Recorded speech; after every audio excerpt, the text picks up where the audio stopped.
All right, hello. Hello, everyone. We are here for the Carta Magica online treasure cup for the English OP12 meta. That means that we've got Nami banned. We've got the choice restriction with the blue-purple Luffy leader. We have Sakazuki back. And most importantly, who we got back, Sos?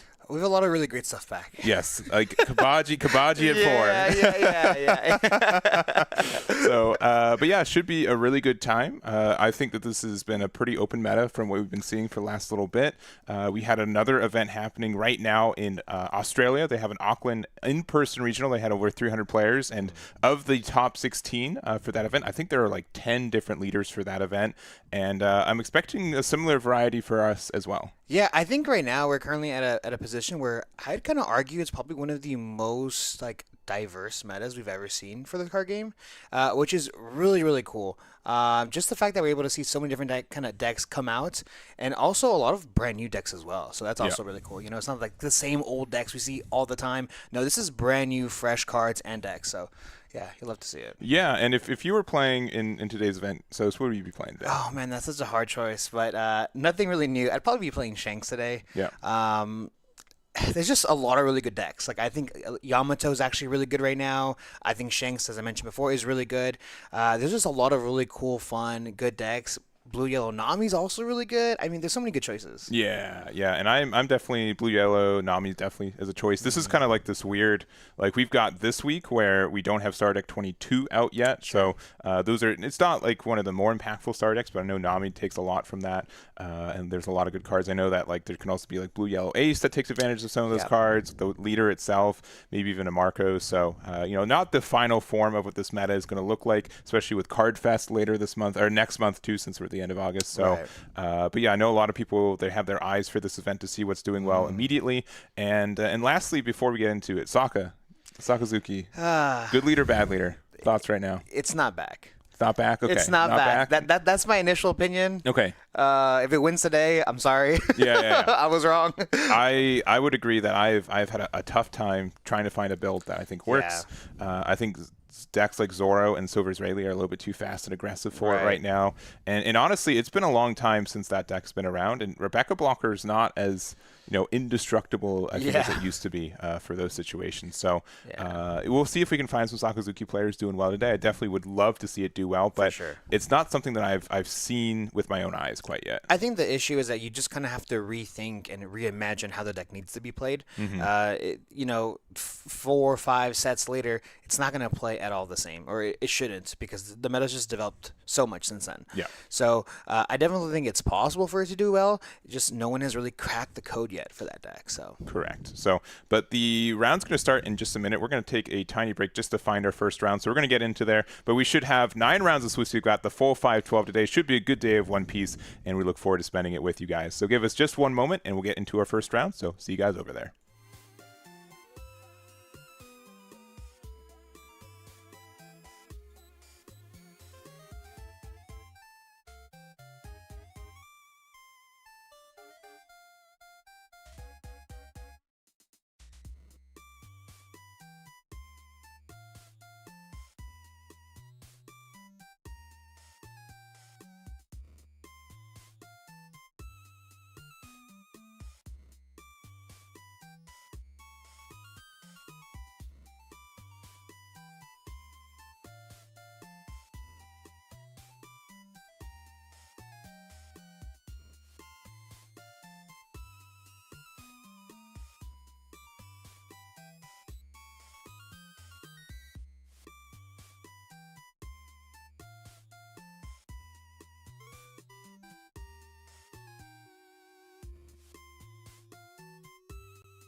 All right, we are back. We've got round number one.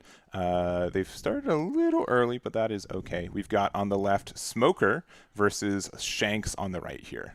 Yeah, these are two actual one of my favorite decks at this current moment. A little earlier, you asked me what deck I'll be playing. I completely forgot about Smoker. Smoker did gain a lot of really great tools in this brand new set. Cards like Prona, like you see on the board, as well as Mihawk. Mihawk with Smoker on the board is technically only a one-cost character. Yeah. What? That is insane. Yeah. Yeah, and the fact that it is a green slash leader just does mean that you do get like the Perona Searcher, right? You get a lot of great cards incidentally, I think. And as an aggressive deck too, it's one of the ones that I think mono green Zoro has been really good. Mono red Silver's Rayleigh's been good, right? So the combination of the two colors can be just as aggressive, I think. Yeah, funny enough too. Usually the deck does really good against both of those colors as well. Obviously, one of the biggest issues with green is the removal. Decks playing against decks that remove a lot of their characters on the board. Cards like Mulgun is a card that's heavily played in the Smoker deck as well as Divine Departure. So the fact that you have access to both of those cards, plus a couple other really great cards as well, like of course Hody, to kind of board control, is just really really good. Only issue with Smoker at this current position is you just gotta find Smoker, and even running 8 searchers for that card, sometimes you just don't see it. You just don't see it, yeah. So I mean, here's another searcher for it, right? We got the Virgo here. Yeah, I think having that more searchers really helps. But yeah, if you do not see that card in curve, especially like you need Smoker, Tashigi, and Perona can only find Tashigi, the 5-drop Tashigi, right? Cannot find the 5-drop Smoker cannot find 3-drop Tashigi because it does not have the slash attribute. Yeah. Yeah, so looks like we're going to start here with a 7k swing going into life, and we're going to go ahead and just take it there. Don't want to use leader effects plus 2k counters, what it looks like, and we're going to go ahead and just pass. Now, here's the thing with these newer Shanks builds. You have that 9-cost Shanks from the starter deck. Now, that obviously isn't like a brand new card from the set, but that card is actually really, really good with decks playing against decks that have the 8-cost Mihawk, because that's an 8k character, right? So, for 6 Dom playing a 10k body plus making your leader 7k is insane. Yeah, and here's another Shanks that it's so interesting, right? Shanks really got like one support card from the set. It's this 4-drop blocker, 4-drop 6k, activate battle.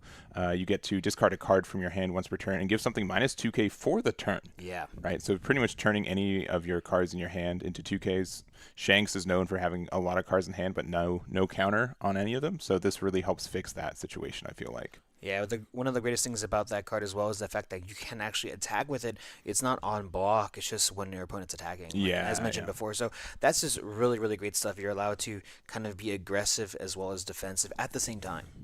Yeah, and we were able to see just here the kind of good start from Smoker as well, right? We've got Smoker and Tashigi, so we get that extra Dawn every turn. We have protection over our 5-drop Smoker, and that's going to be really difficult to remove, even though we have the Building Snake on board as well, right? Yeah. This is actually probably one of your best starting. Like, this is the ideal curve for you for Smoker, right? Like, you literally saw all your pieces. You went first, double searcher as well, but looks like this is going to be a 6k swing with the character Shanks going into lead there. Yeah, the same thing too, right? Like you're pretty okay with attacking with this. The only maybe difference is that red has access to reducing power for both players, right? So it can be easier to attack into this later. But with Smoker only having 4 life, these hits here add up pretty quickly. Yeah. The only good thing about here for Smoker is that we can't forget about the Punk Hazard as well as the Navy cards on your opponent's turn. Your characters do gain plus 1k, so that Smoker is not a 7k currently; it's an 8k character. So, and every single power counts there. So it doesn't make a big difference. So, but looks like we are going to go ahead and use the Building Snake effect, and we're going to go ahead and play out the Marco. And it looks like we're probably going to get rid of the Tashigi. Eventually, we're going to have to get rid of that Smoker, and Tashigi being on the board is definitely a help for that.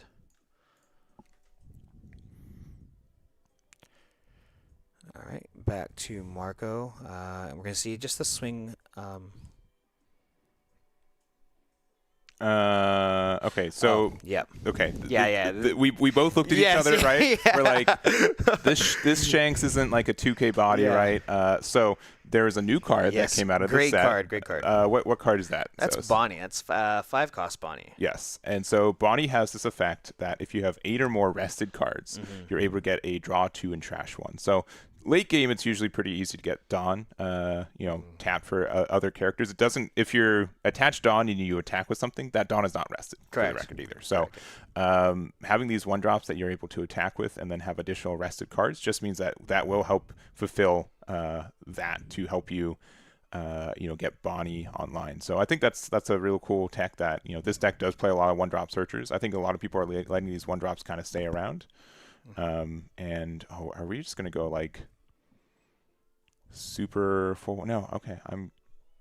If we're not playing the Bonnie, I'm curious why we attacked these then. I mean, maybe we thought of the idea of wanting to do it, and then we just had it. We just pivoted a little bit. Sure. So that's definitely possible, right? So 6K swing does connect here, and we can swing 9K with this smoker. Our opponent can do minus 3K off both the character as well as the leader Shanks, plus a 2K counter to get out of it. I don't think we ever kind of go for the character Shanks. We would be swinging 9 into 6 off of leader. It would be 8 into 6, and then, I mean, I can see it both, but we might actually want to just keep the 2 standing. So this is going to be a 7K swing going into lead. We're going to go ahead and use a leader effect to make it a 6K swing, and then we have the 2K counter coming down. And so, yeah, I definitely think our smoker player here definitely realized, maybe this is not the play.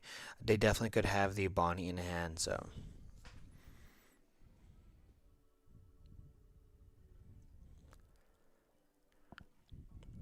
All right, so we are at, 7 Dawn? 8 Dawn? 8 Dawn. Yeah, so we've got some pretty good cards. So I think if we have, like, Silver's Rayleigh right here, that could be a pretty good start. And, yeah, we do. This not only can pressure some KO effects, but this can also, instead of KOing, it can make something easier to KO. Now, Smoker has a leader effect that all of your Navy cards get that Punk Hazard and Navy cards, right? Both, yeah. Yeah. So the Sanji is currently a 7K blocker. The Tashigi is currently an 8K body, right?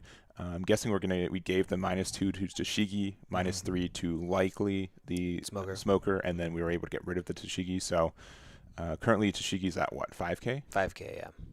Yeah, so this is maybe possibly a 5 going into 5. And we still have 2 Dawn up. So if we have it right now, we probably just use it. Mm-hmm. Because this will get it, out of the next 2 attacks. Yeah.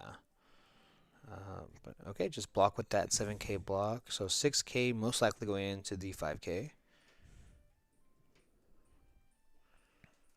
Yeah, we're going to need a 2K or more to get out of this. Yeah. And I think if we let it go here, we probably going to lead. Interesting. Oh, and we do have the mole pistol, which we do still have with the Tony Chopper, right? Yeah. So that will get rid of the Shanks there. So pretty good hit, but again, I'd be kind of scared, right? We don't have a lot of cards in hand. We're at 1 life. They've got some pretty impactful attacks. Smoker is still a 4K. 4K right now. Yeah. Due to Silver's effect being until the end of your opponent's next turn. So it's got going to be a high pressure turn, though again this deck is really good at being able to establish bodies and still having Dawn to pump up your additional attacks. Now I'm probably expecting a Mihawk here. Another really great tool that we've gotten it's not very new, it's very, very old actually. Yeah. It's Paradise Waterfall. Yes. Bringing that card out with Smoker effect. So Mihawk is literally costs one Dawn. But leaving a couple Dawn extra for Paradise or a couple different event cards that you have access to definitely does do a lot. Yeah, especially since also like for this deck, the Tony Chopper blocker is really great at this, getting a block and then restanding and getting another block later if we need to. I think that can be really, really strong. Yeah. Let's see. And also weird thing. So we teched 5K I think into leader, and they didn't use their leader effect. They just gave the -2, or not the minus, but they gave the minus, but they just took it, they counted out of it. Right? Counted it out, yeah. They didn't get the -1, which I thought was a little interesting. Yeah, I mean that also could be because they're probably afraid of the character Smoker. Banish is a very good effect. So Yeah. the idea of like, hey, I can still use leader effect plus 2K counter is really nice. But this is only a 4K body. Yeah. So Yeah. I would have just used my. Oh, okay. That is well, a guy. this is a whole bunch of surprises here. We're having. All right. So this is 9 cost Zoro. I don't think leaders should be restood, right? Maybe we just did an attack earlier. We just did it. Yeah. Okay. They definitely discarded. Yeah. The Nami off that. Yeah. Yeah. Or the Sanji off that. So yeah, that did attack. Hey, it's early in the morning, right? It is. It's round one. It's round one. Yeah. It's round one. This is also okay. This is going to be a 5K attack, but they can just use their leader effect.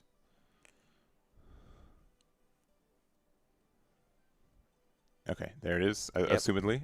Yeah. I love the little tap. Yeah, the little tap. Yeah. All right, and pass from there. But yeah, that Zoro is scary. I will say that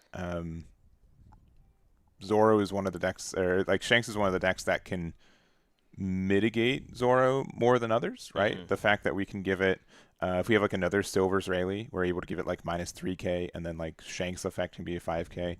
Yeah. We can also just go for game here. They only have 1 life, 1 blocker, and 2 Dawn open. So because of that, it could be the go ahead to do some aggression from us. Yeah, and we haven't even talked about the idea of 10 cost Shanks, right? Yeah. It's Zoro is a 9K body, so that could just go ahead and get rid of that card pretty easily. We take a 5K though. That is interesting. Okay, I am convinced that 2 Dawn is a bluff. Maybe. Perhaps. The Shanks sitting at 3 life currently is very, very bad in any matchup. But we have, this is a card. Did we forget about this card? Goldie Roger. Just hitting the board here. This is a 6K swing. We have a 2K counter, and we cannot use blocker since now our opponent is at 0. This is an 8K swing going into lead, and we do actually have the event. Oh, this is Spiderweb. We get out of the attack, but we can get out of a 13K swing, and yeah, we do end up just taking it. Shanks getting this game. Yeah, and it's so tough. Like when Smoker's able to be the aggressive deck, right? It's very good, but I think it's really tough to commit to a 4 life leader right now. There's a lot of aggression. Even Shanks isn't like one of the like more aggressive decks, but it can definitely still get there. So, but we still got like over half the round for us today. Let's see if we can find any other games that are still going. But yeah, Shanks up 1-0 already. Yeah. I mean, I'll tell you what. I think Goldie Roger has been a card that a lot of people have been cutting off of the Shanks list. So if I'm playing against Shanks and I see one, I'm a little surprised, honestly. Yeah, I would be surprised as well. All right, we're jumping through some tables. We've got a Silver's Rayleigh mirror match. We've got Kuzan versus Purple Luffy. What else we got? Yeah, we've seen a lot of Bonnie today so far. Bonnie was really present for a lot of these. I mean, we could jump if we're still on the Shanks train. Yeah, right? why not? We can jump into there. Keep it going. Yeah, let me just we'll adjust this as we go, but let's go to table number 26. All right. So we've got Shanks on the left this time, playing against Bonnie on the right, and if I was to be asked what I thought like the best deck in the format is right now, I'd be pretty convinced it had to be something green, right? Yeah. Either Bonnie or the new Zoro. I think those decks have been, if not the best decks in the format right now, the most popular. Yeah, and you also can't even forget about Green Purple Luffy. Yes, yeah, 100%. I would say, nothing's really changed, but that deck's been just good since inception, right? It didn't get hit by the restriction list at all, and it's in a good spot. And we jumped into this game, and I swear it looked a little. There might have been a little bit more game left for it, but yeah, I mean, this is one of the matchups that one of the main reasons why you're probably playing Shanks is for that Bonnie matchup. Bonnie is a really, really great deck. It has a lot of defensive options as well, a lot of protection, but Shanks is consistently dropping a card, attempting to destroy something, and then going face usually. It's just so much aggression is what it has. And we've got the minus 1,000 everything, so 10K Shanks. We've got another Dofi though. Another Dofi's great. The fact that we don't have a Dawn open to like not have our leader effects doesn't really matter. Because yeah, it's they're gonna get one attack in next turn anyways. But I think like the only way I can see any victory is that if Shanks doesn't have a lot of cards in hand and somehow Hody Jones is able to make it there. But Yeah. this whole board has minus 1,000 because of the Shanks. We see like the Star Deck Shanks as well. Sure. What were your thoughts of that card in this format? The 9 cost. Yeah, the 9 Shanks. cost one. Yeah. Absolutely love it. Absolutely love that card. I think that card is extremely good against decks that go really tall. It's fantastic, and even decks like against Rayleigh, dropping a 9k or a 9 cost body to go become a 7k leader is still really really good. Just because up to that point you probably have a lot of defensive options. We talked about the 4 cost Shanks already, and there's also Lucky Roo. I mean, Lucky Roo is still a fantastic card. Being able to trade with a lot of the meta here, but this is a big 15 going into most likely that Dofi, but no into lead. Interesting. Okay. Yeah. And I get it, and I'm pretty sure that's what 3 life, not 2 life. Oh right yeah, there. that's 3 life. Yeah. Yeah, if it was 2 life, maybe I'd be a little bit more concerned. But 4 cards in hand, we've got our leader effect to make it, a 1k, but or minus 1k somewhere. Yeah. I mean, we're swinging into these characters here. Is what it looks like. To me in my head, there's no way we don't have an 8 cost kid. Mm-hmm. Right? Like we only have 1 card in hand for the Shanks player. Yeah, at this point, yeah, I agree. I think the only way out is if we do have that 8-drop kid and we can maybe play a blocker with it and defend it. But I think that's still a tall ask. Yeah, just because of the 10 cost Shanks as well that's on the board already. So Kid being a 7k body is extremely relevant, of course. So. Yeah, and if we want to get rid of it, like if we had like more life or like earlier, like 9 cost Shanks is like a really great way to remove any of these bodies, right? And we can at 10 have 1 Dawn open, but with them, Shanks being able to establish this board so aggressively, Dofi helps you like survive later, but doesn't help you win necessarily. Okay, we have the Cavendish there. 3 cost Cavendish. Yeah. Man, how good is it to be like, all right, 8-drop Mihawk into Cavendish into like just being able to like go Right. wide with your board with this deck right now is crazy. Yeah, it's really really good. Yeah, this green has, in my opinion, never been the best deck in the format forever, unless you call green purple Luffy a green deck. But I think this is the best green has ever been. Yeah, and I made this joke in a on a tournament I was watching earlier too. Is just, man, these Bonnie players, like they've been playing Bonnie for a while, right? They've been committing since they came out in OPO7 over a year ago, and you see them like incrementally adding these alt art cards, right? Like we see like these alt art Dofis, right? This Cavendish is the alt art. We got standard art Rouge, it's fine, Sure. right? There's like the regional participation, but Yeah. like so many ways to upgrade these decks because a lot of people love playing Bonnie and have been for a while, and because of that they just get rewarded. Yeah. So we just we did a double blocker plus 2 done up. We spoke of Goldie Roger earlier. If we have that card right now, we just win. If it hits us back to back on stream, I don't know what I can do, right? Yeah. But we've got the Ben Beckman there there. to get rid of the Rouge, and this is a I think that should be it. It's gonna rest the 10k. 10k, yeah. But then block with Kyoshiro, and then 5 and 10 with 3 cards in hand. I don't think there's a way. Yeah. Oh, we do have 1 extra Dawn open though. No, AK swing. Okay, yeah. Yeah. And if there's a plus 4k Yeah, for another Dofi, yeah. You know what? That was really close. It was really close. That was actually really close. Sincerely, if we had like 1 more life and we were able Yeah. to stun board again, like it'd be really tough for them to actually go for game. Yeah.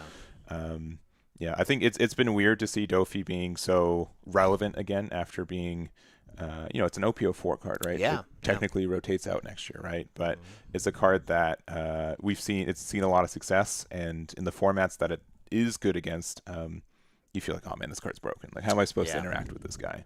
Yeah, people forget that when you chain the Dofis back to back, it feels like you can come back from any situation almost. Yeah. So, but yeah, that was a really great game. We definitely have seen Shanks doing a lot better. It's really nice to see a deck that was completely kind of gone away, just completely come back now. Yeah. But of course there is also like a lot of really other really great decks out right now. A deck that we don't really talk about anymore that I still think is actually really really good is Rob Lucci. Sure. Rob Lucci's a really good deck still. Yeah, and I may remind you because we jumped into a game. I think we can jump to that one. That one looks like it's got a little bit of gameplay left in it. So let me let's get over there real quick. Over there. But yeah, I think it's and I think especially because also people are like, oh well, Sakazuki's back. Rob Lucci's Dunzo, right? We've never had in our format Luchi and Sakazuki around at the same time. Yeah. Right. It was kind of this weird thing, like, oh well, Sakazuki left, but at least we have like this other leader that kind of fills the void. It's like just a black removal deck kind of thing, and we got like Brooke with it. Rebecca, still like a really great combo. But I think like if pressed, I think Luchi's better in this format than Sakazuki currently. Yeah, I completely agree. Just because, obviously they both have technically the same tools to deal with the board. Luchi's just really, really aggressive, really fast. And but yeah, we're gonna go ahead and see how this game is going. The Nami is gonna swing over the Mancheri.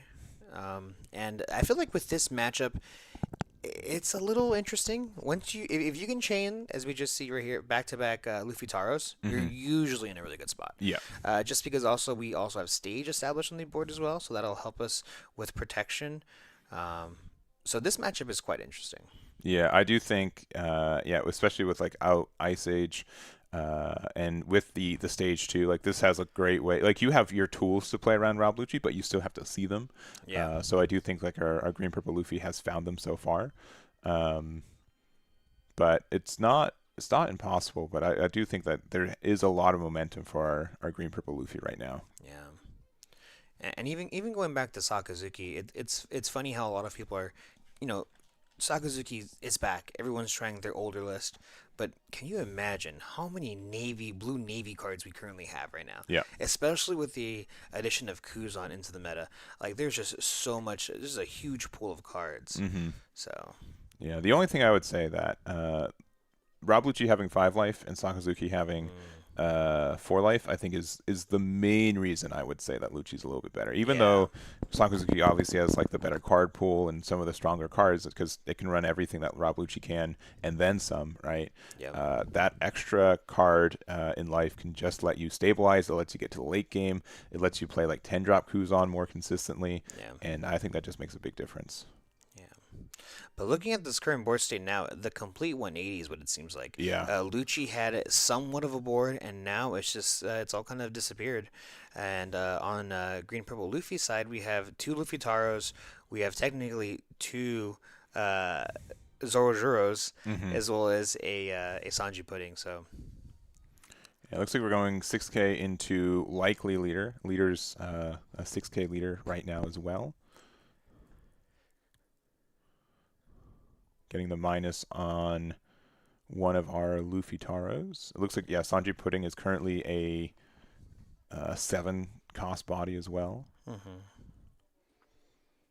I think we're just deciding if we want to use Giant or here or not.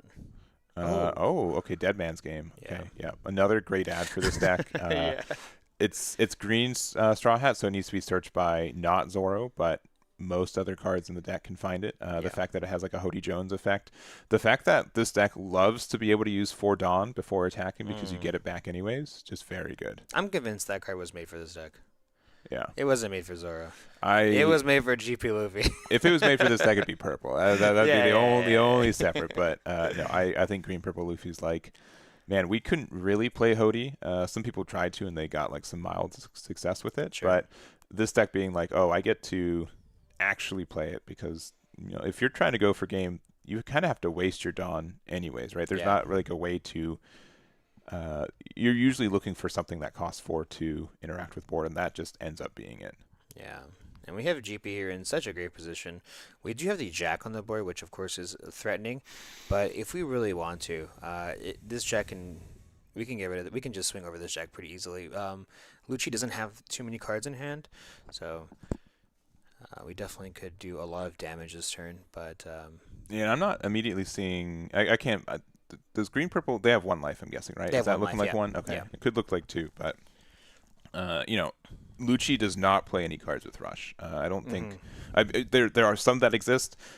I'm not trying to leak their deck build, but I would be super surprised if there's anything that had Rush in this deck. So if you clear board, you will be pretty safe to know that you will not lose on the next turn anyways. Yeah. But it looks like we're just trying to go for game here. We saw the 7K swing also connect as well as the 5. This is a 9K swing going into most likely life here. Yeah, with 4 cards, 1 life, I think just good numbers will get there. Yeah. All right, and everything on Zoro. If this doesn't go in, we get to do one more 8K attack, and there's the hand. So green purple Luffy still in a good spot. I think a really safe choice for this meta as well. And has been continually one of the best investments in this card game. I think is that if you got your green purple Luffy on EBO2 release, then you've gotten like a relevant deck for the last 6 months, and still in the future too. I think it's mildly future proof as well. So I don't see it really being hit at all, honestly. Yeah. So there it is. So we'll see how it does today as well. That's going to be it for our coverage for round 1. We've got about 7 minutes left in this round 2, so I'll put a little extended timer on it. But we will be covering the full 9 rounds. If you guys are just joining us, this is the Carta Magica online treasure cup for the English OP12 meta. So that does mean that there's a choice restriction for blue purple Luffy. Nami is currently banned. Sakazuki is unbanned, and Kambaji is unbanned as well. We expect 9 rounds, so 8 rounds left for this one. And expecting a huge variety of decks as well. Yeah, I mean, even in round 1 for us, we saw a ton of different variety of decks, and I'm really excited for today. I'm really excited to see who wins. Yeah. It's exciting stuff. We have Kuzan, I mean, Smoker earlier. There's a lot of really good stuff today. Yeah, and less so, I think, like Nami. There are some decks that just had a really bad matchup in Nami that can exist a little bit more, but blue-purple Luffy not being able to be like the end-all, like late game, I get infinite value kind of deck that it was, I think, in previous formats does mean that I think there's a lot of like late game decks that can survive again. Like Shanks is still around. I think it's still a bad matchup in the current blue-purple Luffy, but that deck not being as present is really good for that deck. And there's this vacuum for the meta right now. We got to see what fills it. Yeah, exactly. So we're going to get into round number 2 in a little bit. Let us know if there's any leaders that you guys want to see. We'll do our best to get them in the next couple rounds. We'll take a little break, and we'll see you guys in round 2. Be right back.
All right, we are back. We've got round number 2 for us. And Sos, who we got on table number 18 today? On the left-hand side, we have the brand new blue 5-life leader, Kuzan, as well as on the right, we have the one everyone's been asking for, Blue Yellow Nami. It is the best Nami leader in the game right now. It's insane. Like I don't care who you are. That's that's a fact. That's the hot take? That's the hot take, yeah. And we've been seeing quite a few builds for this Nami leader. I think it's generically one of the most open decks when it comes to deck building. Yeah.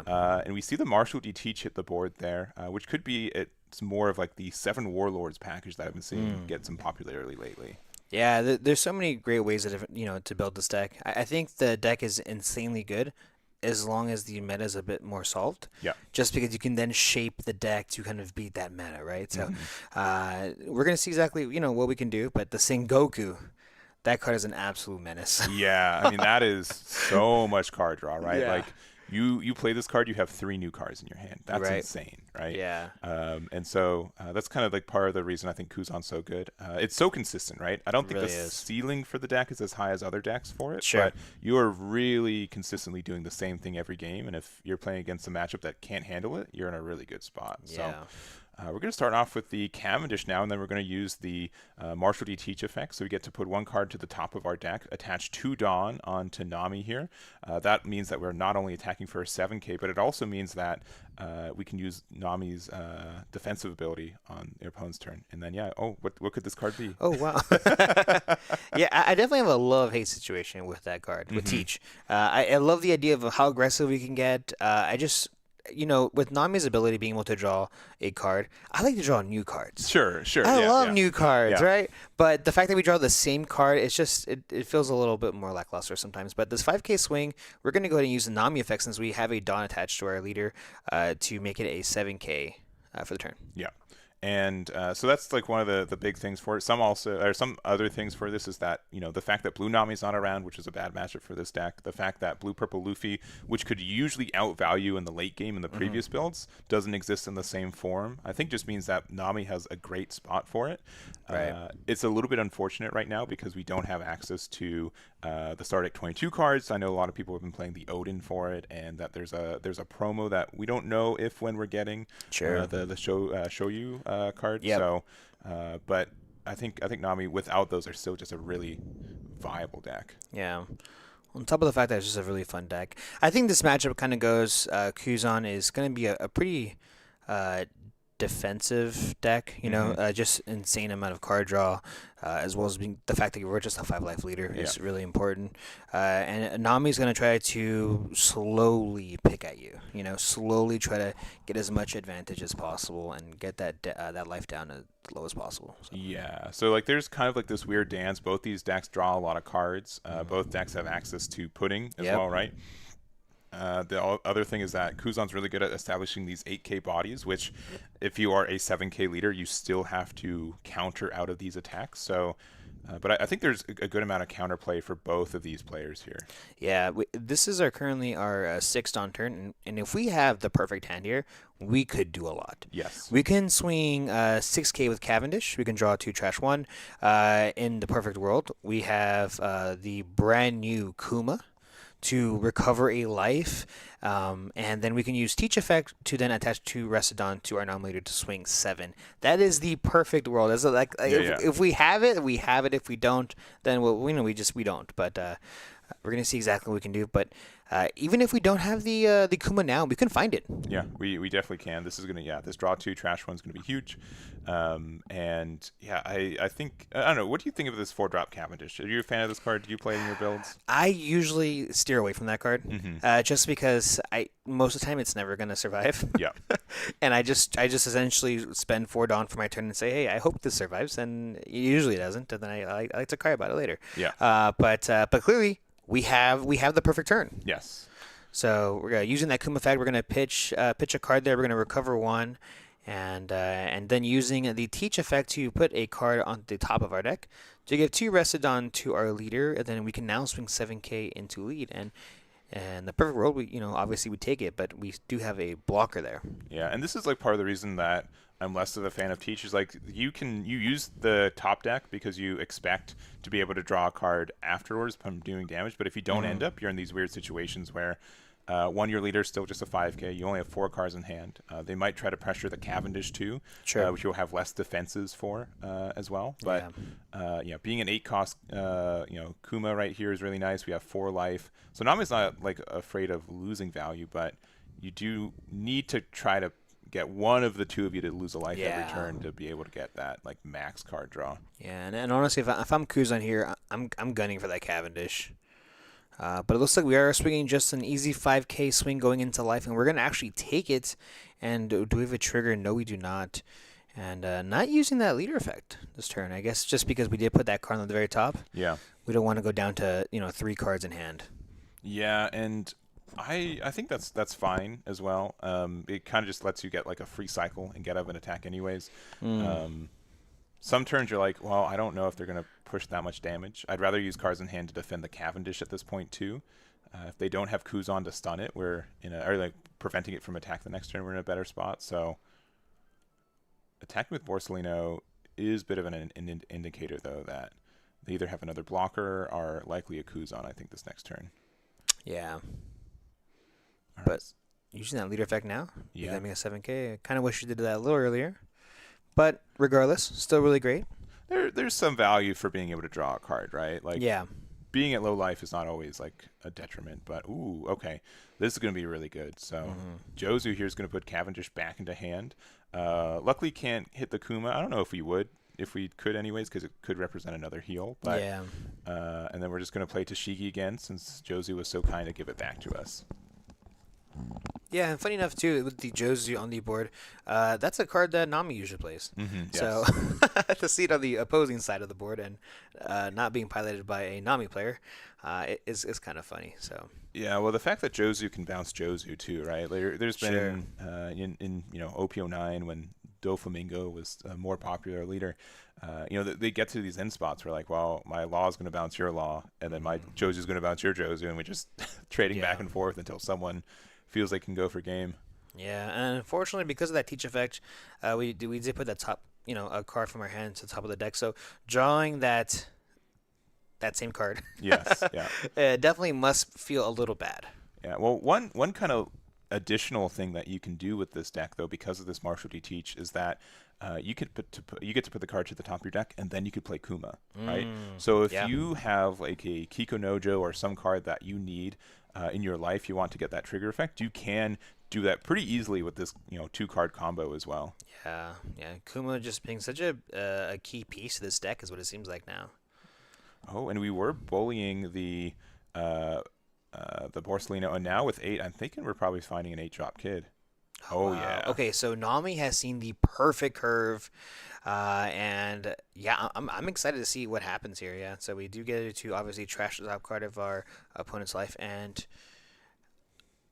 we drew off of the leader effect. Leader effect, yes. Yep.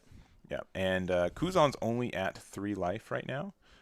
So we won't get the draw 1 trash 1 at the end of the turn with Kid, but we are deciding that, you know what, I'd rather nope. Nope. We know the top card is anyways. It's not. Yeah. But yeah, because they are at 3 life. No surprises. No surprises there. So, but yeah, I think it was a decision on like being able to, do we discard a card to put 2 on leader to then be able to be a 7K? I don't know if we needed to do that 2K. There. Yeah, I don't think so. I mean, really, the Jozu is a little scary, but I mean, not that scary.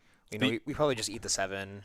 Yeah. Counter the 5 or another 7. The only reason I would do that is like maybe if it's Kiko Nojo to put to the top, then if I feel like they might be trying to get rid of my Kuma there, but yeah, I wouldn't be afraid of being hit too much in this next turn. I'd rather use cards to defend board. Yeah, I think for a turn like this, we probably will see one of the bigger cost characters coming from Kuzan. Like Kuzan. Yes, Kuzan's a good one. Yeah. Garp's another great target, of course. Yeah. So we'll have to see. Another possibility is that we have some sort of removal. Yeah, but that kind of removal's not like super high on like Kuzan's list of things to do. Like we have stuff like Red Rock and Gravity Blade, which Gravity Blade to get rid of a Kuma and Teacher wouldn't be, I think, terrible, especially because it bypasses the on KO. But they do need to kind of develop a bit more of a board, and this Garp is going to be able to do that. Yeah, and we see the Sakazuki coming down just to draw 2. Yeah, just to draw 2. Just and then, to draw 2.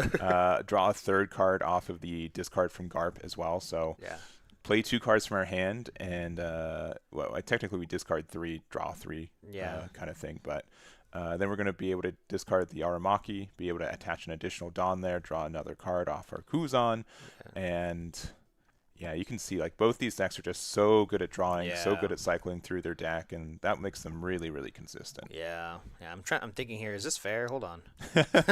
Wait, how many cards did we draw? Yeah, how many got in there? I actually had to reread the Sakazuki effect. It just says draw 2. And I said, oh, okay. But this AK swing does connect, and we're going to go ahead and pass the turn. So if we look back at it now, they swung 8K and then a 5K with lead, right? So, you know, You could have also just discarded one card from your hand, Yep, right? Like so yep, that yeah. and that's it's easy in hindsight, right? Yeah, it's, of it's course, 100%. of course, And I probably play Nami on like the opposite side where I'm too greedy, where I'm Yeah. like, oh, I can always be a 2K and then I get pudding, or I Yeah. feel bad about it. So, Yeah. but in general, that's why I like this leader so much. I feel like not only the deck construction is really flexible, but the gameplay style is really flexible. You're not like super afraid to go to low life, especially because you know that you could spend 6 Dawn to play Kuma to heal 1, right? Like there's a lot of interesting, I think, interactions this deck gets to do. Yeah. So it looks like we are going to go and tap 4 down here for a pudding. Ooh, okay. And This yeah, is talking pretty about good. it. Kuzan looked like it had, what, 9 cards in hand? Possibly, 8 or yeah. 9? Like, yeah, Kuzan definitely has, like, the potential to have one of the largest hand size in this game. Yeah. And now we're going to, be able to go very aggressive here if we want to, right? Yeah. We have a 7K, 9K body on the board. We still have Teach that we can utilize here to give some Rested Dawn to either a leader or one of these characters. I don't know if we go for the Jozu, Yeah. but it's difficult because I know that Kuzan is definitely a marathon. It you know? is. It is. It's going to be a long game. You kind of have to power through. So being able to go that Jozu, I know will do a lot. But at the same time, I know we're also a 7K leader normally. Yes. Usually. Yeah.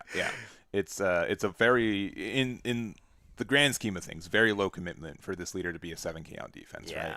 So, yeah, I think that we can maybe bully the Jozu. We have one Dawn open, likely for the Pheasant Peck, which maybe we redrew, right? But with this 9K, I'm guessing that we're likely trying to punch this Jozu. Yeah. All right, 2K and 1K. Okay. Ooh.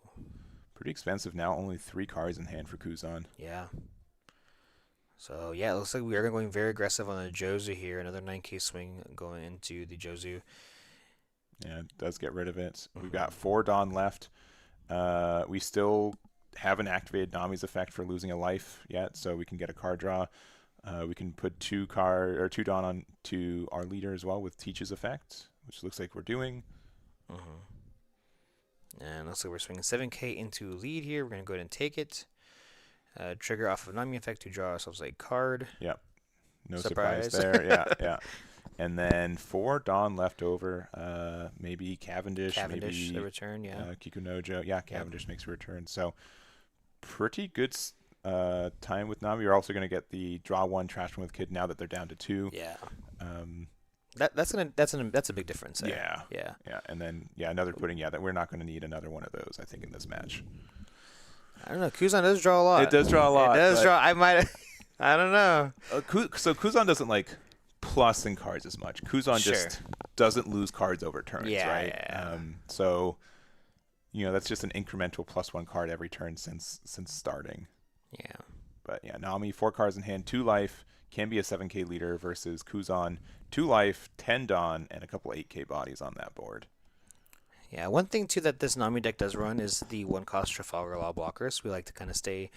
We like to have usually a lot of blockers to kind of help toward the late game because 1-cost blockers, 2-cost blockers, they make a big difference in the game. They really do. One of the things that I think Kuzan has is their own kind of tool to get around blockers, right? The 3-drop Hina, it's a 2K.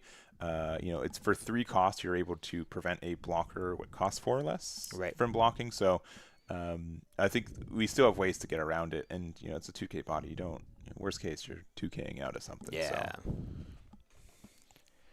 But we are a 7K leader currently. Yeah. Which is really, really good, especially with against this board that has some pretty beefy boys as well, right? Sakazuki being able to give one a Rested Dawn to something is quite good as well. So if we really wanted to, we can go very, very aggressive. I'm a little terrified of bottom decking both the Kuma as well as the Cavendish this turn, if that's a possibility. Yeah. Grapply would be, I think, a really good answer to this board for sure. That would be a little terrifying. And we're only at 3 cards in hand, right? So. Yeah. I think we drew up to 4 after 1 for turn and 1 from the top of our life. So I think we're at 5 actually. Yeah. But, one of my favorite plays is that Garp is a 3 cost, right? You look top 5 for a Navy card, which can be Grav Blade, and then you still have the 7 Dawn left afterwards to be able to, get that additional to activate the Grav Blade. So Right. Sakazuki being on board, getting that extra Dawn, extra cycle is really nice too. But looks like we're going what looks like 11 into, I'm going to guess, the Eustace Captain Kid. Yeah. And I think, unfortunately, because of the Sakazuki also on the board, I think we might have to just let it go. I agree. Yeah. Yeah, it's really unfortunate. Kid is one of the kind of the win conditions for the deck. So losing that card, not only do we get the free cycle, but a 9K body on the board is pretty devastating. But with only 3 cards in hand, I think we do have to let it go. Yeah, there's no way. Yeah, I think it's a little bit expensive there. The good thing about Kuma too is that your opponent will just never want to remove it either. Yeah. At least by KOing. Yeah, even though most time you probably should. You should. Yeah, I Usually. agree. I think people are give that too much room to go with. Yeah. But 6 Dawn left. 7 Dawn left. We could do a Jozu play. Bouncing that back to hand would be pretty good. Ooh, yeah. Sakazuki can still attack and use its own ability, but no. Okay, Kuzan equally good here. Yeah. Kuzan's a really great card. Pitching a card, being able to essentially stun either the Cavendish or the Kuma would be really great. I'd probably definitely hit the Cavendish. Mm-hmm. Don't want to give them the draw too. Definitely worth a lot more than just an extra 1,000 power. Yeah. Oh, but no, we're choosing the Kuma. It looks like. Yeah, I think I'd agree. I think Cavendish drawing a card is way more impactful than that 7K attack. Especially since Nami only has 2 cards in hand, right? Mm-hmm. All right, and we're thinking on the discard. Are they've frozen? Oh no, Kuzan's freeze effect was just too too good. There's too much ice over there, Yeah. Oh man, I really wanted to see what this game. Yeah, it's a really good match as well. All right, we're gonna go back to us. In case there's something with Discord that us being in there, I'd rather not be part of the issue for that. There is a judge in there. They're going to talk about it. Mm-hmm. But man, I really wanted to see the end of that game. That was a really close game. I feel like yeah, it could have really gone either way. I agree. Yeah. So, unfortunately, I don't know if we're going to be able to find the end of that because I'd rather not jump into the table if that's happening. Sure. I do think though it was starting to lean a little bit more on the Kuzan side of things. Yeah. I think they're going to figure it out. Yeah, they're going to figure it out. We could jump to this game. Yeah. Sure, yeah. Let me see. I'll see. Here, I'll mark it down. Table 18. We'll see who ends up winning. We'll let you guys know when that gets reported. I'm invested, guys. I'm invested. I'm actually invested. As someone who plays a lot of Nami, I am like, please give me some hope for the deck for it. So, but yeah, we'll jump to another game though, and we'll go from there.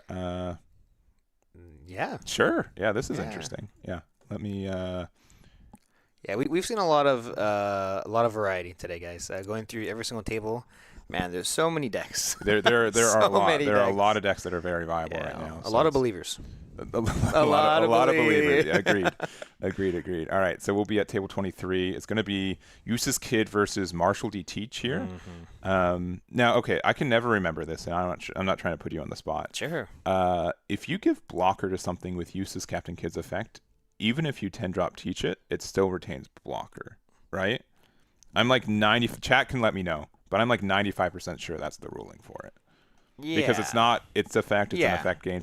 That makes sense. No, that makes sense. It's an edge case, and I can be told the other way, but I'm fairly sure that is the case for it. You guys, Teach players can let me know. Our Eustace Kid players would probably know the better ruling than Teach players. I will say this, with this particular matchup, it's usually pretty favor Teach. Yeah. The deck, Yellow Kid loves to revolve around on plays, all the searchers. Sure, we have Hawkins, which is just on KO, which is actually extremely relevant. Yeah. We probably just don't ever swing into it. But look, we see the 7 cost law on the board, and obviously the searchers there, and even the beige Capone there, not being able to have the on play is pretty big. But this Teach player only has 1 card in hand. But can we talk about burgers real quick? The Burgess we got three. We've got 3 hot and readies here. I Yeah. mean, this is a very good board here. Yeah, that's really tough to contend with, right? Yeah, I do think that we have ways to like do that incremental damage, and we're passing again. Kid's got a lot of cards in hand, Yeah. but yeah, the big issue. Oh, are we out of cards in hand for Zero Teach? cards. Zero cards in hand. Zero cards. That is something. Yeah, but the we do have a blocker on the board. We do, yeah. Yeah, and it looks like Basil Hawkins is unable to attack as well. Yeah. I'm sure it's just going to be our blocker for the rest of this game, though, right? Yeah. I'd be really tempted to attack one of these Burgesses, right? If they get the block, then I can attack with my Eustace Kid, and then Basil will do that last bit of damage. Like this could go either way, I think. Yeah. Okay, so we swing 9K with the law, but no, 5K swing going into lead here. We either block here or we have to take it. Yeah, and then if we block, then we get rid of a Burgess for free, right? I'm trying to think of rush cards here. Ace, 5-drop Ace. I'd be surprised if they play it, but they could. They could, right? Oh, okay. Another card. New card from the set. Okay. 8-cost Dofi. Oh. Yeah, 2 or less life, you get rush. We use 3 down though. Yep. So we can't do that. Yep, that is correct. But that is a great card. You didn't ask for that part. That is true. That is true. Yeah. But hey, we are thinking about this. It looks like we're debating on taking it. I think we're also thinking about the possibilities. What could they do? You know? Yeah. With 7 down, what are the possibilities here? I think probably best case scenario, we have a ton of blockers maybe. Kind of wait another turn, see if it's possible. But this is a 7K swing going into lead. I mean, if we do have 5-cost Ace, right? It's 7 and 9, right? So we know they can't block. Like even if they get a 2K from their life, right? Best case they've got 2K in hand. Isn't Ace on play rush? Oh, I think you're right. You are right. Yeah, you're right. Yes. Okay. Which is so unfortunate. Maybe they didn't do. No, we saw them pitch a card. No, I think. they did. Yeah. What? Katakuri from Star Deck also gets one. Oh no. Okay, we have the top 3 looking for a 2K, and we get a 1K. We get a 1K. Right. Okay. Oh. Okay. I mean, this gets rid of Teach, right? They have to block and they lose it. I think. Yeah. Yes. So, okay, and we're gonna give the. Yeah, we just scoop it up. Oh, there's no way. Gotcha. Yeah. 3 Virtues is too much. Yeah, that's a lot on the grill. A lot on the grill. Yeah, definitely. But overall, a difficult matchup, I have to say, for Kid. Yeah. And it still looked really, really close. Yeah, I do agree. Like, if they only had 2 Burgesses there, it could have been different. But, yeah, with just all the Dawn on there, it's tough. And Kid's like a weird deck where, one, in this matchup, not being able to heal really stinks and not really being able to do burn damage as much outside of Basil. There might have been a chance for you to have blocked with Basil earlier to get that burn damage, right? Sure. But you also, its effects are negated even if you did block it, right? Yeah. Yeah. So you even then you wouldn't be able to have get that burn damage. So yeah, I think like if you get some really early ones and you're able to turn that into damage, you can, but it can be really, really tough. Yeah, it's a little difficult right now. I think a lot of people are playing Teach as well. Like they're trying to be like, hey, you know what? That's still a really good deck. Why don't I give it a shot? Yeah. And I think we've seen a little bit of a resurgence for that deck, but that just being a difficult matchup. So let's see. Also here, I'm gonna table 24. There's a Sanji player. If they end up winning, I definitely would love to see them in the next round. I know that's a deck that a lot of people are trying to learn if it's good enough in this format. It's a lot of fun. It's a lot of fun. It's a lot of fun. Yeah, I love to draw cards. It's half these decks are like, hey, do you like drawing cards? Because here's that's actually a really good point. Yeah. Really, you just draw infinite amount of cards. Yeah. Sanji drawing a ton of cards. Kuzan drawing cards. Yeah. All right. Let me mark down table 24. Curious on the winner. So it looks like table 18. They're still playing out. As well. As much as I'd want to see that game, like I truly want to see that game, because they have connection issues, I'd rather not jump into the table and cause any additional interference. So we're just going to go to table, let's see, this is table 29, and it's a Luchi versus Shanks matchup. Yeah, I think before with this matchup, I would say it was favored Luchi.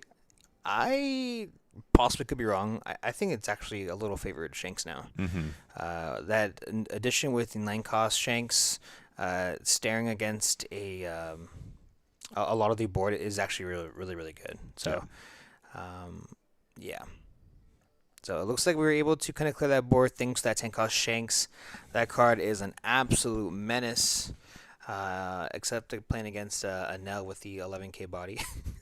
Yeah. but but regardless, still a really great matchup for that. But it looks like we're gonna swing possibly a 7k swing going into lead, and Shanks still has 2 life, and this is the worst case scenario if you're playing against Shanks when they have like 2 really big bodies and they have like 2-3 life, and you're like, oh, how am I ever gonna get through this? through this? But we're gonna use leader effect plus a 2k counter there.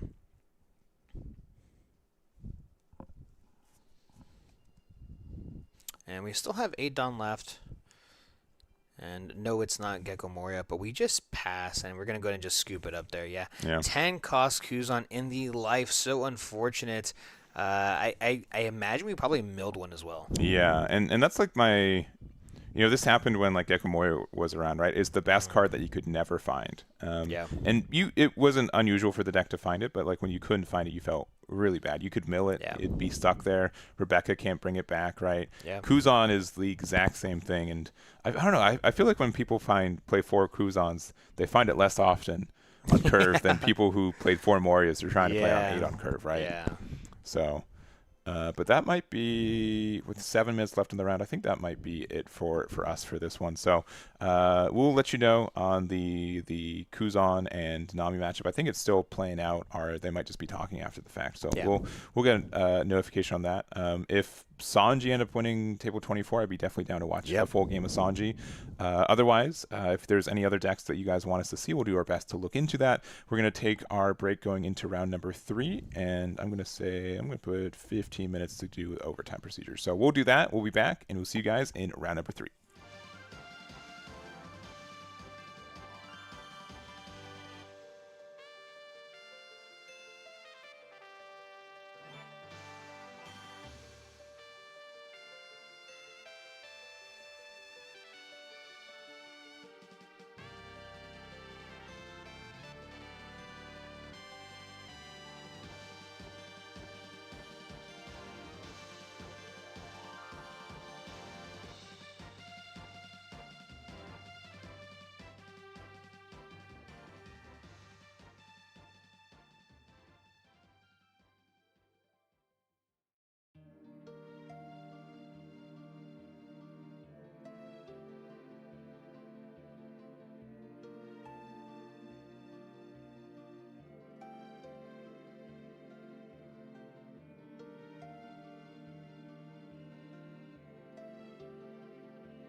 All right, hey, we are back. We've got for you guys round number 3. Mm-hmm. We've got Zoro versus Koala.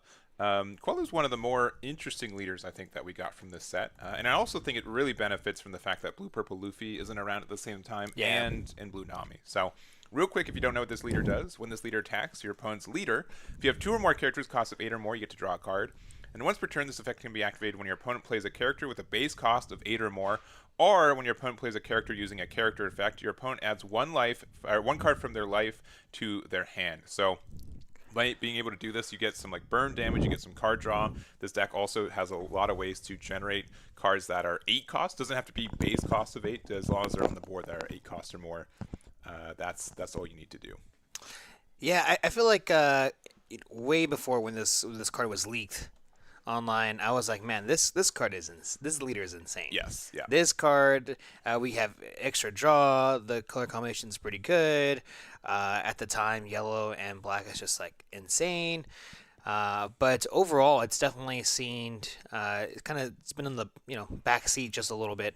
But lately, we've been seeing a couple results with Koala. So Yeah. I'm very interested to see if we can take down the menacing Zoro. And with the leader effect, it'd be extremely beneficial if Zoro plays a Mihawk. Yeah. But if it doesn't, which it doesn't always need to, honestly, Yeah. Zoro does one thing really good, and that's swing. It does, and it's put a real premium on a lot of 4-life leaders for this format, right? I think generically the only 4-life leaders that can be really consistent have to have some, type of healing. We've got healing with Koala right now too. Having the Kuma, which is in archetype, right? It is searchable. Yeah. I think we're just confirming cards that we've searched and discarded off of our Koala's effects as well. Yeah, and we're going 6K with leader. Yeah, 6K to leader, and we are going to go ahead and take it.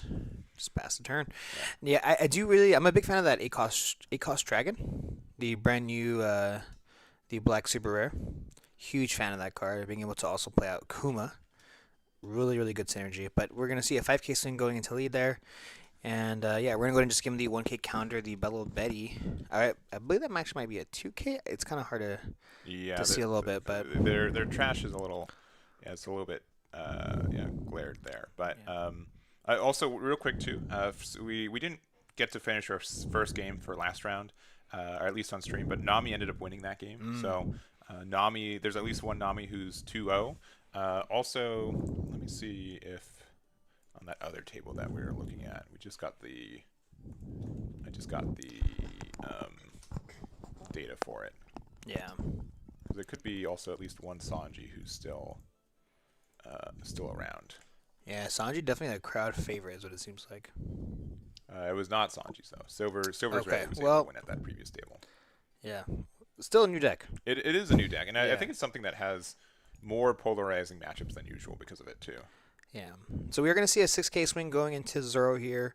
And we're able to establish the 4-cost Zoro. Big fan of that card as well. Yeah. It's not. Usually people play it if they do play it at like 2 or 3 copies. But then we do also have our blocker here.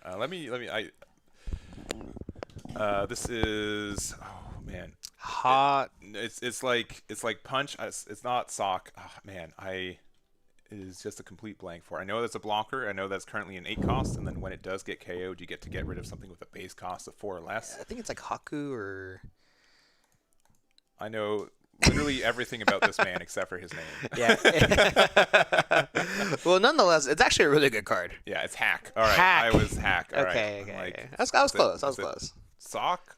Hawk? No, Sock, hack. yeah. So, yeah, if your leader has Revolution and Army type, this gains blocker and +4 cost. Now, the good thing and or bad thing about Zoro is that all of its effects generally just care about the base cost. So even though this is an 8 cost right now, you do get some abilities to attack into it. Also, it looks like Zoro is a 7K here. But yeah, if your leader has Revolution Army type, KO one of your opponent's characters, base cost 4 less, so you can block here with hack, and that's going to get rid of their Zoro here. So I think it's fair to attack with it first to get some value, and just kind of force that block. Yeah, I do. I'm a big fan of cards that just trade, like Hmm. Lucky Roo as well as that card. Just really good stuff. It also puts a little bit of fear in your opponent, a little bit, that they need to play just a little differently.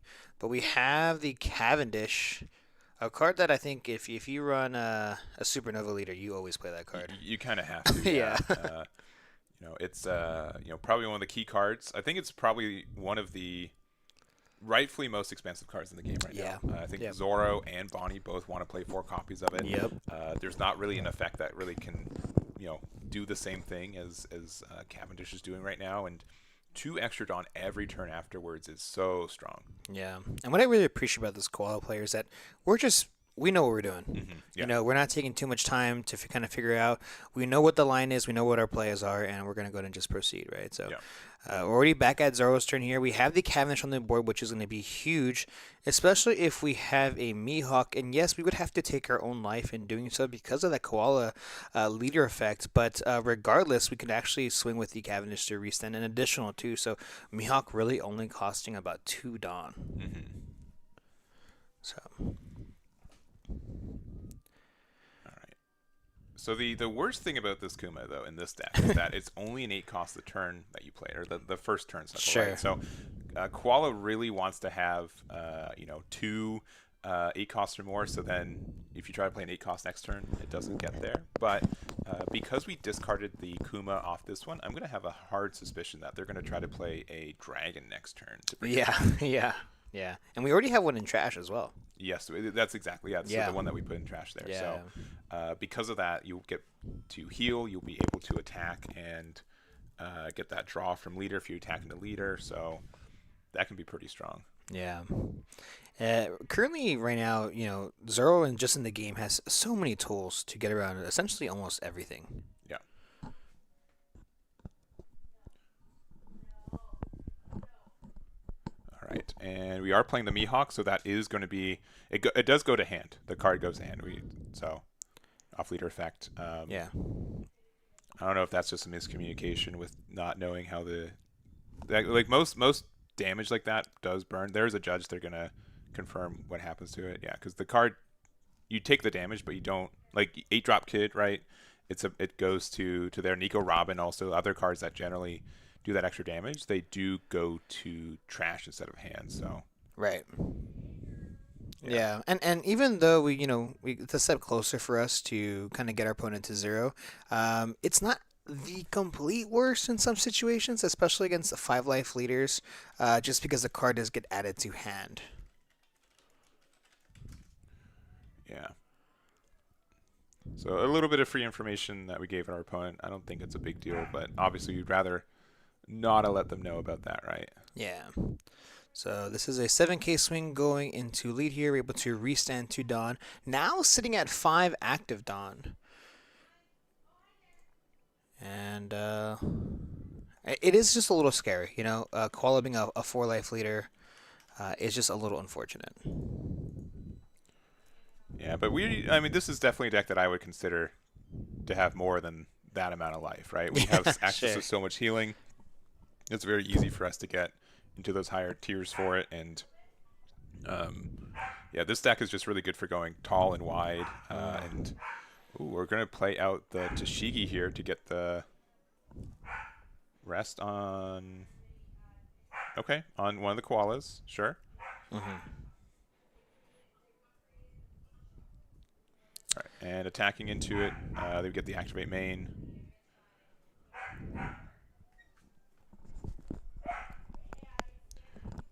All right, and then hitting one more time into life, going down to 2. Any triggers from here?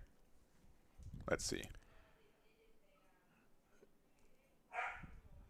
All right, and that will be it for that one, and we're going back to Koala. So I think they're at 8 Dawn. If we do have the Dragon play right now, especially since we already have the Kuma in trash, that could be a huge swing of tempo for Koala here. Yeah, definitely. Another thing to note too is that Mihawk's now on the board, and yes, we did take a life because of it, but we now have an 8K blocker. Yeah, yeah. So, So it's generally a pretty good trade, I think, right? yeah. So really, I think we do know that he also has the koala. I mean the dragon as well. I think we picked it up a little earlier. Yeah, it might have been. Yeah, we did double koala searches, right? So if we found one and we needed one, I definitely think we could have gotten one. But oh, sorry, Yep. we're at 9 Don. But yeah, we still get to do this play here. We're able to bottom deck 3 Revolution Army type cards, and then from that we get to play out something from our trash. So could be Kuma. Could also be a Nico Robin if we have access to that card too. But yeah, I think Kuma here is a great card. Getting another heal. Our Koala leader will be able to draw a card off us just attacking into leader. And then if they don't block it, then we don't even have to attack with our Kuma because we know they get the free block. Yeah, I think this is like our third time we've gone back up to three life. Yeah. Yeah. There's the heal there. And yeah, going to get a 6k attack in the leader, draw 1. Yeah, I completely forgot about that draw. Yeah, it's really relevant really actually. good. Yeah. And I guess I don't know why we're attacking with Kuma. We just knew it gets the free block, but Yeah.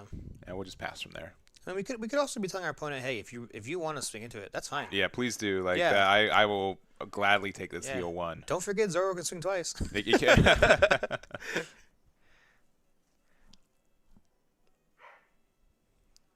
But yeah, Yeah. Koala sitting at 3 life now. Again. Again, yeah. Honestly though, like with Zoro doing so much pressure, if we felt like we were going to get pressured next turn, I don't super mind getting rid of the Kuma. It does also put it back in rotation if there's another dragon to bring it back to. So Yeah. I think we likely just need to keep it on the board. But I will say it is tempting now that they put it sideways. Yeah. But I mean, it's not a very surprising board that Zoro has, but just a really great one. Yeah. You know, the Cavendish are really strong, as well as the Tashigi and the Mihawk. So really great stuff there. And yeah, we're gonna see exactly what Zoro can do to kind of push the aggression. I mean, you know, as Eggman did say, swinging at the Kuma is probably the play here. Even if we give them a life, we're just gonna swing and have them take it again, right? So, and even if we swing 8k into it, they give us a 2k counter. That's completely fine. We just swing again into life, of course.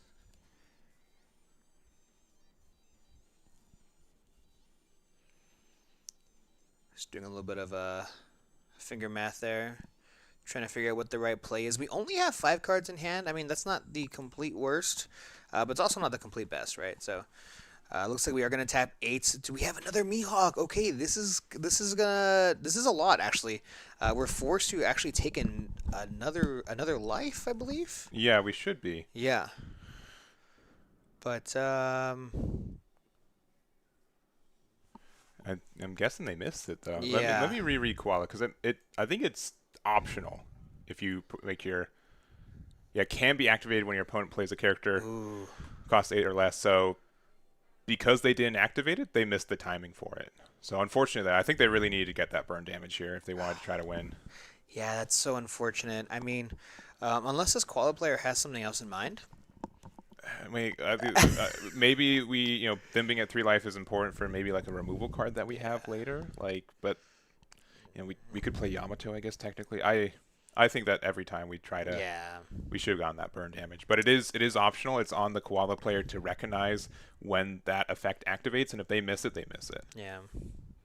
Yeah, really unfortunate here. I mean, it's a brand new leader, right? So, and Koala does have quite a few effects on her, so I can totally see just missing that effect. So really unfortunate though. Yeah. But nonetheless, AK swing with that Cavendish, and we also were moving quite quickly there, so maybe just got kind of right. confused. And I will say, like, webcam compared to like in person, where it's easier to see across the board than across the internet sometimes. So I understand why it can be easy to miss, but it's something that if it's the identity of your leader, right? You have to be really knowledgeable of when that happens. Yeah. Yep.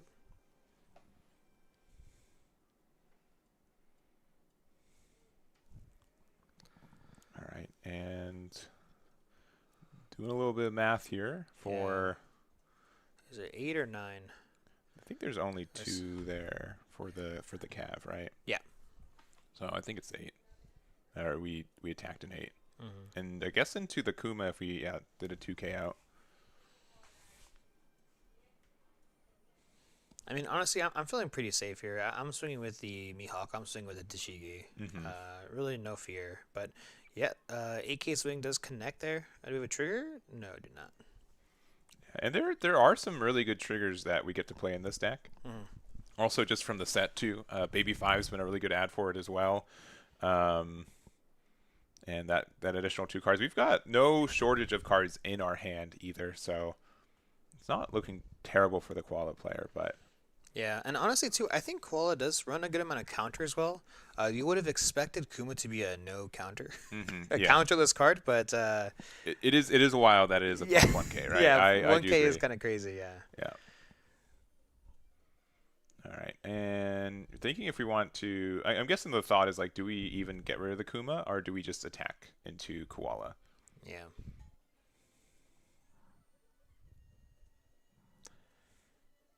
All right. And looking into it. I guess also the bigger question too is the Koala player. Do I want to let it go? Yeah. Oh, No, still into leader here. And yeah. then looking like passing from there.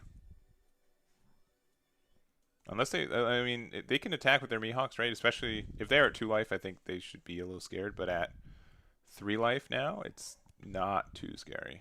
Yeah. And this Koala player has like 10 cards in their hand. Yeah. Yeah. They've got a lot. And Yeah. luckily they're playing against a deck that doesn't play, or that can't play pudding, right? But Mhm. Zoro tends not to care. Yeah. Now one card that we saw, though, earlier discarded off the top of a Koala search was the Black Vortex, right? It's been getting a lot of good value because of this matchup in general. Yeah. Gives minus 4K for the turn, but also negates the leader effect, so they can't restand with their own effect anymore because there's an activate main after the attack. So that could help you get some staying power for this. Yeah, I think at a certain point you're now with this meta, if you have black in your leader, you just automatically play Black Vortex. Yeah, and I That card think we is too made good. a minor mistake too. We attacked with Koala Leader, but since these Kumas are only 8Ks the turn, or 8 costs the turn they were played, we don't have 2 8 costs on the board right now to get that extra draw. Yeah. All right, we're attacking with Big Boy Dragon here. Yep. Big 8K attack. Only 3 cards in hand for Zoro, so not a lot. But with 2 blockers and 3 life, I wouldn't be scared about losing. Oh, we're actually going to get rid of the Cavendish. Okay, Yeah. that's a good pickup. I think at this current position that we're in, I think we have to go for board. Yeah. We only have 1 life, and we just kind of have to rely that we can possibly close out the game the following turn. Yeah.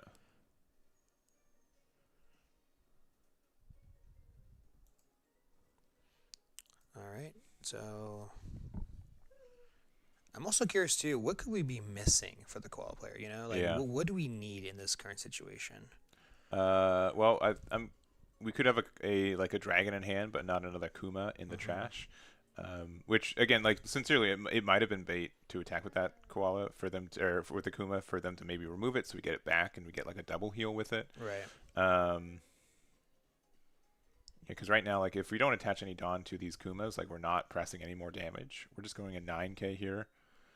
Most likely into Tashigi, right? Yeah, I think at this point, right, if we were able to get rid of the Cavendish. I mean, look, technically speaking, we could have played over the Kuma. If we had one more body, right? Yeah. Yeah. Because they removed one of the 1-drop koalas earlier. Yeah, if we had like a 1-drop koala and then like we played over the Kuma, yeah, we could definitely do that.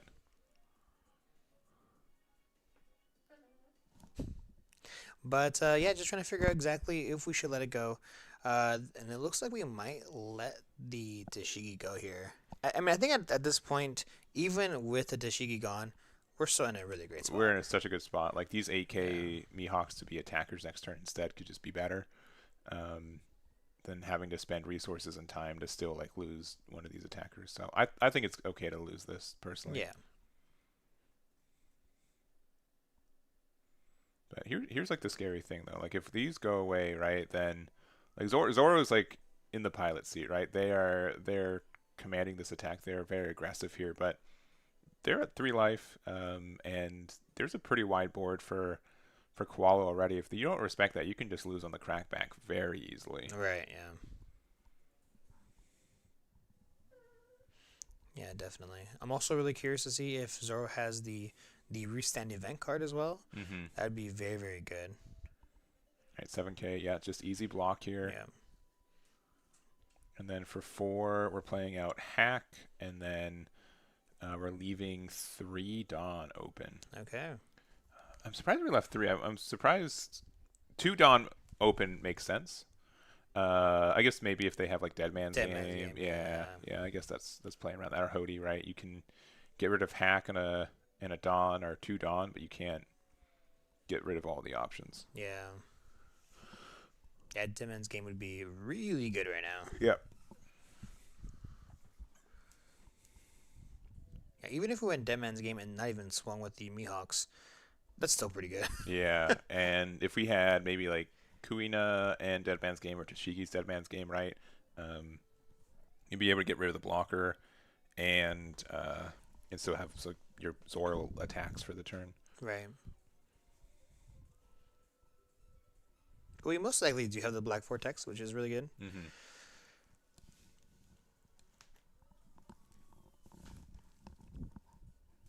Yeah, that would definitely help not lose this current turn. All right, thinking there. So yeah, with 10, like we can do what looks like maybe like 9K on leader. Would be very good.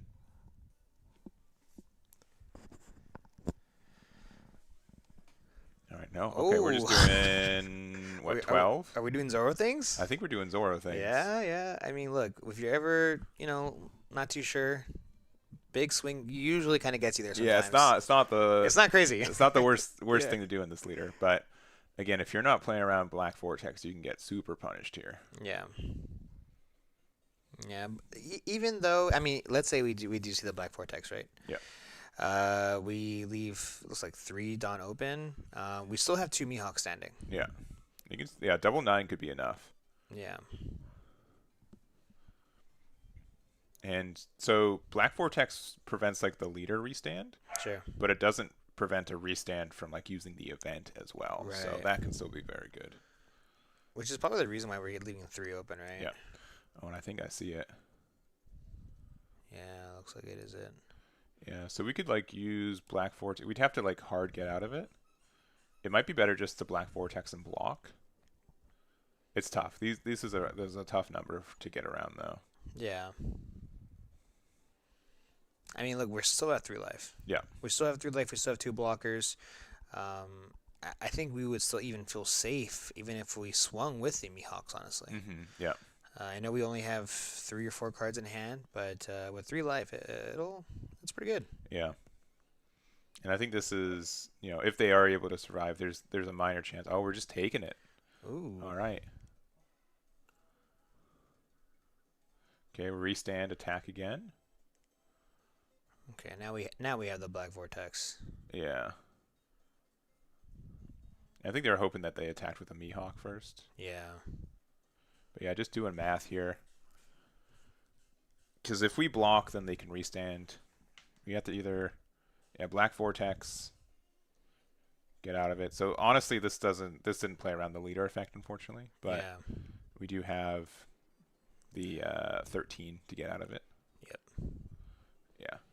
Double 2Ks and the Black Vortex there. So leader -4 for the turn. I don't think they need to go for game here, if I'm being super honest. They can just huddle behind these Mihawks and be likely fine. Yeah. We are completely tapped out, though. Mm-hmm. So.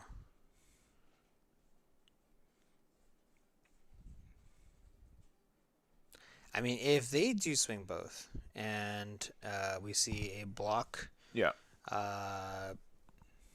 2K1, 2K, because hack is a 5K, right? Yeah. Yeah. No, there's some chances to get there for sure. I think removing Mihawk is not an easy step for this deck. Right. At least not a cost efficient one. We do have access to black cards, right, which usually has reduction and removal, but Koala's not normally the leader to facilitate that. Right. We do get a card draw from attacking leader now that we have 2 8-cost out though. But I do think if they're at 2 life right now, it'd be way different game. Oh yeah, definitely.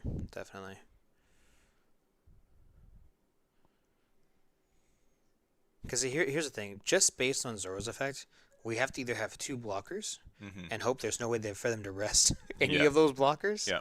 Um,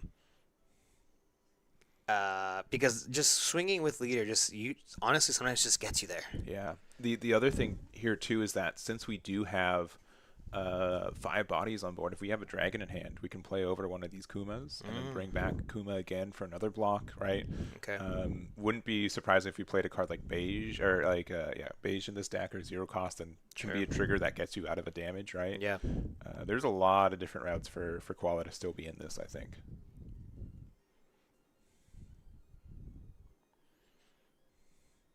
Yeah, I definitely think Koala definitely has to really not miss a beat here. Mm-hmm. Like we have to play, unfortunately, pretty perfect to get out of this one. Definitely possible though, which is always great. But we are swinging 5k, and we do get to draw off that effect. Put you in Zoro.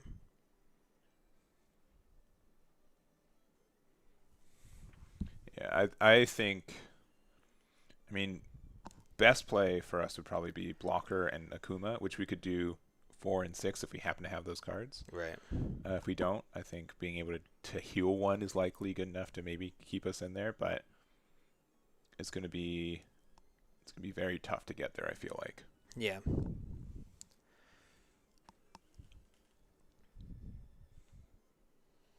I mean, I guess that's also we're probably thinking, okay, how much reduction can we do? Can we get rid of maybe one or possibly both? And if so, at what cost? How many 2Ks we have to do to get out of our hand in order to do so? Definitely a lot of thinking going on. Yeah, and I think that the main part of this, right, it reminds me of like 8-Drop Kid from Star Deck 2. The leader just inherently gets out of a blocker once per turn, right? Yeah. And that's what Zoro gets to do as well. So those kind of abilities, being able to do that, is really, really good. So we've got a 7K. We're going to take the life. No trigger there. Do a second 7K. Pretty open for a block here. That would be, depending on what cards we have in hand. Zoro, I think, honestly, could be comfortably going down to 0. I don't think they should be afraid of losing this turn. Yeah. Okay, I've said this once before. Koala can attack. The character. You know, the 1-drop, yeah. Yes, you're a big fan of the 1-drop 2K. It's possible. But no, with the 0 cost does get us out of this attack, which makes things a lot harder for us, unfortunately. Yeah. Yeah, honestly, though, if that last card in my hand's not a restand event, I would likely just take every damage in case it ends up drawing me one, right? Yeah.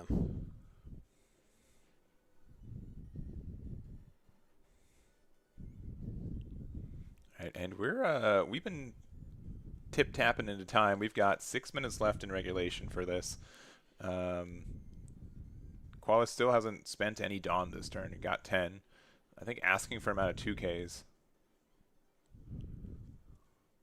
Or just cards in trash, right? We only have one of the restand event, right? One card left in hand for Zoro, so... I mean, look, it's a fair question. We only have one card in hand for Zoro, so I completely understand. What are the chances that's in a restand event card? Yeah. And even if so, can I survive plus the 2 Mihawk swings? Mm-hmm. You know? So let's say we're going to go ahead and tap 2 Dawn, possibly.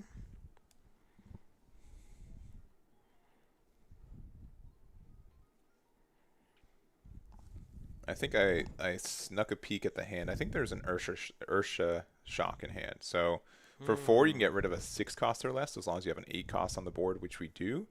But that's not enough for these Mihawks. Okay, so Toy Soldier. Yeah. Plus that. Yeah, so 6 Could Dawn get us gets rid of there. 1 8 cost, but yeah, still really expensive. Yeah, that's a lot. A lot to deal with. It looks like we're thinking about Robin, but man, I understand. I know these spots, like Zoro puts me in these spots, like no matter what I do, like they just get to play Yeah. these big attackers. Yeah. We'll go 8K with Dragon. Oh, block 1K? Oh, block 1K or 2K. Okay, that's really telling. Yeah, That is huge. I would have taken that one. I don't know. Yeah. I don't know. I mean, I get like maybe there's like this might be the first time you've played against Koala, right? Not a very popular leader. You don't know what your opponent's playing 100% of the time, right? I think Yeah. we've seen them have to explain what the cards do to our opponent. So because of that, I understand like why you'd be more cautious here, but like these Mihawks being additional 8K pressures is really good. Yeah. But I think it's also clear that that was likely the last big attack for the turn, so you're okay to get out of it. For Dawn open, we've got 2 blockers up, and we know that our opponent has to like top deck the restand event, right? Right. So with these 2 blockers, I mean, if they swing 15 and you can get out of it with 6 cards, which is not impossible for this deck to do, you can be in a really good spot. Yeah. I mean, we could still have Vortex as well. Yeah, like we could block and Vortex, and then they have to swing with their 2 Mihawks. So Right. And then surely we get there, right? surely. Surely. This is starting to get a little close. Yeah. All right, 10 Dawn, 1 card in hand. There's no way, right? Yeah, if that was top deck There's reset no of it, way, like, I'm like, all right. Okay, yeah. 15 to lead. Fortunately. All right. I'd have to do the math for it, but I think what I'd do is if I have Black Vortex, I'd block with Hack and then use the -4K just to prevent the leader effect. Okay. And then kind of bait them to having to. Oh. All right. I mean, we got 2 blockers though, right? So Yeah, you can yeah. block with Nico. Okay. No, you can't. You can't do a third. Zoro's good, but not that good. Wait, please. Yeah. I think we're just making sure that Yeah. we can't do that.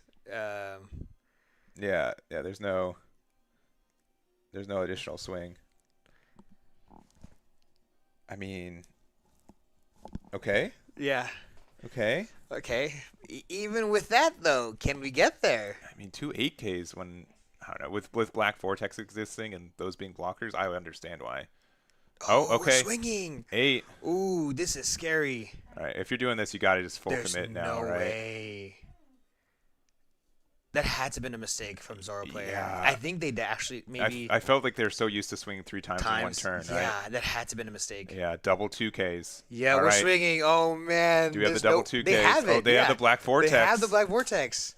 Oh, that is so tough. Oh. No cards in one card. One card in hand. 5Ks. I think they just conceded right there. Yeah. Oh my goodness. Oh wow. That is that. All right. I think they thought that they could resend the 3rd time. I think so. Yeah. Oh man, that was crazy. Yeah. That was a crazy game. Yeah, that was really good. Yeah, I'm surprised Koala was able to get there, but Yeah. those 2 blockers did a lot of work. Yeah. I because they had the Black Vortex, because they had the double blockers, I'd have to be really, because what you can do is that you can block with Hack. Yeah. Then give -4K to. Let me reread Black Vortex because Make I sure don't it's think not the. original or- So it says specifically negate the effects of one of your opponents and give that card. Okay, so it has to be the same thing. Okay. Target. Okay. Yeah. Because I was making sure you can't use it for the Mihawk at the same time. Right. You can't block with Hack. So there might have been numbers if you swung like a little bit smaller with Zoro. I think swinging at least 9K was correct, right? Yeah. So putting 4 Dawn, but putting all 10 Dawn on a leader Yeah. with 2 blockers like that was tougher. But you know what? It's the confidence. It is. It's just Yeah, like, you know what? I have 2 AK blockers. I'm 15-15. What can you do? And maybe a third 15. I don't know. Yeah. But having the out for it, and we'd have to know exactly what was in Koala's hand, right? But Yeah. it was super close, super duper close. I mean, look, I knew that Koala had a ton of counter just based on the way they were playing, right? And the confidence and stuff like that. But man, that was a really close game. Yeah, for sure. Yeah. So that's about a third through this tournament. That was the end of round number 3. We'll have 6 more rounds. This is a 5-12 event with OP12 English format. So OP12 is legal, and the new restriction list is active today as well. So we've been seeing a lot of variety of decks as well. We're probably going to see a little bit less of variety over the next couple rounds. But there's a leader or a deck that you guys want us to look at. Let us know. We'll try our best to find an undefeated one, and we'll see you guys for round number 4. We'll be right back.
All right, we are back with round number 4.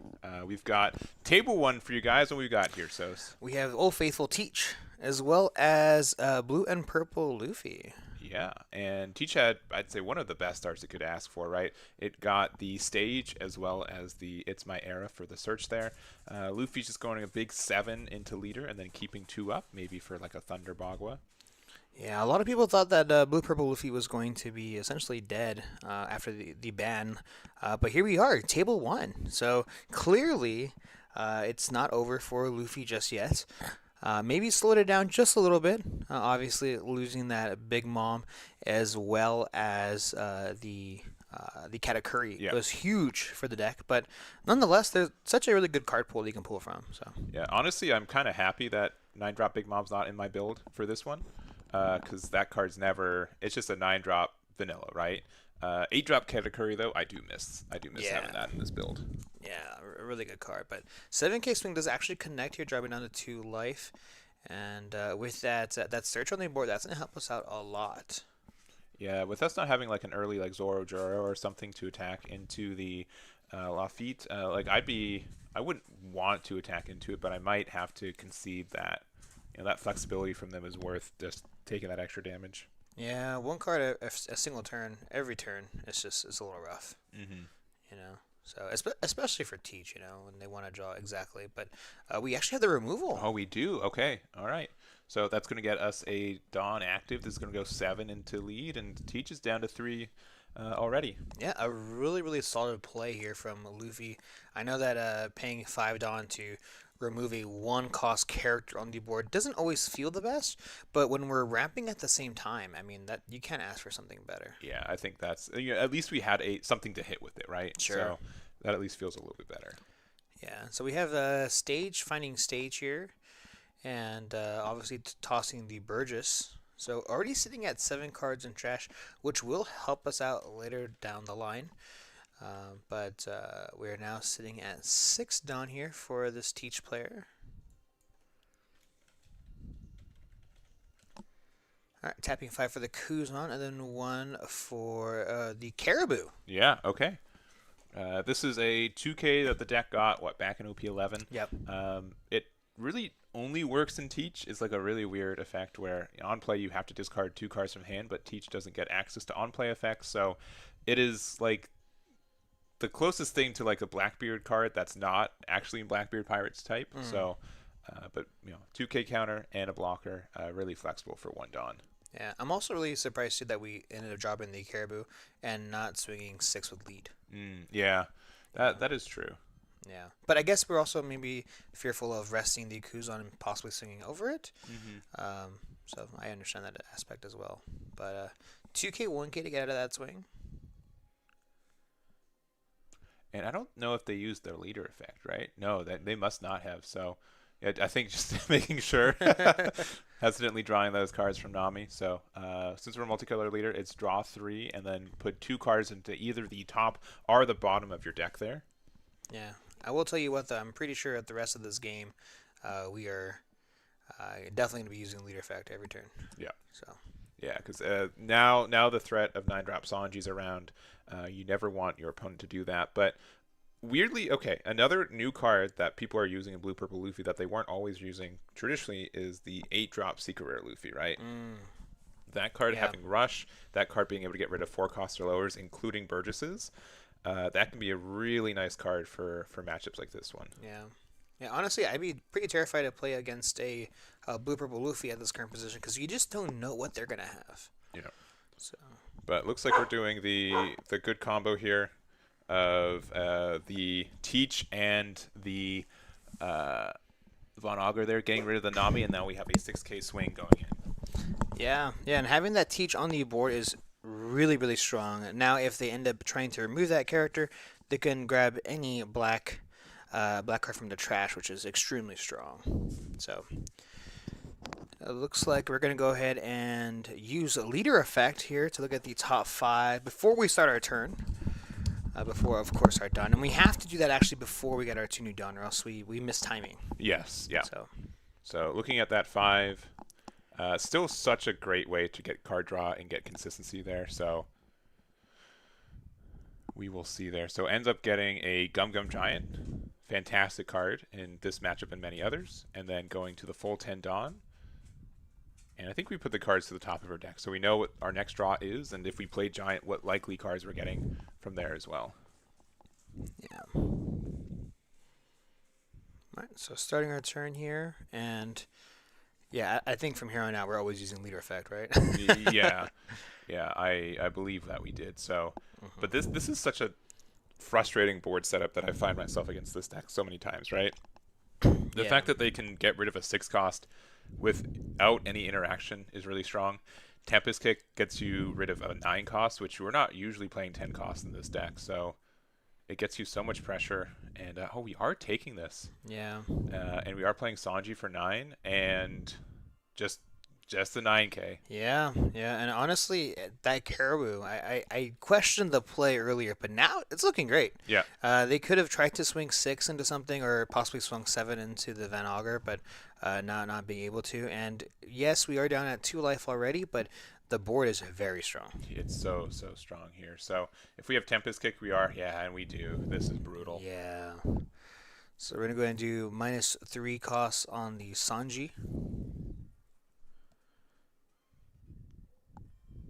And then -3 off the Von Augur, and now that it costs 3, Chichu will be able to get rid of it as well. Oh no! Actually, we're going to be using the finger pistol. The finger pistol, yeah. So it gets rid of it. It's it just means that we get to be a little bit more aggressive here, which I think is fine. We're going to go 8k with Teach, which is the good number. Either you take it or you Giant a little bit more above curve. Yeah, I mean, if we have a ton of dead cards out of our hand, I have no problem gianting here. Yeah, and Teach has surprisingly many cards in hand. Yeah, we're gonna use the Giant here, discarding a Pudding, losing 2 Dawn, drawing 2. Yeah, I will have to say this Teach player has been playing very, very good. Yeah, and they've been pretty fortunate too. The double search turn 1, they're discarding a 10-drop Teach. This is also kind of like weirdly a matchup where you don't always need to play the 10-drop Teach if you have a board like this one. Yeah. 5-drop Kuzan to end the turn. We're not doing another attack with lead, and we're passing back. Yeah. All right, so we are at 8 Dawn, so looking at the top 5 once again. And looks like we do have 4 cards in hand. Yeah. For the Teach player. For the Teach player, yeah. And we did use the leader effect as well, so no on plays, which again very safe to do so against this deck.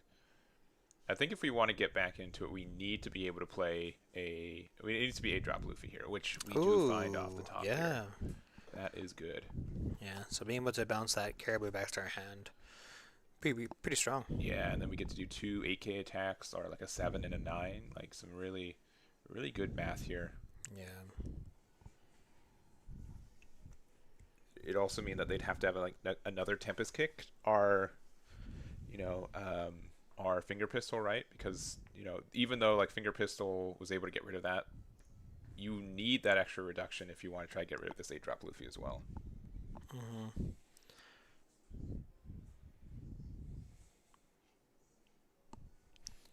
And I'm assuming that the Teach player definitely does have 10 cost Teach, and if not, we can pretty easily find it as well, since we do have stage established on the board, so we could do that. But yeah, we're gonna go ahead and tap 8 Dawn to play out that Luffy, as mentioned before. Man, this card is so good. It's one of my favorite cards. I don't think that it's. I think it's just for what it is. It's fine, right? I don't think it's like overrepresented. I think that the card is fair, which means it's not broken. But in situations like this, it's really, really strong. Yeah. Yeah. So using the effect, we're going to discard a card from our hand. Unfortunately, we're giving them back a 2k, right? Sure. We're getting a Thunder Bogwa out, yeah, which is fine. Getting a Dawn attached to our leader, and yeah, big 8k to Teach. Currently no blockers, but double 2k would get us out of this. Yeah. And Teach is at a point where we kind of want to take it, but at the same time, we really don't want to drop down to possibly 0 life this turn, right? Yeah. So it looks like double 2k there gets us out of it. We're just going to go 8 at this point, since they didn't take it, and then we're going to pass the 2 Dawn open. So, there's a route for success for a Luffy player, right? If they stun the Luffy, it just means that they can only get 2 attacks for the turn, one off Teach and one off on Augur. We can do like another 8k. Like if we had another Brush Luffy, that would be strong again next turn. Right. Yeah, I definitely think this Teach needs to start establishing a couple of Burgesses. The Kuzan can do that. You know, so Yeah, but then you get to bounce it back to hand with Luffy. So yeah, if you're able to remove it with an Augur, Teach, and then play the Burgess, you're fine. But yeah, I think this is going to be a pretty close one. yeah. Funny enough, that I feel like this is all just because of that one card now, right?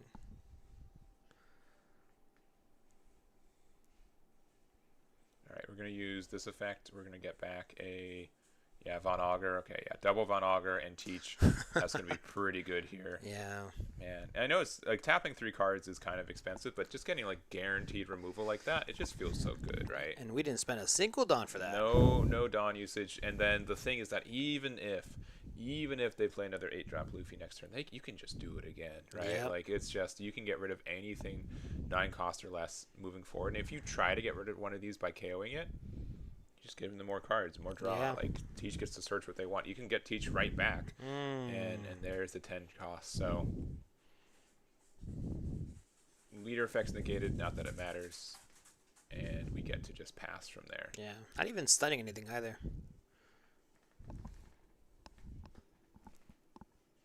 All right, looking top 5. I think we have to have Red Rock. Yeah. Red Rock has to just exist, and if we don't, then we're in a tough spot.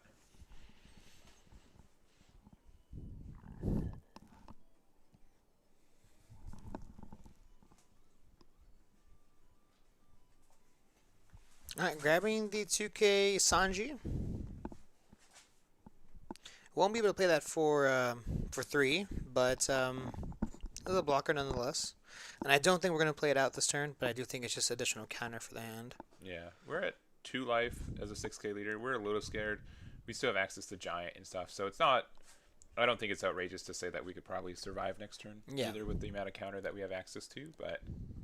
I can almost guarantee that whatever this Luffy player is going to play, it probably will not survive, though. Yes, yeah. Again, like if Teach wants to get rid of something, they can very easily next turn. Yeah.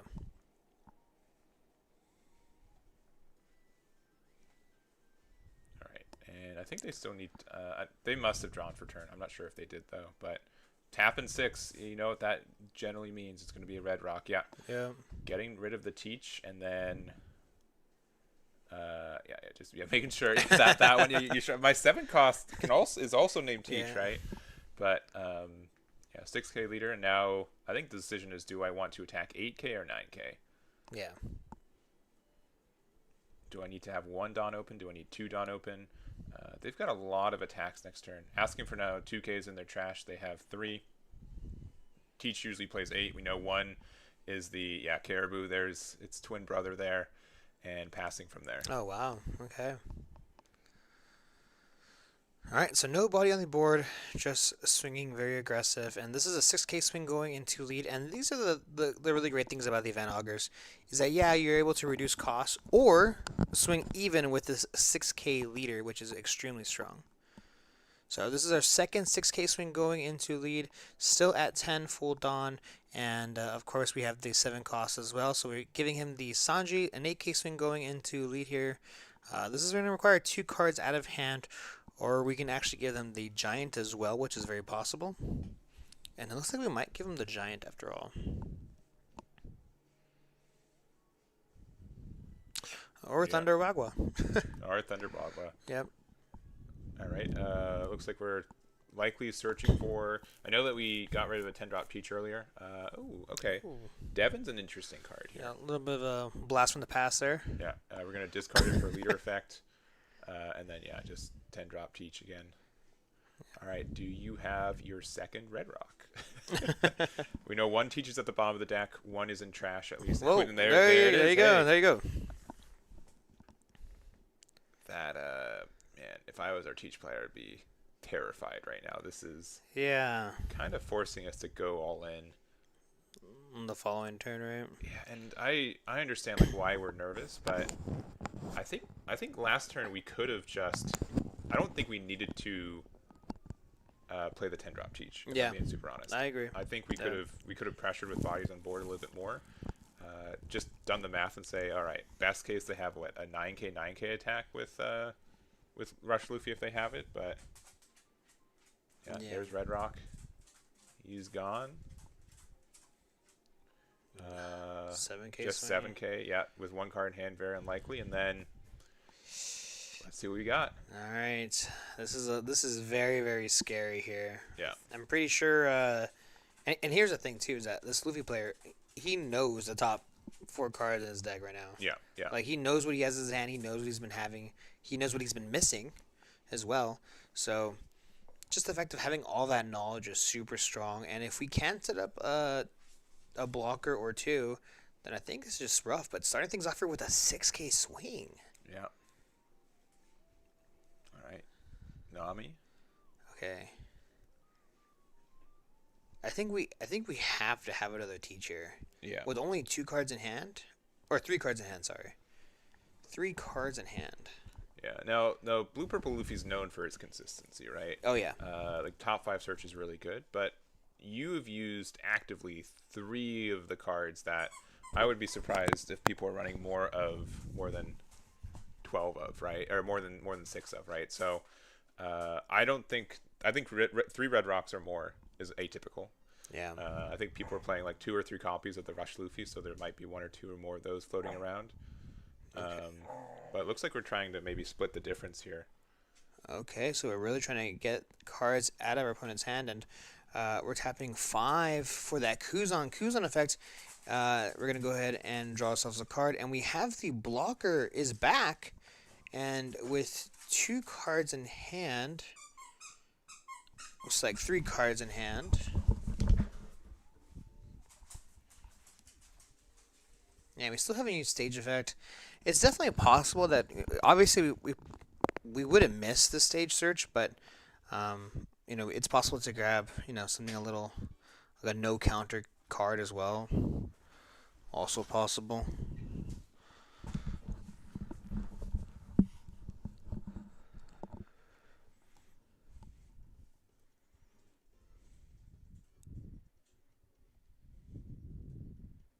All right, and just starting off return. So we have 2 Dawn open, so that could be Black Vortex, right? Yep.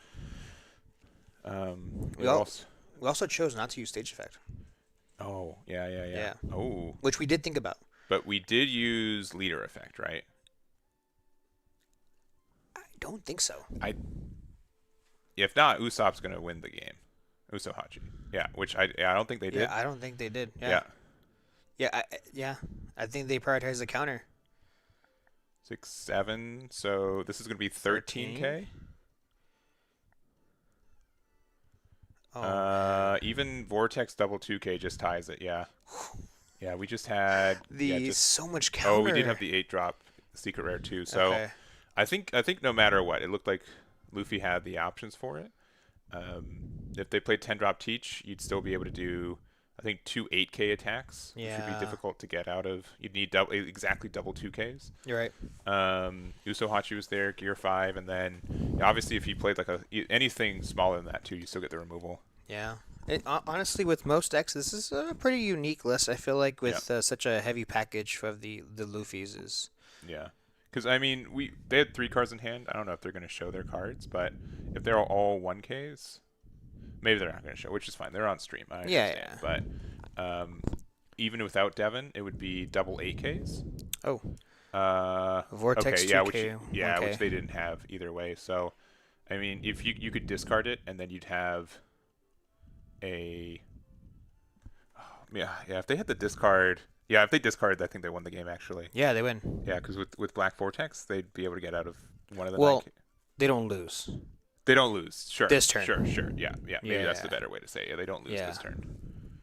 But they had a lot of 2Ks, so... it could have gone either.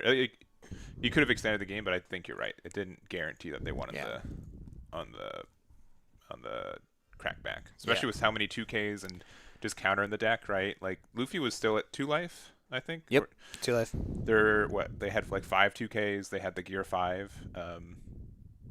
Even with a board like that, I don't think I'd have to redo the numbers to see if they actually would get out of that or not. So yeah, but Yeah, Usohachi able to interact with that. I think that what their biggest thing is they were afraid of 8-drop Luffy.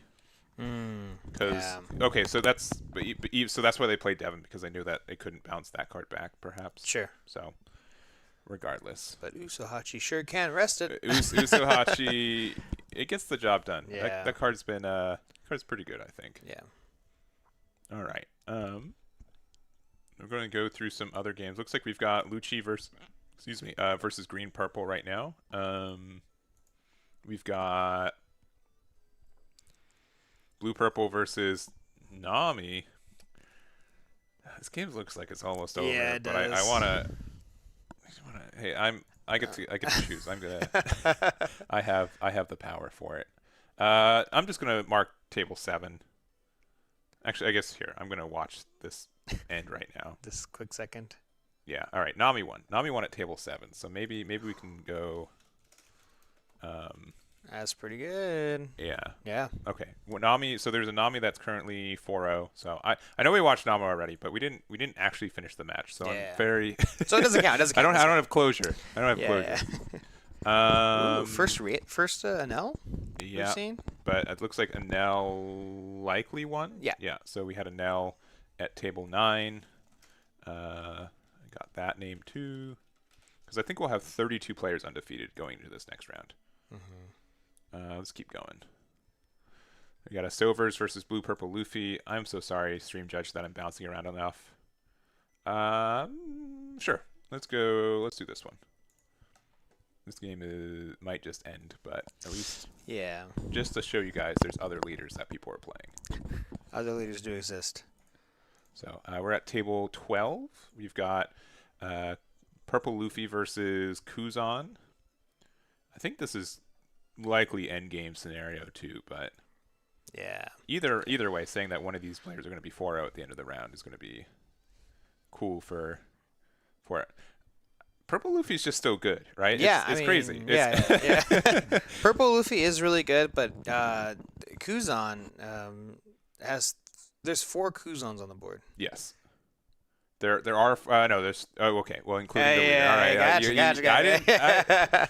I caught it. Yeah, We're good. okay, We're good. okay. But That's a whole lot of Kuzan. it is a lot of Kuzan. Yeah. So this is a 9K swing going into lead here. We do have our Katakuri blocker as well as the Onami blocker on the board, so that's gonna be pretty good here. But we also have the Jozu on the opposite side, so we are gonna see the Gungam Giant there, Don -2, and we're gonna go ahead and pitch a 9-cost Luffy. And it honestly looks like this Purple Luffy player has about 6 or 7 cards in hand, so the Giant plus a 1K counter is pretty good, followed by a second Kuzan swing. We still can block with that Onami. If we have another Giant, we could go down -4 Dawn this turn, which is quite a lot.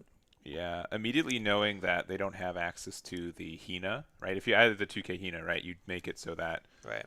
Onami wouldn't be able to block this turn, so... I am a little worried about 8 Dawn active, though. Yeah. That is a little scary.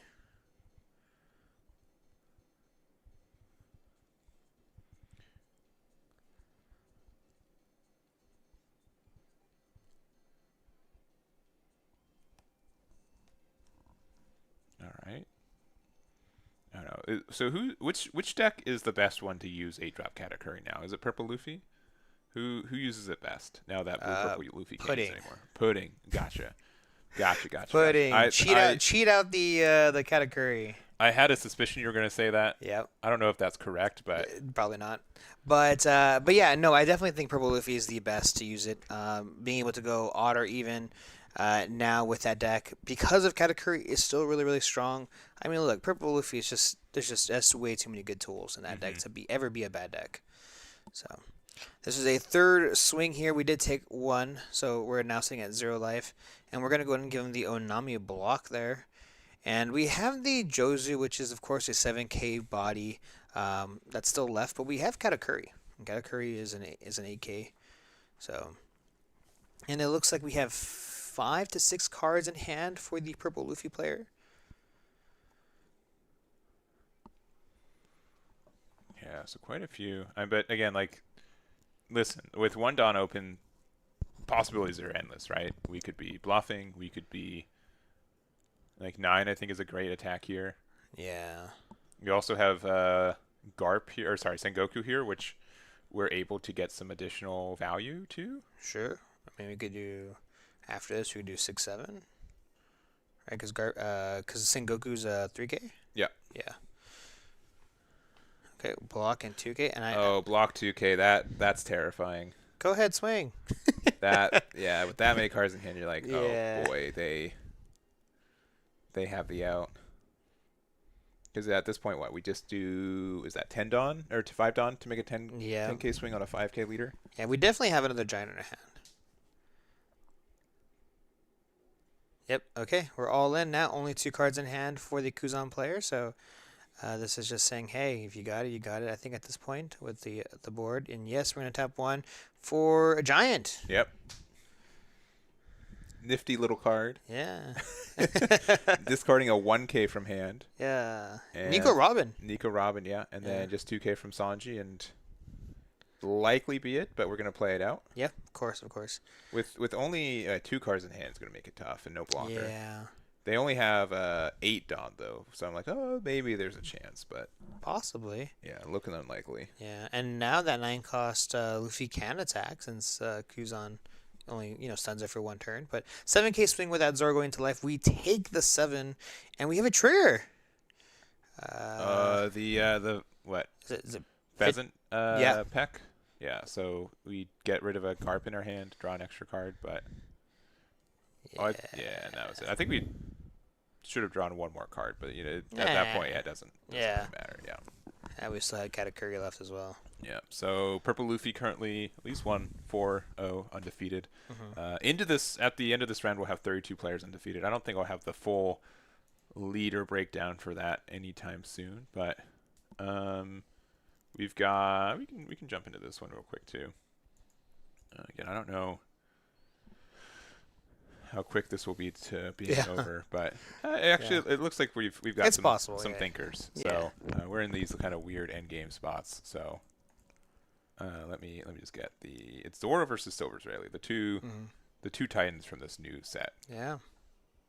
So we've got Zoro on the left, and then we've got on the right the Silver's Rayleigh, which I'll prop up in 3, 2, 1.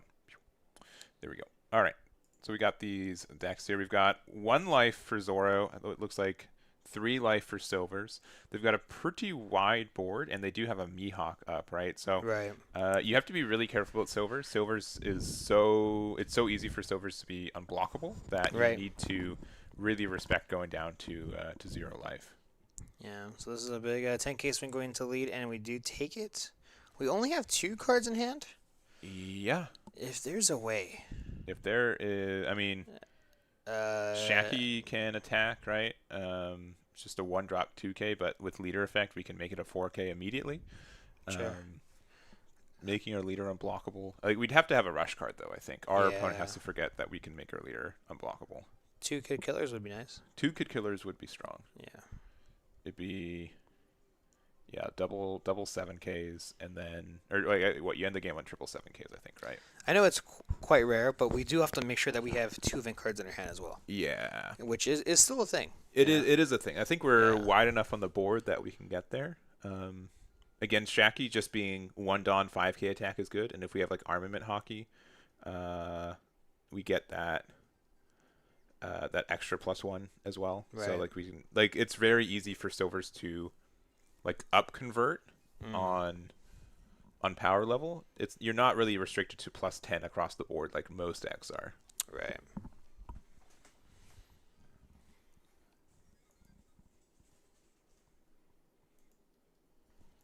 All right. Just taking a quick second to think about it. Definitely understand this is most likely your last turn, but we do have the 2 0 costs in our hand, so plus 2K to the character there. It's a 4K body now.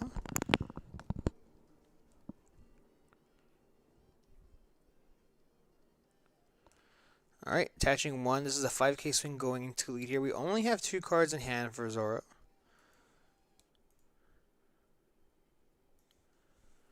Now the deck does run a good amount of like of cards with no counter as well. Yeah. You know. So it's definitely possible here. It'd feel real bad to have to. There's a chance that we only have the 0 cost event. Okay, now we got the Okay, 2K. 2K. All right, pretty good exchange though. Yeah. It is interesting for a red deck not to have that much rush. Mm-hmm. You know. Yeah, most people are playing somewhere between like 3 to 6 cards, right? Mm-hmm. Zoro and Kid Killer being the 2 prevalent ones. Yeah. Yeah, at this point you kind of just need double rush now. Yep. Which we could see a Zoro here. Yep. Yeah. All right. I don't believe that card in your hand has counter. that is what we were saying. Please. Yeah, please do not have counter. Please do not have counter. It could be a 5K swing, Kid Killer, 7K swing. Yeah. Though at the same point, if this card doesn't have counter, if we had that math in our head, I would have liked to do a 7K attack with Shaki because it's the same math. Oh. And it's another 2K. That will likely be enough to wrap it up then. Yeah. Double 2K to end the game is pretty tough.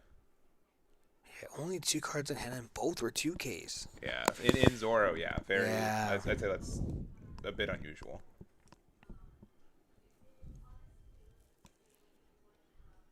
Yeah. It's tough. I mean,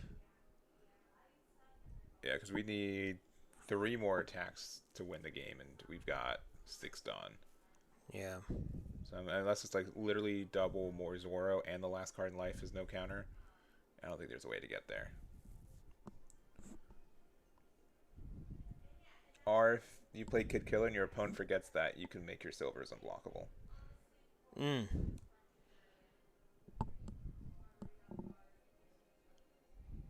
That's true. Which I know is a unusual play, but oh, okay, hold on. Zoro. Okay. Hold on. This is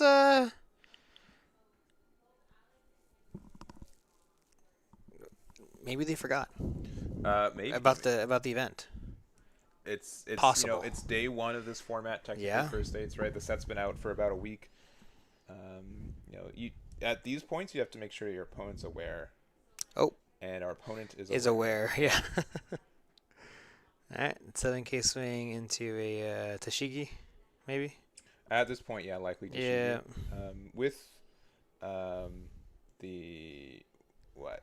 hockey, it's not impossible to get out of it either. We could also have a bunch of 2Ks in our hand, but the color of the Supreme King. So it gives something +2 for the battle, and can rest at dawn to give all of your opponent's characters and leaders minus 1K for the turn. So that could help you survive, right? All right. Oh, we're just getting rid of the board. Yeah. Hey, that's Shaki was like, it was menacing. All right, it almost did enough damage for us to go for game. So I understand. I remember when you swung 5 at me.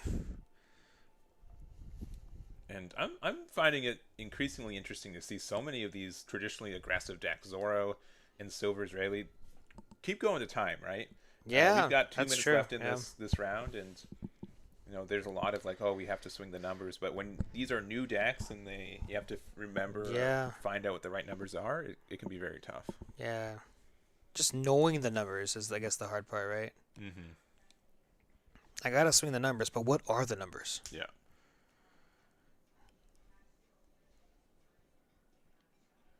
Yeah, 1 life. And yeah, like again, Silvers has a pretty wide hand. It looks like they've got like 6 or 7 cards in there. Yeah.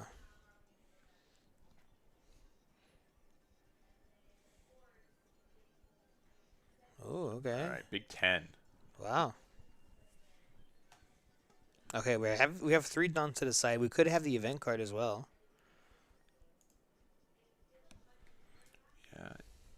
Silvers could have some triggers in their life too, like Mole Pistol. Oh, yeah. Just to reduce the Mihawk? Yeah. Pretty much gets you out of 1 attack.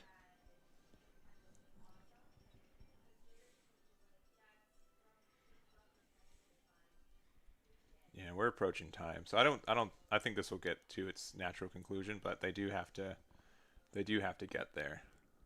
Yeah, going down, all right. Oof. Okay, this could be This could be 8, 9, 9. Yeah. Leaving. Oh, 10. Sorry. All right, 10. Yeah. 2 Dawn open. Yeah. So no restand event. At least that's good. So this is 10 to 5.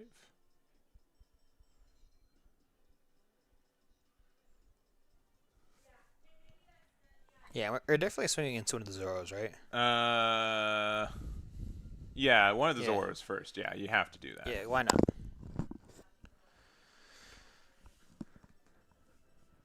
Yeah, because, I mean, at the same time, right? Like, it doesn't really matter. If you could clear the Zoros, you could have cleared other things. If you don't think they have Rush in hand, if you can clear board instead, you do that, because then you just can't lose next turn with 1 attack, with 1 life, and a blocker. Yeah. All right, gets rid of the Zoro. Yeah, restand Zoro. Attack into... Lead.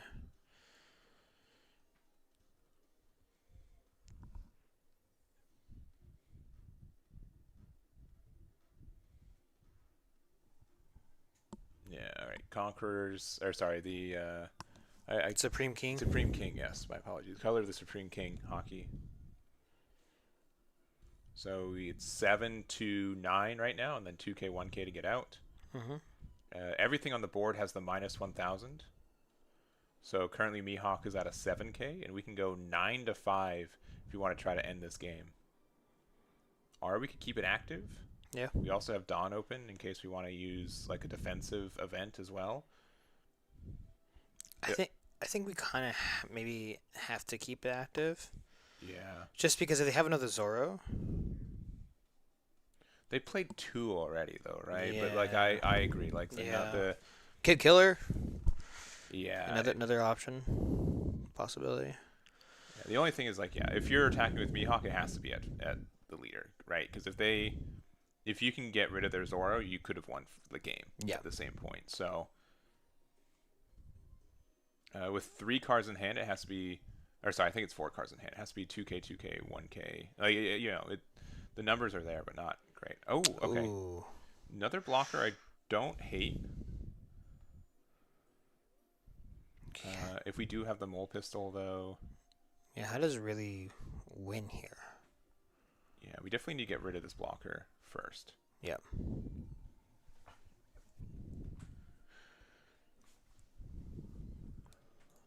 We need to have 4 swings, and we only have 2 on the board right now. So tapping 1 for the search. We're going to the top 5. Finding an event card.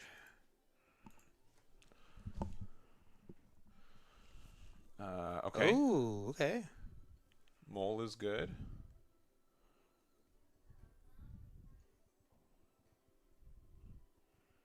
We just have to put a Dawn on our character Zoro. That's true. Yeah. Yeah, you do have to... Or use this. Yeah. So it attaches 2 Dawn somewhere. Yeah, your leader's unblockable. But this still isn't enough to go for game, right? We have to have Kid Killer. Oh, no, we don't. Because we have to pay 4. Yeah.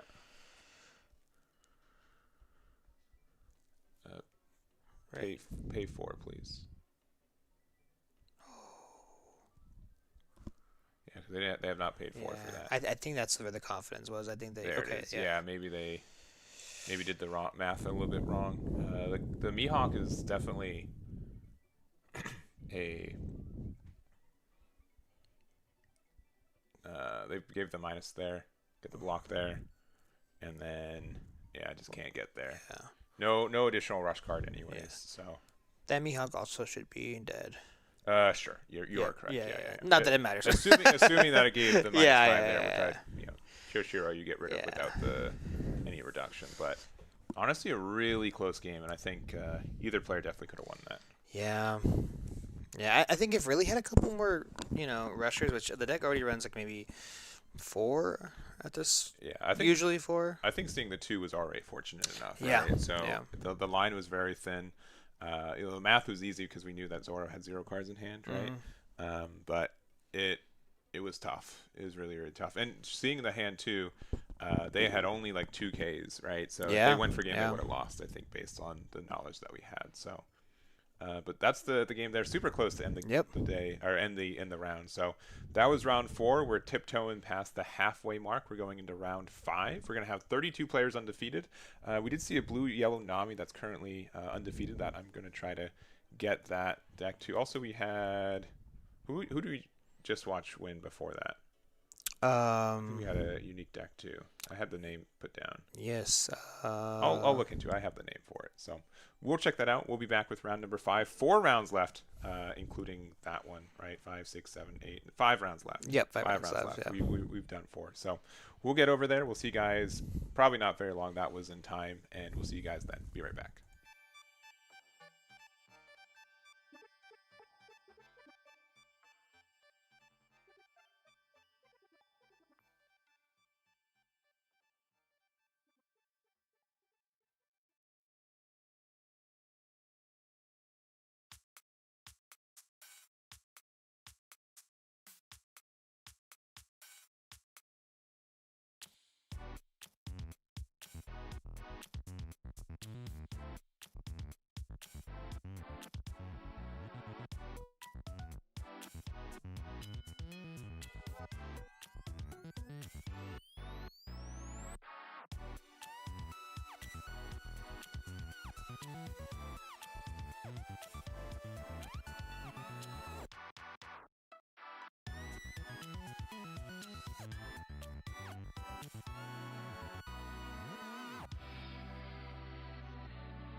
All right, we are back a little early, but maybe because they started a little bit early. We're at table 1, and we've got 2 new leaders. We've got a matchup of Kuzan versus Rornoro Zoro.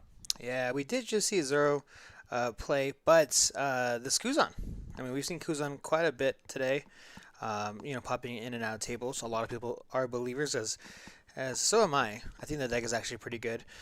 Cycling through your whole entire deck so fast is is a trait that cannot be beat. Really good effect. But dropping the 4-cost Cavendish is quite interesting.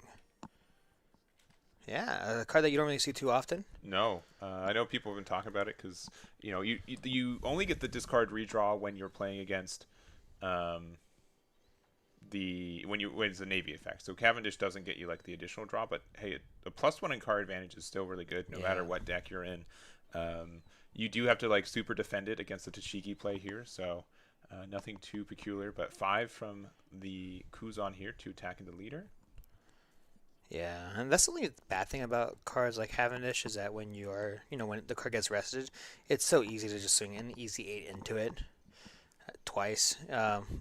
One time and then just swing into lead is just so good. But 6K swing with that Cavendish going into lead. We're going to draw 2, trash 1, trashing yet another Cavendish. And it looks like with this Dawn, we're going to drop the Kuzan. We're going to pitch a card to stun the Tashigi there, which is going to be really good, and then we draw a card since we did pitch 1. Mm-hmm. Yeah, so preventing that Tashigi from attacking is strong. You still have to be worried. It's crazy just how much quote unquote removal Zoro has as a deck, right? It doesn't nothing like inherently gets rid of anything, but just the fact that you're attacking such big numbers. Few things have like battle protection in this game where they can't be destroyed by KO from battle. So yeah, we get rid of this Cavendish, and we're just activate main attacking again, and that's why this is just so threatening, so strong. Unfortunately, if I did have like a 2 2Ks in hand, I probably wouldn't spend it to keep the Cavendish alive. But alas, there could only be 1 Cavendish on the screen. So, you've probably done it once or twice. You're like, oh, Cavendish says untap too, right? There's no other conditions. That's the short circuit in it. And then I play a second one. I'm like, oh no, what have I done? Like, not only do I not get that -2 or that 2 Dawn back, but if I didn't attack with my other Cavendish, I don't get that one. Yeah. Like, please remove one of these boys. I'm so sorry. I made a mistake. Yeah, Zoro was quite upset. Hey, I know there's a blue Cavendish out, but there can only be one, and it's mine. So, Tashigi looking at the top 5 for a Navy search. Quite good. Hina, yeah. So that can be good against Kyoshiro, some of our smaller blockers, to maybe try to go for game. But if we're at 8 Dawn, best play would be not finding Garp. Yeah. By 9 Dawn is quite unfortunate and unlucky. So Kuzan is pretty good here though. It is good, right? Stunning the Cavendish is quite strong. Yeah. Obviously denying the 2 extra Dawn, 2 free Dawn. But I would say that this matchup is a little harder for Kuzan. But I'd say that at least it's a 5 life leader, right? That helps it a lot. Yeah. You have a lot of defense potential for the deck. And there's a Garp now. Now I'm curious why we didn't play that, right? We must have had it already for the maybe we thought we were at 10 Dawn. Yeah, maybe. Yeah, but this looks like a 7K swing going into lead, and we're going to take it. All right, now we have Mihawk, the 4-cost character there. And 5 active Dawn. We're swinging a big 10 into the Kuzan there. Yeah, probably first the character, right? And yeah. Then, oh, yeah, that's right. yeah, just making sure. Yeah.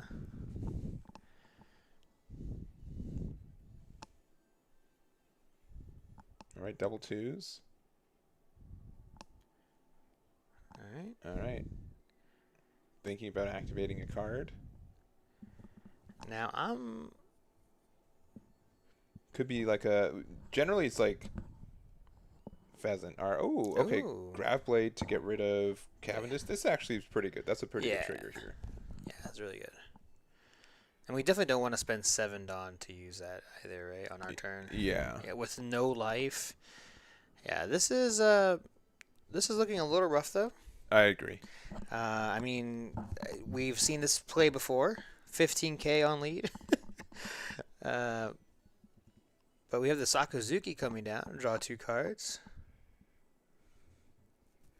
Yeah, at this point, though, I think we have to prioritize board. And then, like, if Zoro doesn't win next turn, right, and they go all out with, like, their Mihawk and stuff, then they can super lose. And, hey, with 3 Dawn open, Pheasant Peck can be great at preventing us from losing, too. Sure. But these are going to be some tough numbers. Yeah.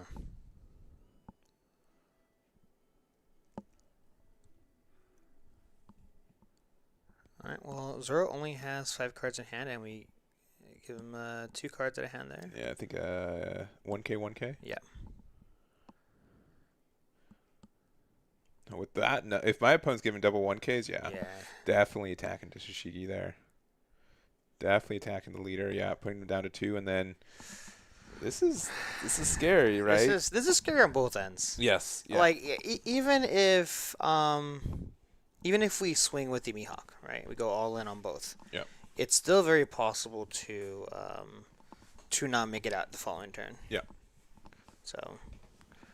Yeah, this could easily be any person's game, right?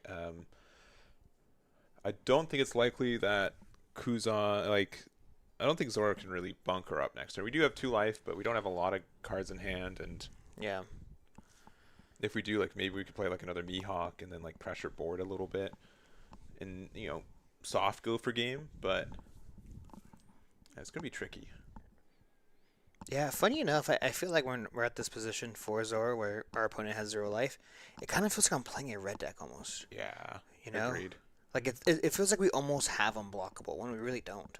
Okay, so we're just going 9 here. So yeah, we're committing to going for game. So we're going to use the Pheasant Peck, discard a card, get +4, and then get an additional 1K to get out of it. Okay, I'm thinking here. 10k swing, right? 10k swing into a character Kuzan, goes down. Yeah.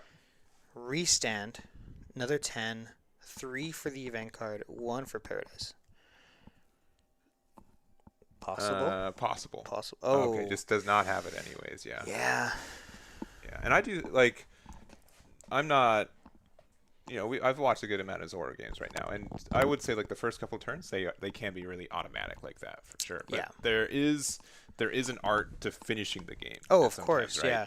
What's the best way to do it? What's efficient? Having to play around blockers. I know a lot of people are targeting that deck, right? So it's something that your opponent has to be, like, really aware of. So that is something that that happens. But I think Kuzan saw the pressure that it needed to.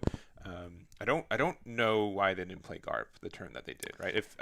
Unless I just read it wrong, that they didn't have it in their hand at the time, but Right. I think they doubled Tashigi and then discarded off the Kuzan effect, right? Yeah, I think that's what it was as well. So I was a bit confused about that, but even then, I think Zoro had enough pressure to go for that one. Yeah, I mean, we're at a situation and a point now in the meta where, yes, everyone knows what Zoro does, but you have to still respect that leader. Yeah, we definitely do. And here we're gonna go. I think they obnoxiously changed sides. So let me fix the layout for it. But we've got another Kuzan versus Zoro matchup for you guys. Same matchup, but I think a little bit of a different story now, right? Mm-hmm. Yeah, definitely a different story now. The Zoro board is a lot less developed, and the Kuzan finally has a Garp on the board. Yes. So that does make a big difference. It's just having like another 8K body to attack with helps you a lot. Yeah. So it looks like we're debating on the swing on the math here. Now I will have to say we are sitting at 4 life for the Zoro player, which is quite huge. So this is a 7K swing going into lead here. And honestly, for the majority of the time, I think we're pretty much ignoring board here, other than just the most likely 10K swing with Zoro. Yeah. But 2K, 1K to get out of that, and we have yet another Tashigi. We aren't able to rest anything. I'm sorry, we get to rest the Kuzan, that's right. And then we're able to attach 3 Don to our leader. And if we wanted to, we could try to remove one of these 8Ks and then just swing face here, right? So, yeah, I believe this is a 12K swing going into most likely the Sakazuki. Yeah. Oh, but it looks like we're going to Pheasant pack, get rid of it, draw 1, and then Toshigi 1K to get out of it. So we do get to survive there. Yeah, big attack into life, going down to 1. Another gravity blade trigger? No, okay. No. So that's just deja vu from our previous game. Yeah. So I would say, the difference in this game is that our Kuzan player has a more developed board, but at the other chance, Zoro's got 4 life right now, right? Like, yeah. just so much. Yeah, I'm assuming you played Mihawk that turn, possibly. Yeah. But if we didn't, I totally would have swung with that. Agreed. That character this turn. Yeah, I think it was definitely worth the attack there. So I think our best play, I think we have to get rid of one of the Tashigis, just outright. And then if we can maybe play Kuzan to stun something, like maybe that gives us a shot. But Right. I think we have 4 or 3 cards in hand for Kuzan. Not a lot right now. Yeah. 3 cards in hand, as it looks like. Yeah.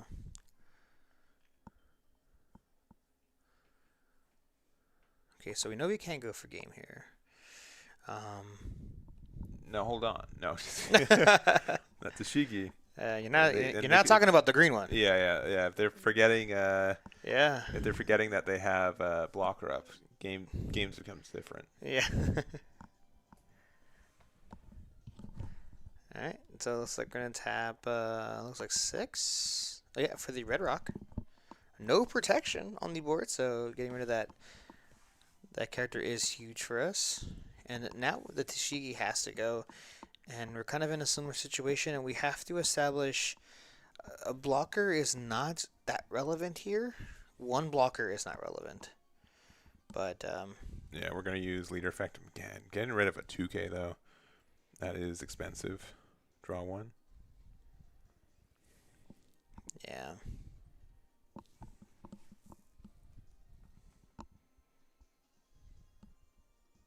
All right, 9 into Tashigi most likely.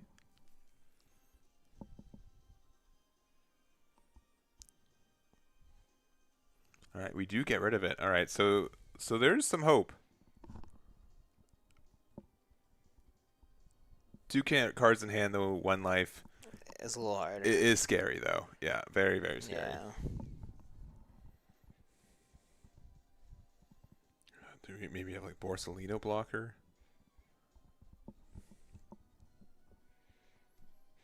But with the way Zoro plays, that even if we had the 1 blocker, right? Is it enough? They don't have a rest card, and if Zoro doesn't have a way to rest or restand their leader outright, then it can be. Yeah. All right, double 8s. Okay, if we didn't have it before, maybe we do now. And we're gonna pass the turn. Let's see, can Zoro close it out? Yeah.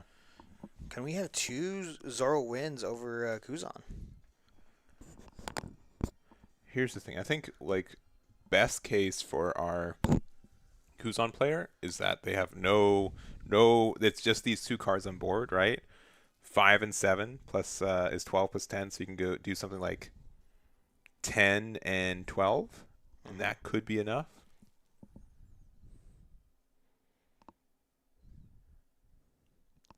So it is putting them on having the cards, which at this point I think even if you feel like they have it, you need to make sure. Yeah.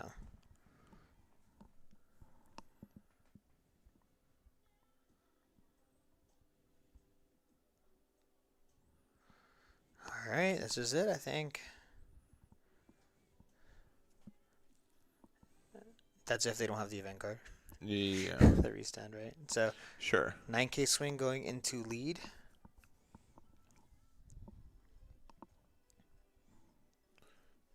here's like the other issue too is that a couple niche things. One, Pheasant Peck is not worded the same way as Gum Gum Giant, and a lot of people I think believe that it does.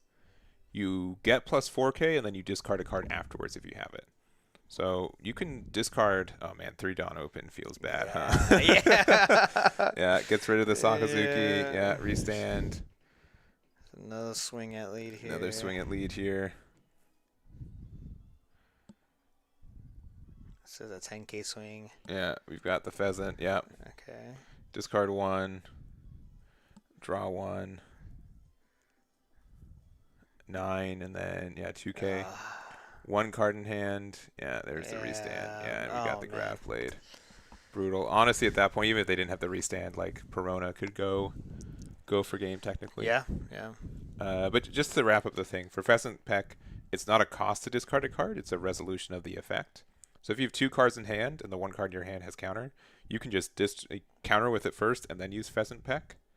And then you get the plus 4K. You just don't discard a card. So you don't get, like, the cycle, but the card you're going to draw was likely going to be counter that you wanted to discard anyways. So, no, if you play Kuzan, make sure you know that interaction with it. So, but yeah, over 2 games, seems likely that Kuzan might just have a tough matchup into Zoro, which, if true, that's going to be very tough for it in this meta, I think. Yeah, I think if any deck that you play currently has a tough matchup against Zoro, it's gonna be tough for you regardless. Mm-hmm. Not even because it's the best deck in the format, but just it's one of the most representative. Yeah.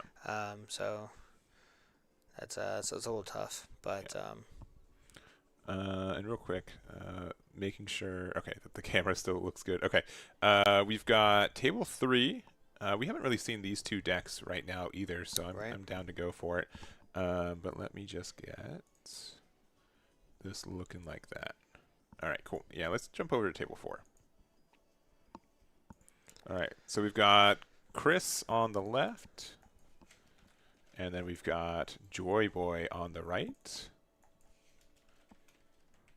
And it's going to be green, purple Luffy versus the green Bonnie.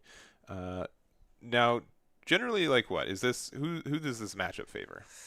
I think it seems pretty heavily favored Bonnie, but I mean, green purple Luffy's, if not one of the most consistent decks in the format. I mean, there's so much Searcher, there's so much Hard Draw that we have in this deck. There's just a lot of really great resources in this deck, so it's pretty easy to say Bonnie clearly wins this, especially if you have 8-cost Kid and you don't have Gamma Knife, which a lot of people have been cutting. Yeah.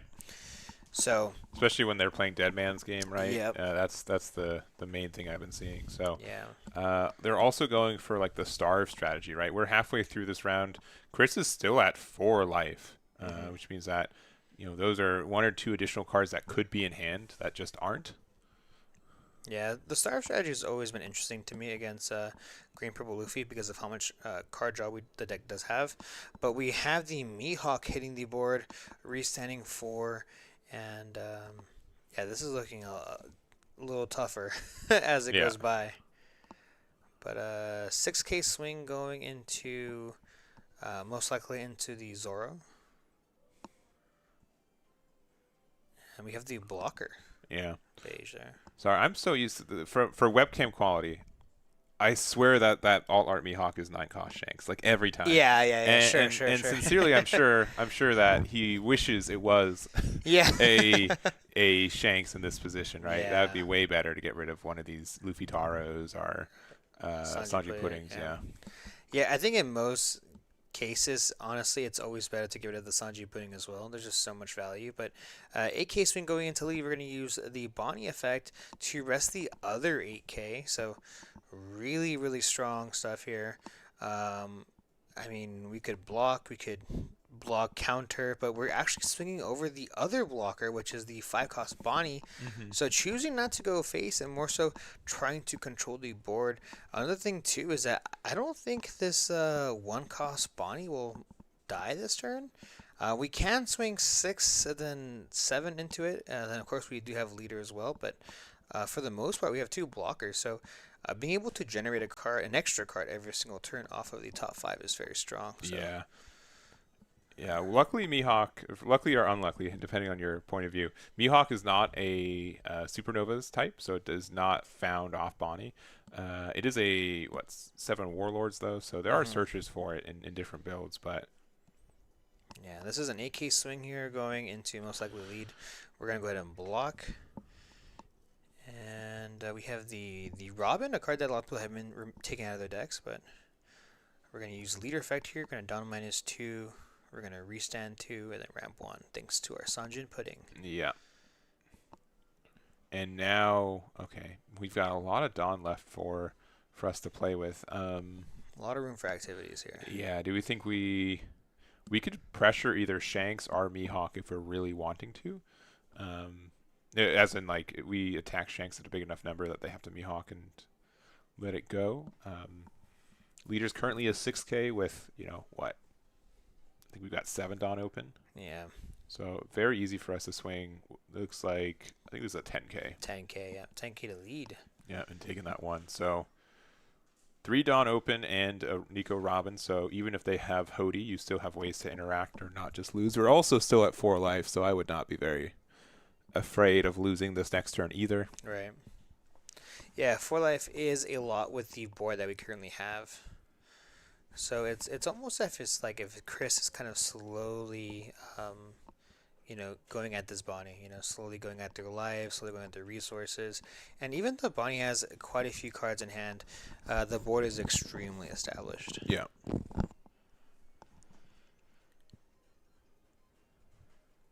We also can't forget that Luffy does now run Dead Man's Game. Mm-hmm. So very, very good card. Yeah, it goes both ways. I would say, yeah, Bonnie generally still plays Hody, can play Dead Man's Game. Luffy generally plays Dead Man games. They technically can play Hody too, right? But sure. There's 2 cards that establish very similar goals.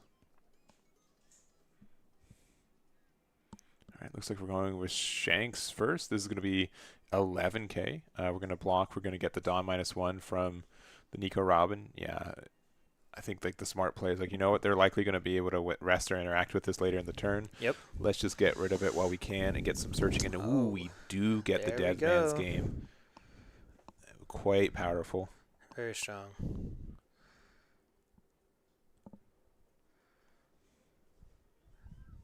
Yeah, if we have 7 cost Luffy, we could do a lot. A lot, yes.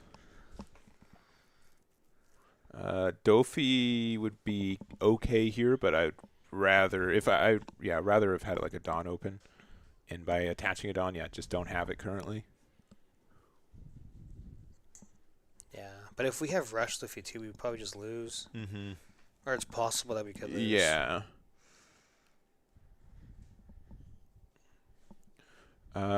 Bonnie's generally not playing Electrical Luna because otherwise it'd go pretty hard here. Yeah. Yeah. I'm surprised they're not taking this damage. Right? Yeah. They're probably attacking the Zoro Juro, though. That's probably why. All right, using Bonnie, searching top 8. But now if we have 8-drop Kid, we don't have enough to put Dawn on it after we play it. Another 2K. Yeah, that starter deck has essentially just given us more 2Ks. Yeah, it really has. Yeah, no one really playing the Law and Beppo. Yeah, we did see the beige hit the board earlier, right? Oh, sure. But yeah, Basil and X-Drake, yeah, good 2Ks. A lot of decks are playing. Another Mihawk. Another open 4 Dawn. Yep. That's pretty good. That'll do it. Yeah, two big blockers, 1 Kyoshiro. Really not protecting anything on the board besides just being a blocker, but at the same time, I think Chris still has a board that can still pressure this board as is, though, right? Yeah. And if we end up having 6-cost Luffy, I think this might be one of the turns that we can feel comfortable playing it. Yeah. Yeah, and even if we swing with just the numbers that we have on the board for GP Luffy, it's it's still taking quite a few cards out of Bonnie's hand. So we essentially only have really 2 free blocks, but we of course cannot forget about that leader effect to rest the other Luffy Taro. It's like I'm only seeing 1 Luffy Taro on the board. Yeah, which is great. Like Yeah. this being a 7 cost, you feel like really good about it. But then like Carrot being able to stun it, Electrical Luna still being able to stun it, this leader still being able to interact with it. It's it can be frustrating to still get like full value from this card.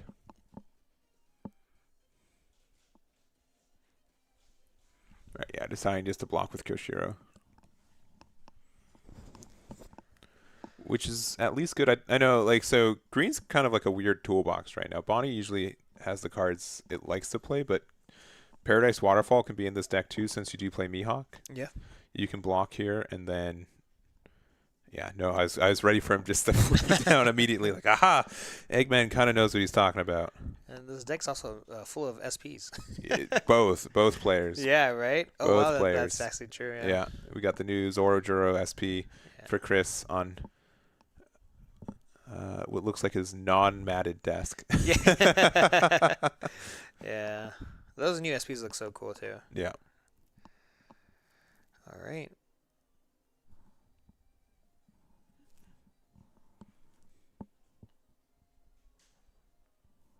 I mean, you know what? Even though we have such an established board, this has been quite tough.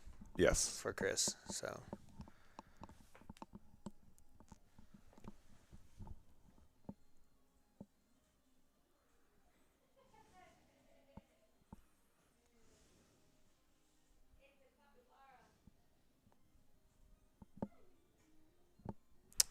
All right. Yeah, and then we're gonna play the Dead Man's game here.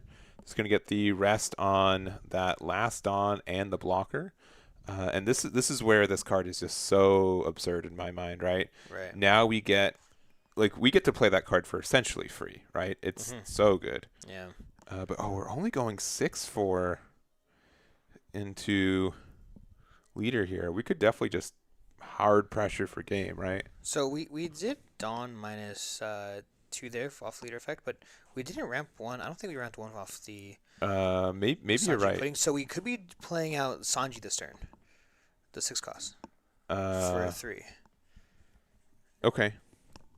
It's possible because I don't see why you wouldn't want the extra Dawn. Yeah. Is Sanji pudding optional? It is, right? It is optional. Yes. Yeah. You'll go 7 and to lead. Again, Chris is still at 4 life. Yeah. And we're a 6K leader, right? Rip. All right, we're just gonna keep playing it slow. All right.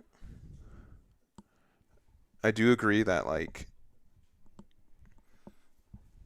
as Bonnie's not losing, but they're not really pushing their game plan forward that much, right? Yep. If we have another Dead Man's game, which again, Nico Robin can search it again. That can just be enough for next turn too. So yeah, having double searcher in that, as in both colors can find it, is really strong. Yeah. The only thing I would say, like, yeah, if they establish 8-drop kit at all, we just lose. Yep. I think that card just ends this matchup in this current state. And I highly doubt that Chris has Gamma Knife. It's possible, but it's just a little more rare. It's also an unsearchable card, other than the 1 cost event search. Yeah, but we're gonna use the Dawn -1 look top 3 off the on KO for Nico Robin being a blocker.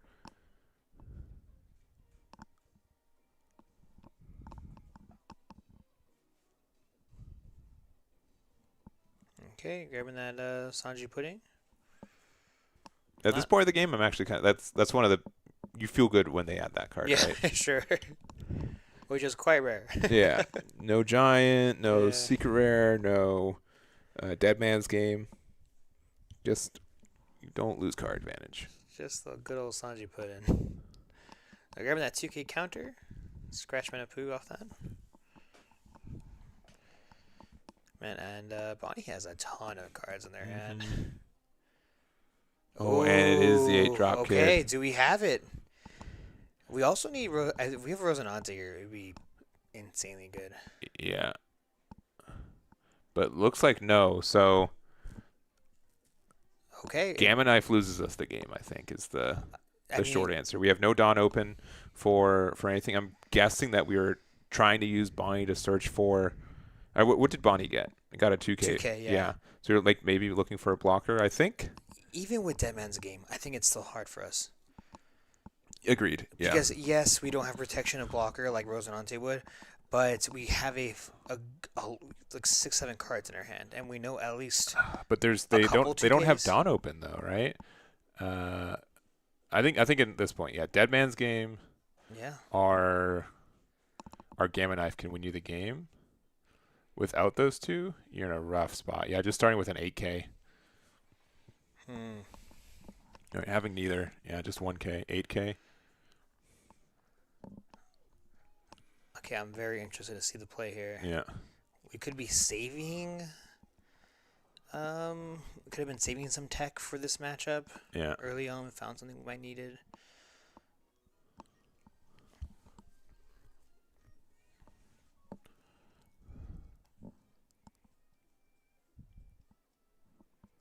Yeah, another 8. We've been giving 2Ks for every single swing. Only 4 cards left in hand. Yeah. Yeah, Another 2K. And that's the Apu we know that was there, right? Yeah. At this point, so hopefully we have something to sink a little bit of Dawn for before we use our Dawn minus. I mean, we have Sanji Pudding, right? We do, yeah. But I think that will get us a card draw. I mean, it's also possible do we need to win here? We don't need to win. No.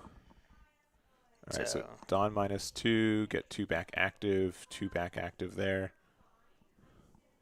And then, yeah, we could put 2 on leader and then still have 3 open, so Hody doesn't immediately... We have a giant on live if they have a Hody, but it's either that or, like, guarantee removal of 1 body by putting 5 Dawn. Yeah. Or even at that point, you can put 4 Dawn. And if they Hody, they Hody. But if they don't have Hody, you at least have a Dawn open. Right. Yeah, this is going to be close.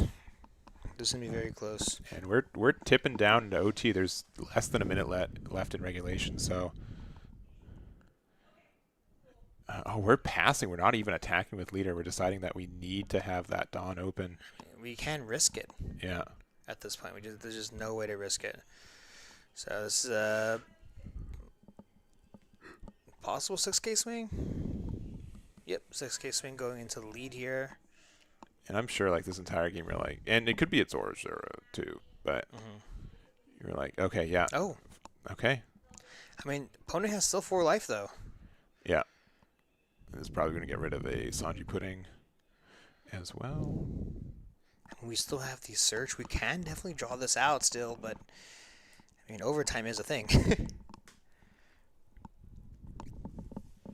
Yeah, it really is. And this is going to be turn 0 for Joy Boy, so they're going to have this turn and another. So it seems like they're definitely playing for next turn. Yeah. We just have to make sure we get there on time. Yeah. All right, yeah, we know we're doing this too. This will be 9K into... Ooh. Oh, Hell's Judgment. Yeah. Okay, so we're going to give 2 things -3K only for this turn, but it's going to be the 8-drop Kid and then 1 of the Mihawk slightly.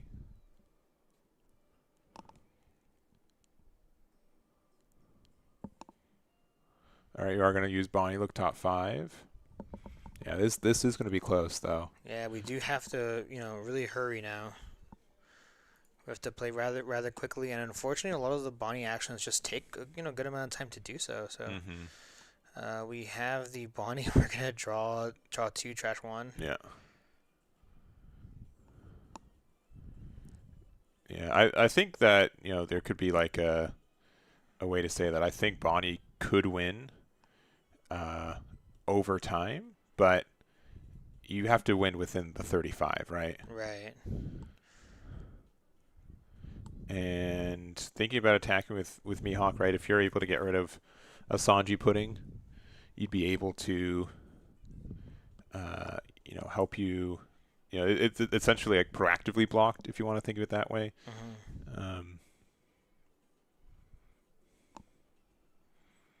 Yeah, I have to decide. Yeah, 3 Dawn open. You can active Sanji Pudding. We only have 3 cards in hand for green purple, so giving them this option for into life. Interesting. Yeah, I think we're feeling a little bit pressured about the time now. And Ooh, then tapping 2. are we playing another blocker? That could be the reason. Okay, no, just keeping it. Yeah, we need to play very aggressive here. So looks like we have the 2 Luffy Taros and the 2 Sanji Puddings. Can we close it out? We only have about almost 3 minutes left on the clock. Yeah, this is going to be really, really close. Also, too, Chris needs to figure out how we can get over this this 8K kid with 2 blockers still standing, as well as the 3 Dons so active. So we're going to be able to rest one of these Luffy Taros as well.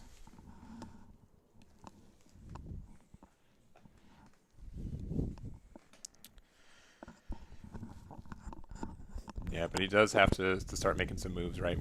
This is turn 1 in overtime. And we do have a judge in here too, so if we have Dead Man's Game, yeah, I think that has to be the play. So gets the rest on 2 blockers, right? Right, yeah. And it's got to be the blockers as well.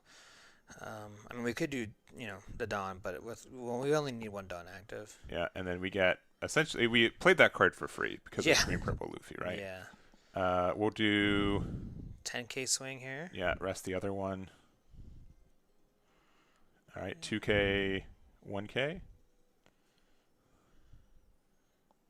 10K swing, gets rid of it. Uh-oh. Yeah. And another 10, that's likely going to get it, right? Yeah, not quite. Yeah, unfortunate. And like if we didn't attack with that Mihawk, I think we could have survived. But I also do agree that we were going to lose in time in that way too, right? So we had to pressure a little bit.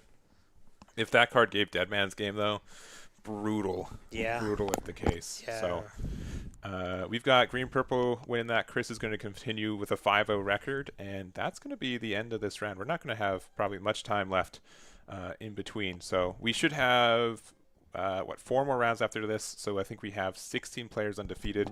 We have at least 1 green-purple Luffy. We have at least 2 copies of Zoro as well, and we'll see what the rest is looking like. But so far, any favorites you think is going to win this one, Sos? Ooh, man. The way the games have been going, I think Green Purple Luffy might win today. I think the ones that we have seen play today have been doing really, really well. As well as kind of surprising, not surprising, is Zoro. Zoro's seeing a lot of wins today.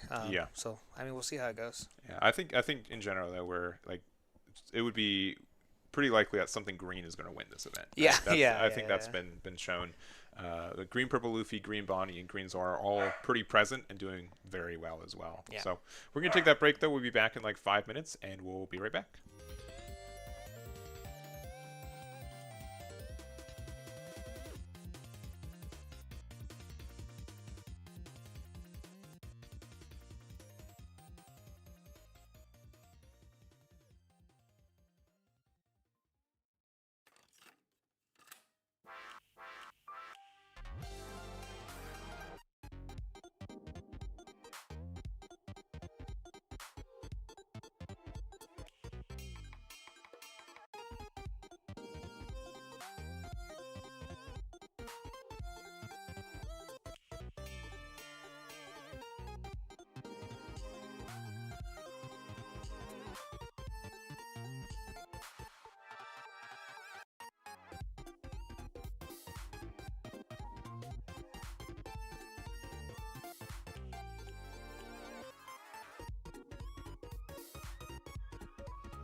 All right, we're back. We're back. We've got for you guys round 6. We've got what 9 rounds today, and we've got a fast one, at least out the gates for you guys. It's probably going to be one of the longer matches, though. It's going to be Codfather on Enel versus Quan on the Green Bonnie. Yeah, this matchup definitely goes the distance. I mean, clearly not though. I mean, Bonnie is swinging 9K into lead, already dropping Enel to 2 life, so choosing to go a lot more aggressive.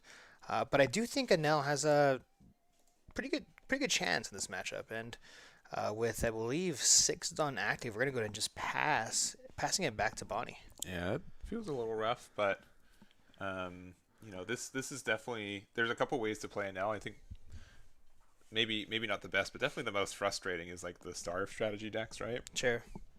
If you're able to give a lot of cards in your opponent's life, man, we just do not believe in playing cards. Man, we are at 8 Dawn. There are 0 cards in trash for both players right now. No one's played a card. That's insane. Yeah. Put itself back? Oh, okay. Katakuri is up to, right? Just to make yeah, sure. no, it is up to. It's okay. up to. And it can put itself back into life. That is why, because making sure there wasn't like an awkward situation where he had to put it back into life. Yeah, so 5K swing does connect here. We're going to use our leader effect to pitch a card to heal 1. Choosing on the pitch, just a nice little cycle for the turn. Yeah, I feel that's a mistake. That's a mistake. Enel hasn't been popular for the last couple months, for sure. It is, yeah. And you just gave them a free draw 1, trash 1. Yeah, on top of the fact that 9-cost Shanks is a card that is very, very good at the end, late game, but we're gonna see here. Yeah, that's a card that you honestly really rely on toward the late game to get rid of these 10-cost Enels. Yeah, but I will say the big difference here is that you don't have, or you have the luxury of, Enel has literally no way to remove this card, right?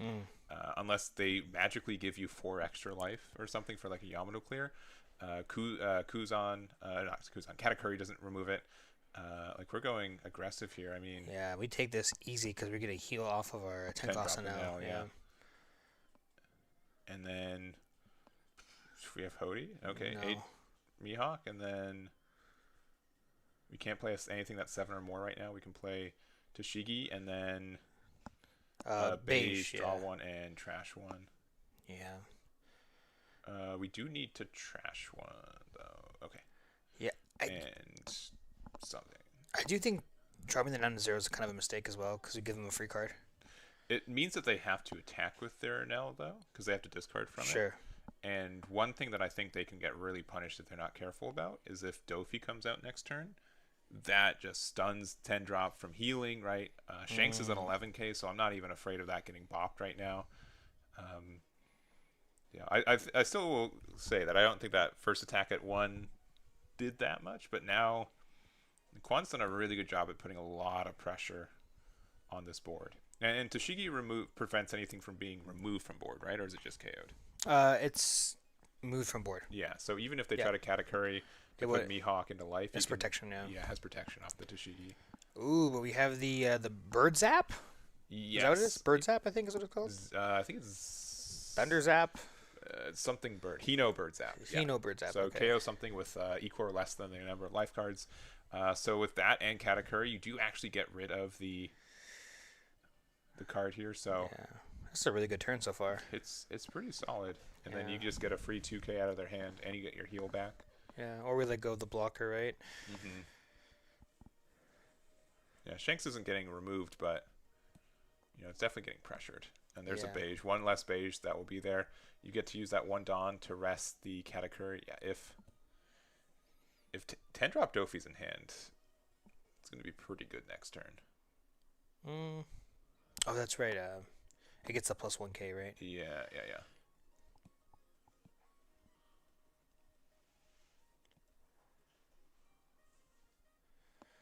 Okay, if we have 10 cost Dofi, we don't swing into lead. I think we do a 5k with leader. If they take it, we go Shanks and then Dofi. If not, we just... Ooh. We probably have another 9-cost Shanks in. Another 9-cost Shanks would go crazy here. Yep. Oh, yeah, it does. That's huge. So we just had probably a couple in hand then. You know, which is good, which I think is Yeah. really good. Yeah, I Yeah. do not hate this. Enel sincerely does not have any great ways to interact with this card.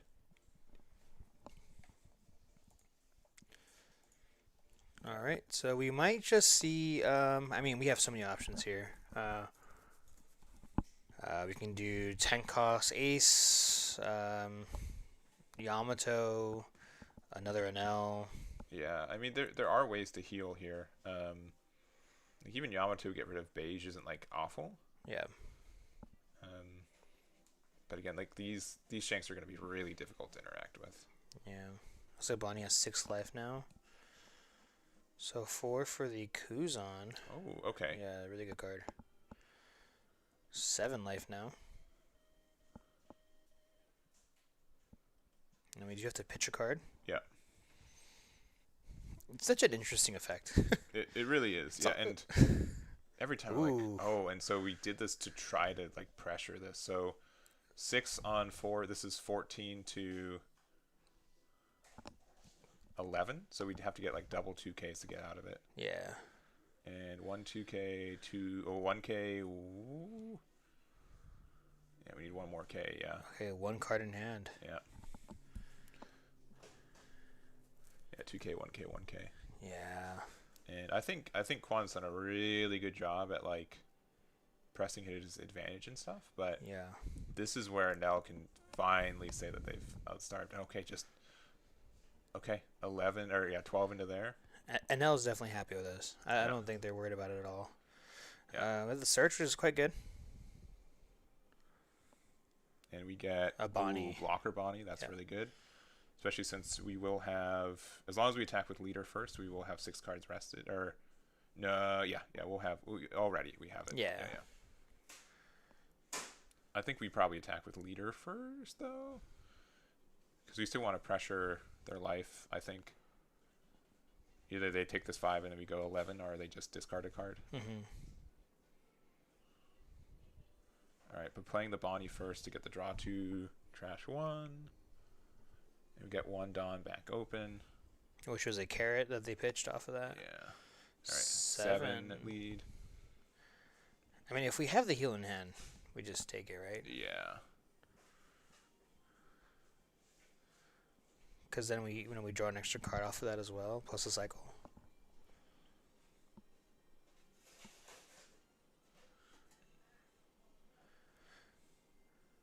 I do kind of wish that we would have swung 7 with the Bonnie first. Yeah. Just to kind of scare them a little bit, with so much Dawn active. And there's so many cards that can interact with this Bonnie now that's on board. Like, we already saw the Hino Bird Zap. Yeah. Some people play, like, 5-cost Nami. Yep. Nami. There's a lot of disruption cards that can exist in that life that can punish you from playing the Bonnie first.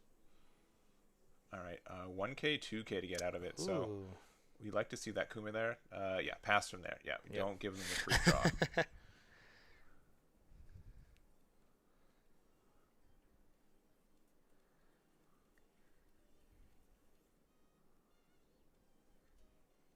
All right, 2 cards in hand, 1 blocker up, 1 Dawn up for leader effect. We've got 11 cost Shanks as well. Or 9 cost, 11 K power Shanks. All right, there is Katakuri, likely putting Bonnie in there. Yep.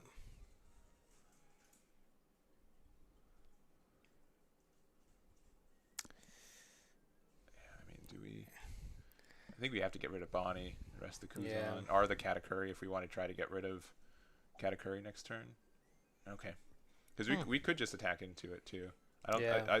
We'd be happy if Kuzan attacked into us. I think because we have 1, 2, 3, 4, 5, 6, 7 life, 8 life. I mean, I am a little surprised we didn't rest the Katakuri. Yeah, I think we should have done that. But okay, 7K swing going until they have to essentially counter out of this.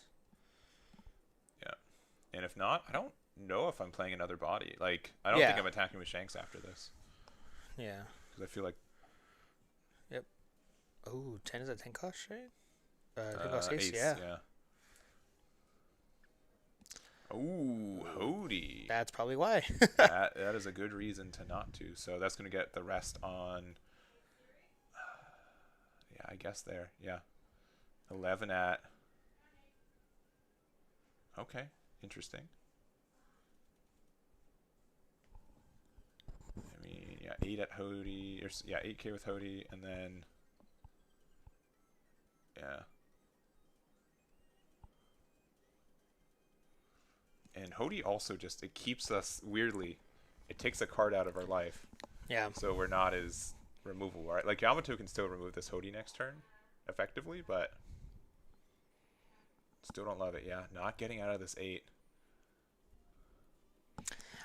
I don't mind it, only because if we have the heal, I just don't know exactly what we could do if we, even if we were to get out of it and we don't swing. And then It's a card draw, but do we have a trigger? I mean, you saw the card, right? Like, yeah, okay, yeah. So, that's good. Very you good. kind of need that. Yeah. So that means that you don't have to play a heal card next turn because you're gonna end the turn on 1 life.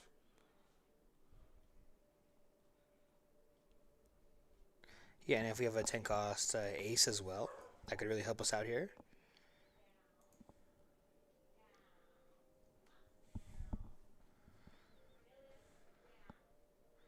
Okay, I don't think Enel has too many cards in their hand, though. That's a pretty big issue. Yeah, I think they got like maybe 5, 6.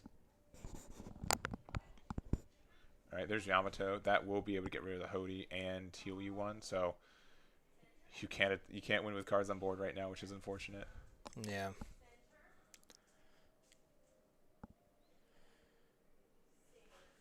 And there's kind of no way we don't swing 5K here, at least. Mm-hmm.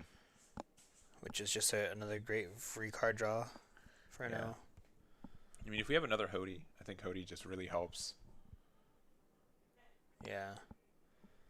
Okay, Mihawk. Mihawk's good. Yeah, it's not impossible to remove it, but it's a little bit harder. We've seen like 3 Katakuris at this point, right? Yeah. And then so oh wow. And Bonnie. Yeah, these 2 cards just work so well together. Yeah, we've seen so much draw off of these cards. Yeah, 7 at lead. Yeah, we take it. Easy take, I think. Okay. Oh, search. Okay. Which song is this one?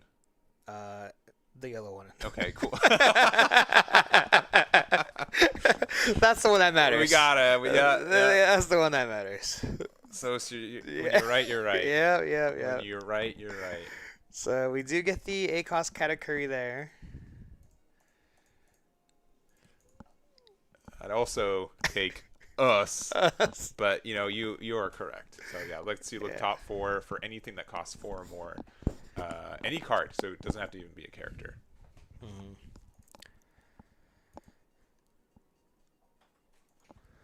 All right. Do we have a trigger on the last card? No, we do not. And we're gonna go ahead and just use our leader effect to pitch a card. That us should be off the board, yeah. Yeah. Okay, it's a cool reminder that you hit it, but I mean, it looks nice. It looks nice. Yeah. Oh, there you go. Gotcha. All right, swinging Shanks into life here. Putting him down to 0 once again. Then we if they don't take this 11, if they get out of this 11K attack, yeah. Yeah, we gotta take it, I think. Yeah. But man, it is. Yeah, this Shanks was played on curve at 9 and has swung 11K like every turn. Like, yeah. It's really impressive how much Enel is still in this game despite that happening. Yeah. Right? It's such a big card for this deck that's so hard to remove. Unfortunately for Enel, Bonnie only has 7 life. Yeah. Only. So 9 cost Yamato only can clear the 5 cost. Yeah, and we know that they have 8-drop Katakuri, so we can get rid of the Mihawk, but that doesn't put another card into our life. We'd have to put Kuzan back into our life, and even then, like, it's pretty clear that Bonnie's not losing any momentum. Right. Hody drawing that card has been good. Bonnie being able to be at the right times, get the trash, or draw 2, trash 1, right? Like, okay, that will get rid of the Bonnie, sure, but you're hoping for something a little bit better. Yeah. Passing the turn. A lot of cards in hand, but yeah, Bonnie's in a good spot. Yeah, really good spot. And we're not afraid of losing anytime soon. Yeah, it looks like this is going to be a big 9K. 2K, 2K. Oh, sorry, it was just an 8K. Yeah. Another Hody? Another Hody would be rude. But I think Cody, we need to wait till the end in case they have like a spectacular beige or something like that, Yeah. right? So AK swing here. We only have 4 cards in hand. Yeah. All right, 0 cost event. This is, I think, the third one we've seen. One was Off Life. We played one earlier. Oh no. Katakuri and then Kuma. Kuma. Rough. 9K. Or sorry, 11K. Kuma's a card that we could have gotten a lot of value if we saw Yeah. or played earlier. It's tough for us to remove that card Yeah. too. Oh, another us. Another yellow song. Searching the top 5 there. This is quite good. But we only have 3 cards in hand now. Yeah. And then we discard 1 for leader effect. All right, the Hino Bird, yeah. 11K. Going down to 0. All right, no trigger, and then... Okay, Searcher Bonnie. I saw a card sideways. I'm like, no way. Yeah. All right, beige. It's another blocker. Beige It's a is draw 1, trash 1. pretty good.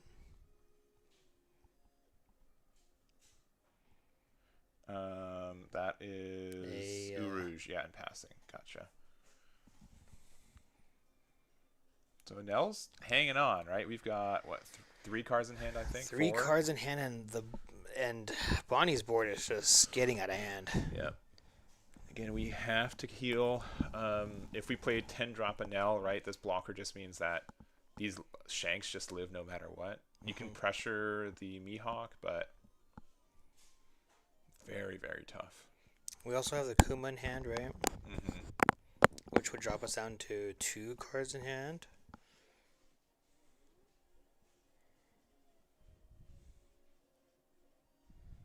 Yeah, we're going to go 9 into, I'm going to say likely Mihawk. We're going to rest the other Yamato likely.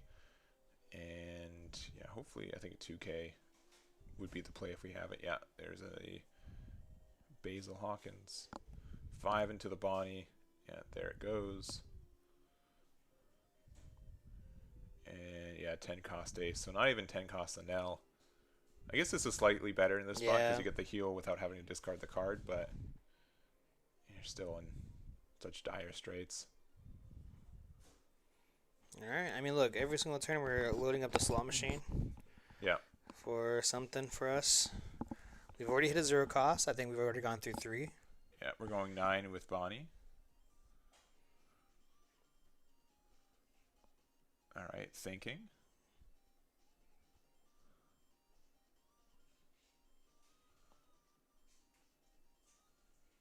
Okay, 11.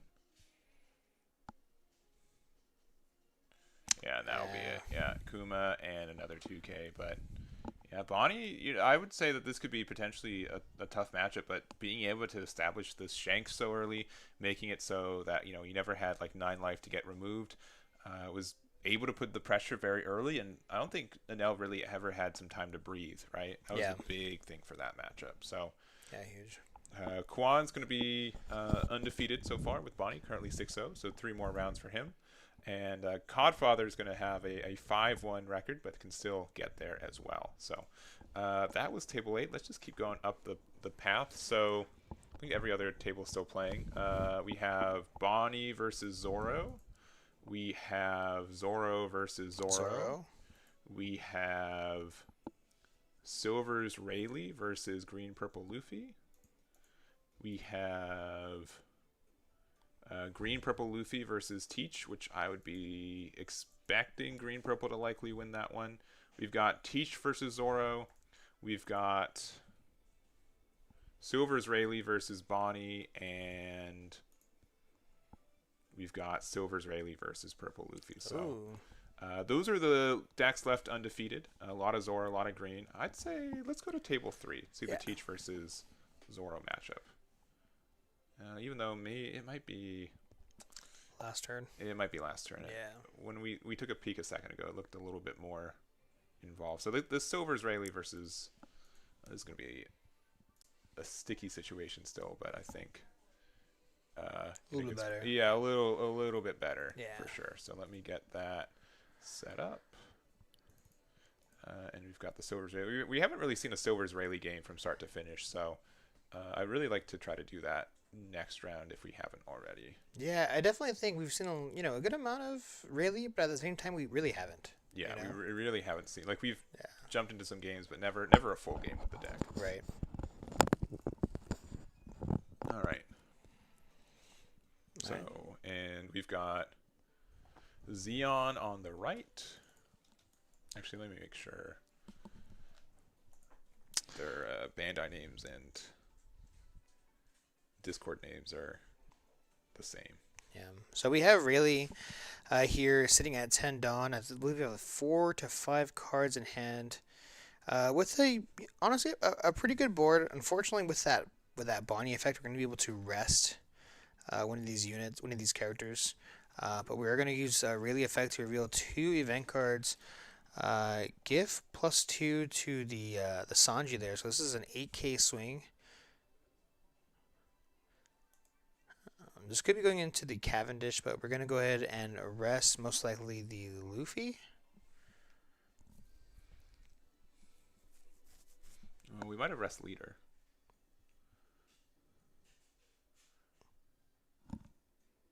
Yeah. Yeah.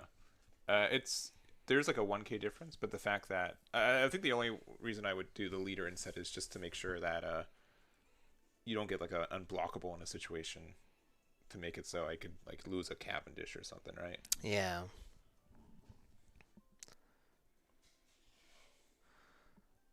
So looks like we're gonna go ahead and possibly block with this Mihawk, and then maybe give a 1-gate counter. Bonnie only has 4 cards in hand.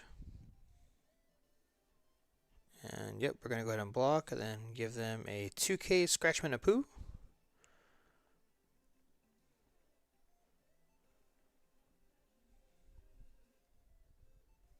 And we do still, of course, have our 10 Dawn left.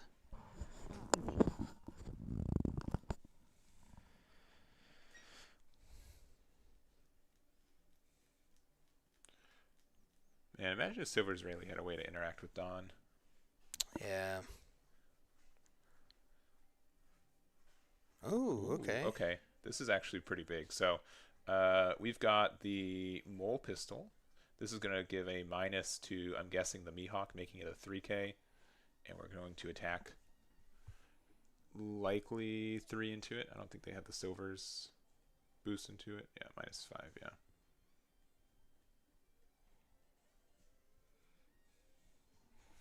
And really still has 6 active Dawn as well. Yeah. 2 of them have to be attached somewhere for Luffy to get its boost. Mm-hmm.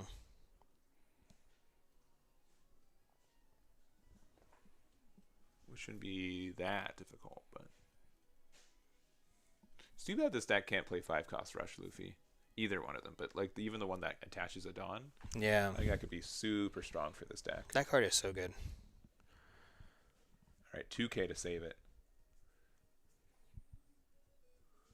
Alright, we're going to play Nami Searcher. Look at the top 5.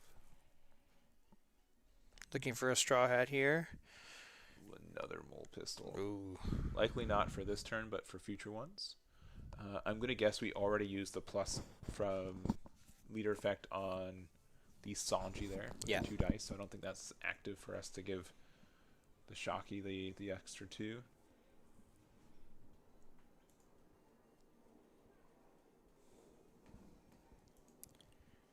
Yeah, we're definitely playing this game a lot slower than I initially thought that this match would go. Mm-hmm. This is going to go ahead and attach 3 down to the Shocky, and then swinging 5 into the Mihawk, which does go down.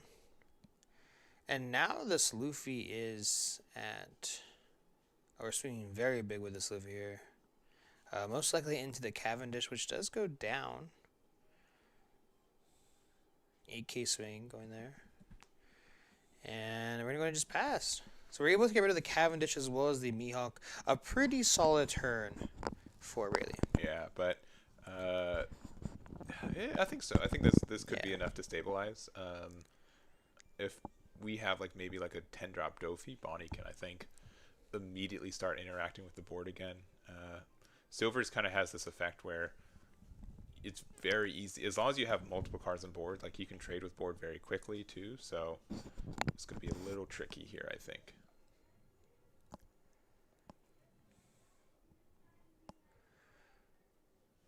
Now, I will have to say, ever since I've been playing Smoker, I always think of the 3-cost Sanji as a 4K body and not a 3K. Yeah. No, that's tricky. And then like you boost it later on offense too. Like that card, yeah, its power level just fluctuates so much. Yeah.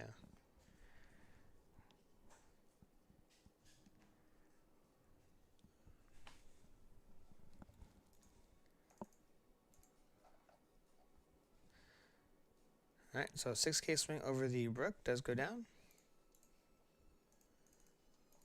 And we're tapping 10 for the Dofi. We're going to go ahead and stun the leader as well as the Luffy and the Sanji. So a pretty solid turn. As you mentioned before, we could definitely come back from this. What is really nice for the Rayleigh is that we don't have an active Dawn on the Bonnie side. Yeah. So we could really push here. If we had Rush, I'd really like to see... Oh, no, our Silver's Rayleigh's also stunned too, yeah. Yeah. Otherwise, putting them down to 0, just force them to have a drop kit, and if you don't, you win is a pretty good spot. I mean, we can maybe remove their... All right. I mean, we could also find it, right? I mean, we can find Zoro off of the Nami searcher that we did see a second ago. Yeah, we definitely could do that as well. At least get them down to 1, maybe. I don't know if we want to get rid of the Bonnie character. Yeah. Because we can get rid of that. I like the idea that we're keeping on to the mole pistol in case there's like a bigger threat that comes up. So 10K swing going into the character Bonnie is what it seems like. Yeah.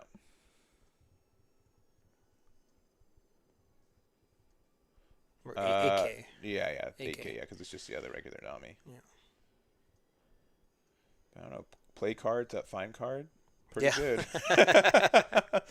Play card to give Dawn to find cards? Yep. Yeah. Tapping 4 for that Luffy. Oh no, for the pistol there. Yeah, just getting rid of the Tashigi. And, at that point, Tashigi can trade for board, which feels bad. I'd rather them feel like they have to trade with board instead of my noggin. Right, and I do like this a lot too, just because if we play Luffy, we don't even have the space to do so we'd have to get rid of one of these 1 cost, probably the Nami, of course. Yeah, the issue is that we'd have to have 2 events and a card to play with, and we have 3 cards in hand, so... Yeah, and we just got rid of 1. So. Yeah, we did, yeah.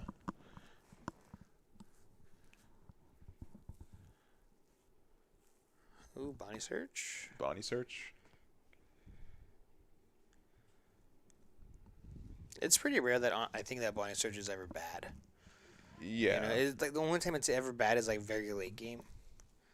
But even then, in this particular situation, it's good. With numbers, you can always, unless you're running 45 supernovas, you can always miss the card too. And yeah, sure. Spending 2 to miss with Bonnie feels so rough. Yeah. I still want to try to reintroduce Kid Killer into this deck too, though. I think you're still investing 2 Dawn here, but you can get it back, like the 1 Dawn for stuff, or holding on to it for later. So, for example, you could have popped it when you had the Dofi turn. I think that could be something that could be strong in maybe future iterations of Bonnie. I really like that card. Yeah. We've already used 2 mulligans. What if Bonnie just dropped 8-cost Kid? You're upset, I think, would be the easy answer. Let's see, we lost the Dawn there, so I think Luffy's back to a 4K. Am I wrong? You're correct. Yeah, not that I think this matters. This Dofi's going to get removal on whatever you want to. Yeah. Yeah.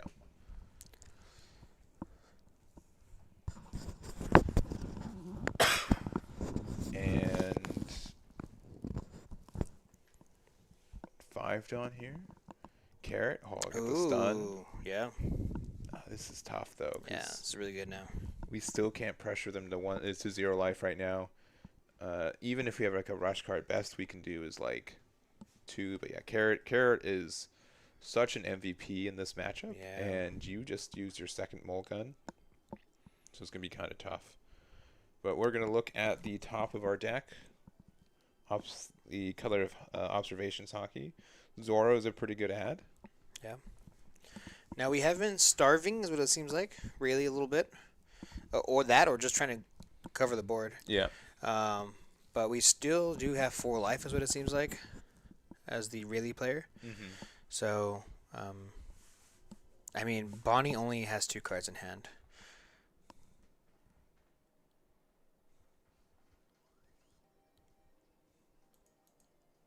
So.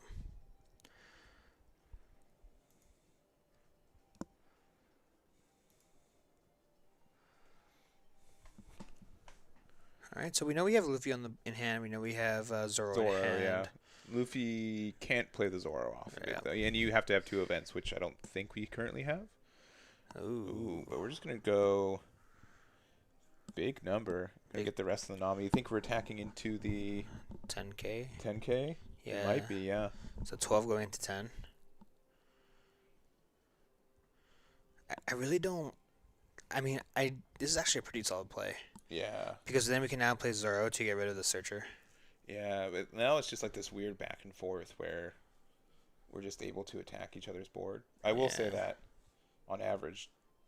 Actually, no, not even on average. Silvers doesn't have more characters in their deck either, right? Yeah. Like, it's just a weird back and forth here. I do think that was pretty safe, though. I think, 12K going into 10 is pretty solid with 2 cards in hand. Yeah. I mean... I think I would be... I don't know if we need to play the Zoro this turn. Maybe that was the difference in my mind. I think I'd rather get the guarantee clear of it than... Oh, and then they have another Doflamingo. No way. That's insane. Oh, no, sorry. It's the same Doflamingo, yeah. Sorry. Yeah. Sorry, they restood it, and so but they put it down okay. power. I'm like, what the... Well, yeah, top deck... Wait, hold on. You might be right, actually. You might be right. Maybe, though? Yeah, it has to be, right? It has to be. It has to be. There's no way. The top deck. No, it's Shanks. Oh, okay. Still great. Yeah, sure. Carrot stun the Sanji. We're at 2 life. Ugh. Yeah. Honestly, Shanks is probably better than Dofi, if I'm being honest. It's an 11K. Okay. All right, that's true. Okay, well, that Sanji is never attacking again for the rest of this game. No. And all of a sudden, which appeared to be a very close game for Rayleigh, is starting to, get a little more distant. It's looking a little bit more rough now for Rayleigh. Yeah, my experience with the deck, one, it has a lot of it. It seems kind of weird to say this, but I think it has like a combination of like Zoro and kind of like RP Law, like the sequencing and how you play stuff. You don't have the same removal of red purple Law, but like you really really care about the sequencing of your effects a lot of the time. So that's pretty big for the deck too. Sure, we have Luffy and we have Sanji, so this is fine, right? This is helpful, but I really wish we would have swung first, though. Yeah, right. Like, even if it would have just swung 5, it doesn't matter. We have no cards in hand for Bonnie. And now with this leader effect, we're going to be able to rest Luffy. I think you're right. Yeah, I would have loved to see either that swing, even getting rid of Carrot. Carrot gets rid of a body and lets you attack with Sanji again next turn. Yeah. Though. And we're technically presenting lethal as well. Yeah.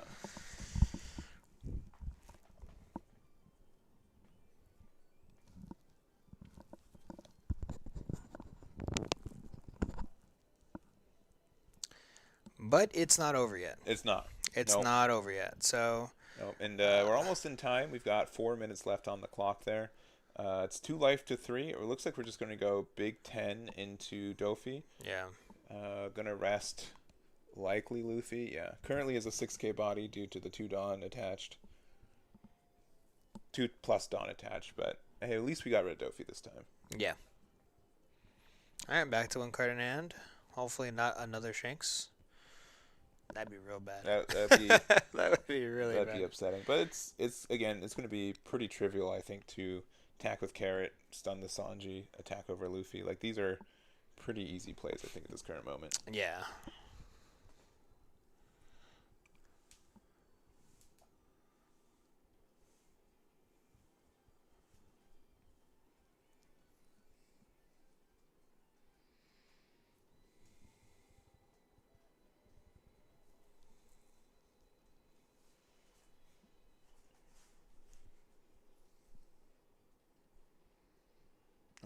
We've got Carrot to start with. Ooh, big 10k swing going into Luffy. Luffy likely, yeah. It's this weird trade-off where like Sanji's easier to remove, but they get the card draw. So you'd rather just keep that stunned if you can. 5 a Bonnie. Cavendish. Sure. Doesn't do a lot, but does a little bit. It's also important that we removed a 6k body on the board too first. So if there's a mole pistol, it doesn't do anything besides a -5.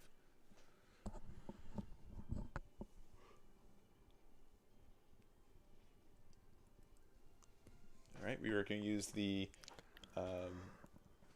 Emperor's Hockey.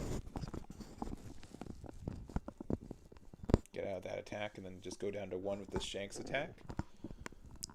It's Bonnie's got no cards in hand, right? Sanji's on board, but you get out of one of these attacks. It's that one Dawn. That one Dawn is so tough. Just staring at you, saying, "Hey, you know what? It's a 2-for-1 special, man."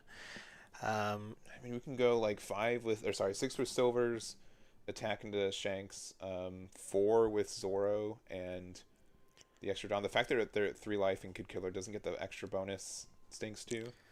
Yeah. But then you are. I mean, even if we swing 5k into lead, though, I mean, it would go away. We have no cards in hand. So top 5 for a Straw Hat. Looking for a lifeline. I can't think of a 2k up convert is nice, but yeah. They did have another Zoro, if you saw that. I did see that. Yeah. I mean, we would need 3 Zoros and all dead cards in life, but yeah, and they forget to use their leader ability. Yeah. Yeah. All right, let's went into the Shanks. Ooh, we have the Zoro to get rid of the carrot here, actually. Yeah. And then their attacks for game are 10 and 11. Yeah. So not unheard of to have the 2Ks needed. We showed that we added 1 2K. We can definitely go for board if we felt like it too. I mean, look, we swing 10, we take it. Yeah. We have enough counter to get out of the 11. We could win. For sure. We could win. You could play it safe too and just get rid of 2 3-drop Sanjis. It gives them card draw, but it makes it difficult for them to win. Yeah. I'm also so curious what's that last card in their hand. Yeah. We've been in top deck mode for the past 4 turns. Yeah. And I think we just hit time in round 2, so this should be turn 0.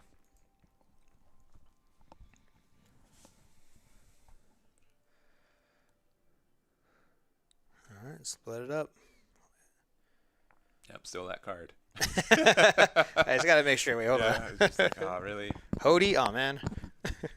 That'd be great. Hody would be okay. Yeah, it would be great. With Cavendish on board, yeah, Hody's great. 5-cost Hody, love it. Love it. Man, it's so easy in my mind to be like, oh, I'll just go 5-6. Yeah. And you should attack with Cav first, in case there's a mole pistol. Yeah.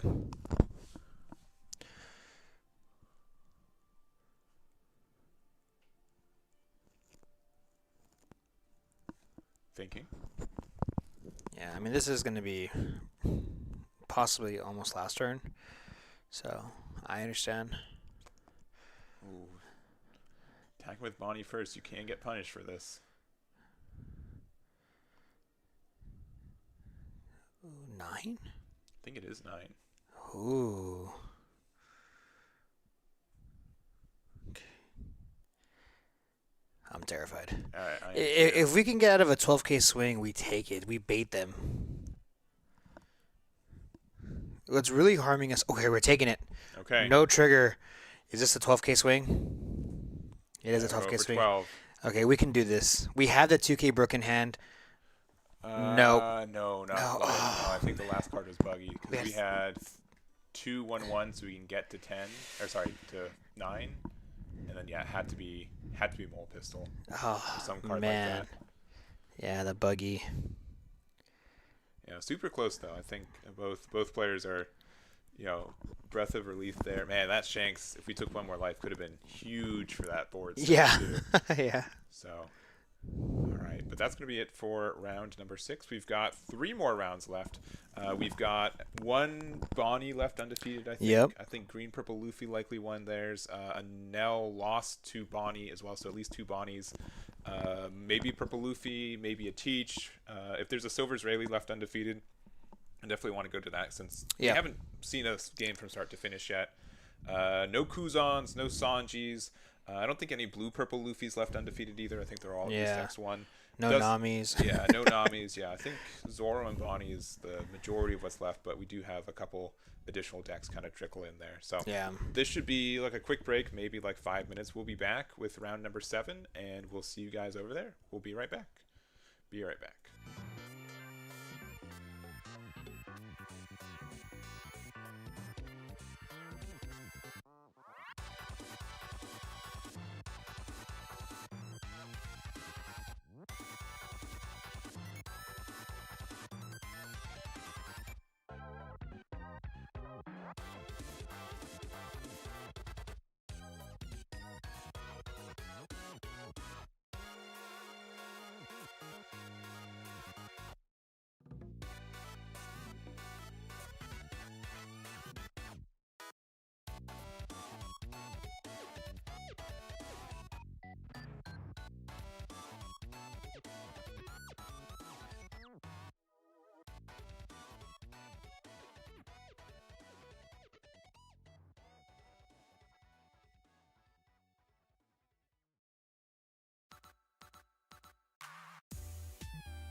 All right, we are back with round number 7 of 9 rounds. So we've got 8 players undefeated. We jumped through the tables.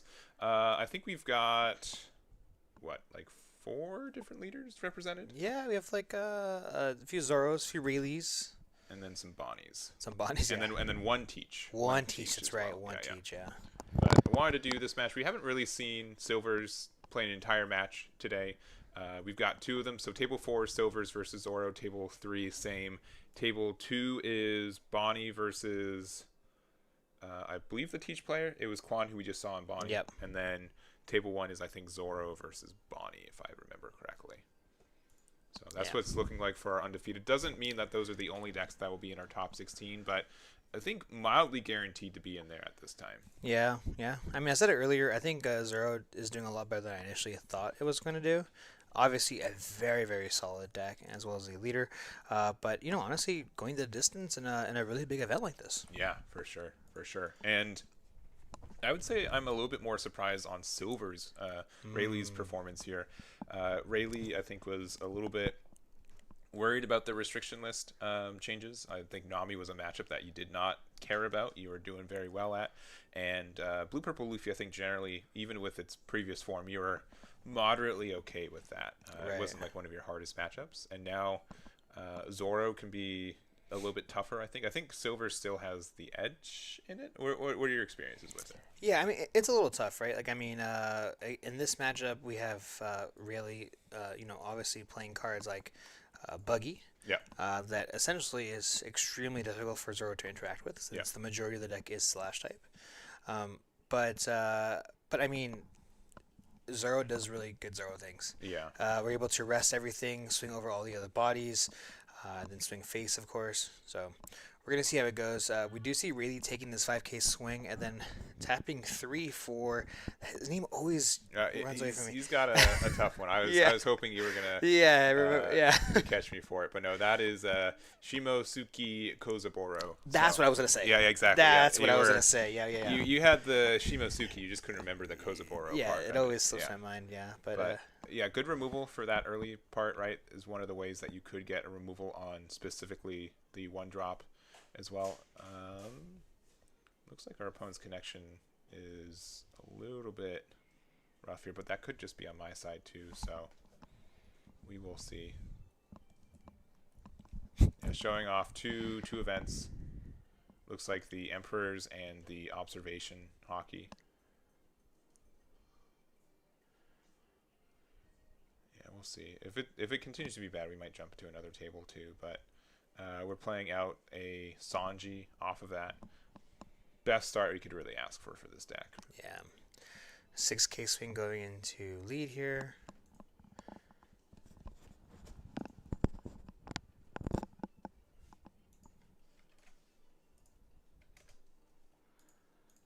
Alright. So just 2k counter and just pass. Yeah, but to end the statement, this is a matchup I would expect Silvers to win. I think that especially if we have like a Luffy Sanji start like this one, it's going to be in their favor. Tashigi does help you though, and I think Zoro can still it's just so consistent like being aggressive, right? That you can have a good spot here. We're going to take a life, go down to I believe 3, yeah, and then go back to our Silver's Rayleigh player. Yeah, honestly, playing against Zoro and seeing all these games and my experience, I feel like playing in Zoro just feels like you're always on the clock. It's a really strange thing because no matter what, they're gonna swing usually 8K every single turn. Yeah. And it looks like this Boa is gonna look for a Luffy or an event card at the very top. I believe we added the armament hockey event there.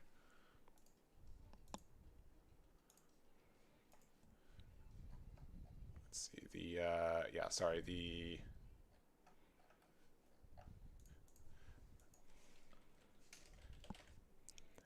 the color of arms hockey. Sorry. They do all look the same. They do look the same. All the event cards I had look to very similar. check, Yeah. Yeah, but if they're okay, don't. Yeah, it's definitely.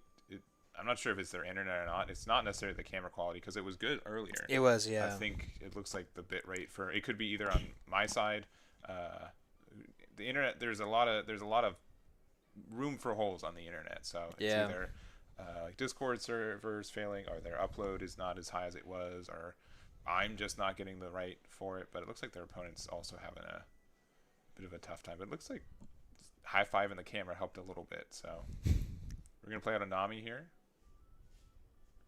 Yeah, but this was not the quality of the setup when we first got here. Yeah, I mean it happens. Yeah, it's just the way it is. But grabbing I think another Sanji. color. Okay, Sanji. Okay. Is like Yeah, because it's Nami, so you can't get a Yeah. color on Sanji. Sorry, I saw like a blue circle and like yeah.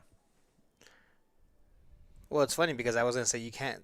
Nami can grab Nami, but it's not. It's Sanji, not Nami. Yeah, that extra step. Yeah. All right, tapping one there for a buggy. Look at the top 5 for an event card.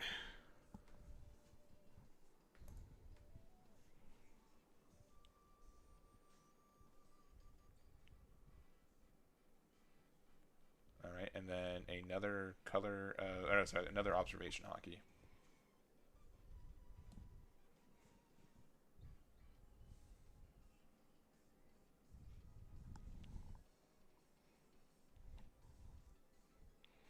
And another one. Another one. Okay, so we can observe the whole world.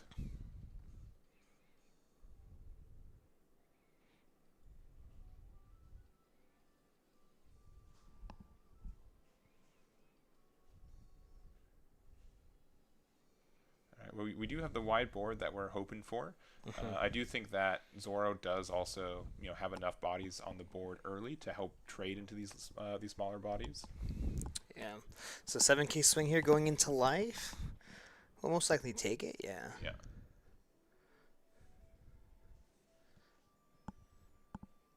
Yeah, and then showing 2 of the armament or Carla of Arms hockey. This does mean an 8K swing off the Sanji here. And pass him there. All right, not to get too technical. I think it's something to do with the bit rate for it because when they're standing still, you can see the images are clear up, yeah. It's clear, but it's something. If there's anything dynamic happening, it looks like the internet's having a hard time keeping up with it. It looks great right now. It looks great, right? Yeah, This is when we walked into here, like, oh yeah, okay. Oh, even now, look at the enhance. Oh wow. You couldn't tell. The bleach sleeves look really nice. They look great, yeah.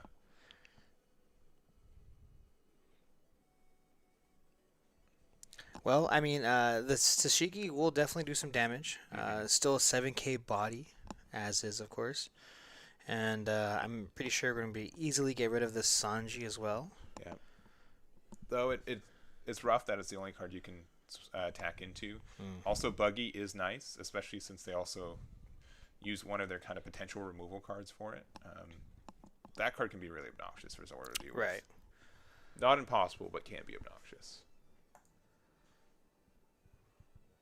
I do think really is one of those decks though, even though how consistent it is, since everything searches something else essentially in this deck. Yeah. If you don't find those searchers, it can get really rough. Yeah. Fortunately for our Rayleigh player, we have been searching quite a lot. Yeah. So.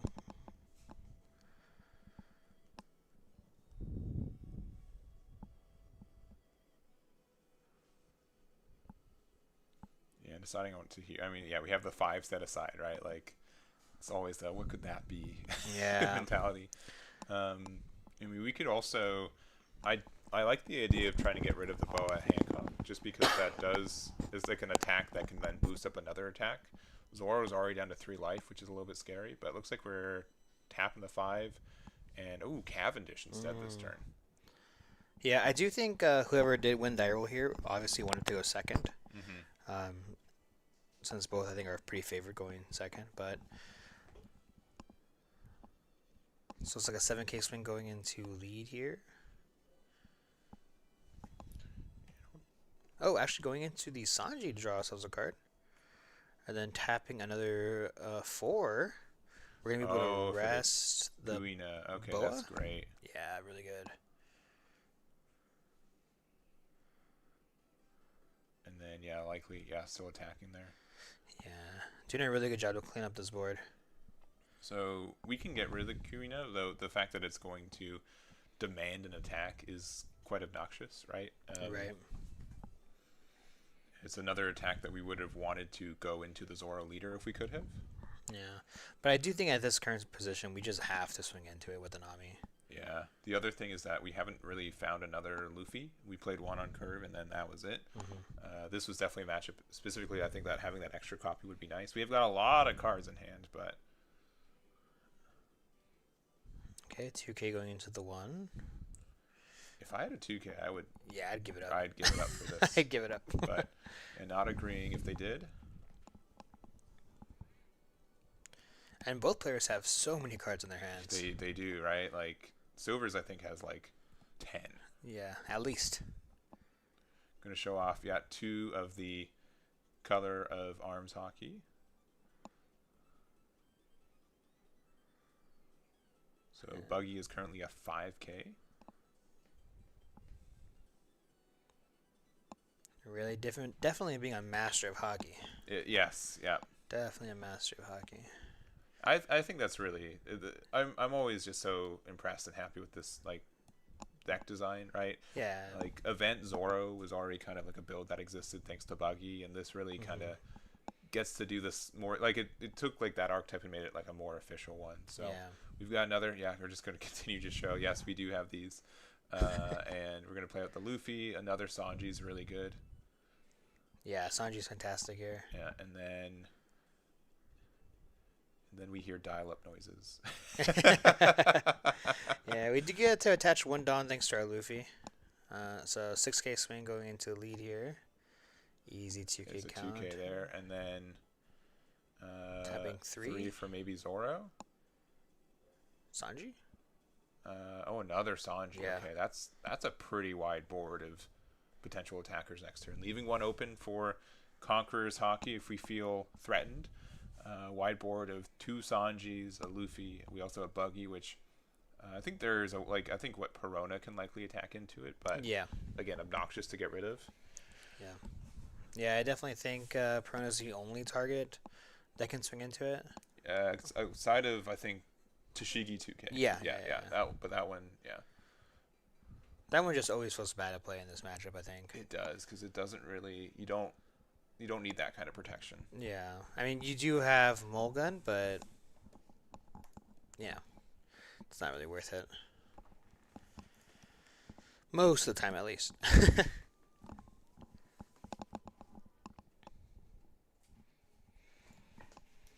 Alright, we're sitting at 9 Dawn here. So if we have the Mihawk would be pretty good here.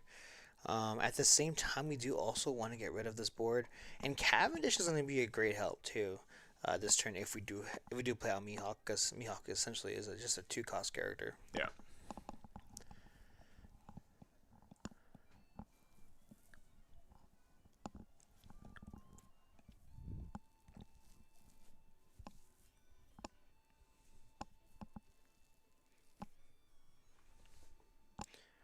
Now, is there a world where you invest Dawn with this Perona to swing into Buggy?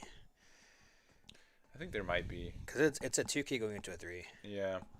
I'd probably with my 2K, I'd probably attack into Nami first. Sure. Um, just to see, because then like otherwise then my Perona can pressure the Nami instead, and it's Yeah. about the same. Yeah. Because Silver's is really not. It doesn't really care that much about how tall your bodies are. It really cares about Right. how many attacks you get to do in one turn. Right. All right, yeah, attacking into Nami, 2K to 2K. I wouldn't be upset with playing an Emperor's Hockey here, but we're deciding just to let it go. Because not only gets out of it, but it protects things kind of later in the game. Right.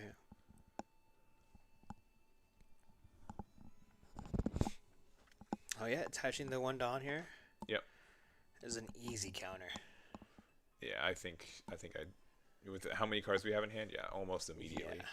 Because with this, I know that Buggy is likely safe for the rest of this turn, which is good knowledge. It's a free 5K swing every single turn. Yeah.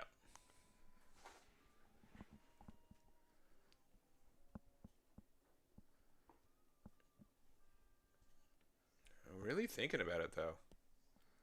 Using a okay. I like the idea of this. I think the idea is that we are going to use this sometime this turn anyways. So it's a bit of an over counter, but now the entire board has a minus 1,000 on the other side, including the Zoro leader.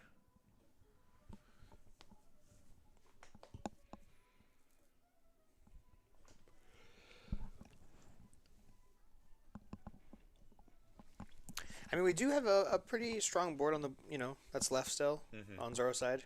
6K Tashigi, 5K Cavendish. Pretty strong here.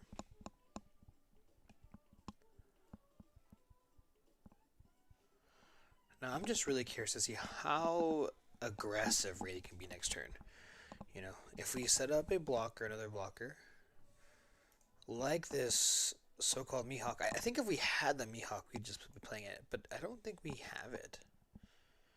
No, where do we don't have it. We're swinging a big 8K into lead here, which is actually a 7K, thanks to that event card there.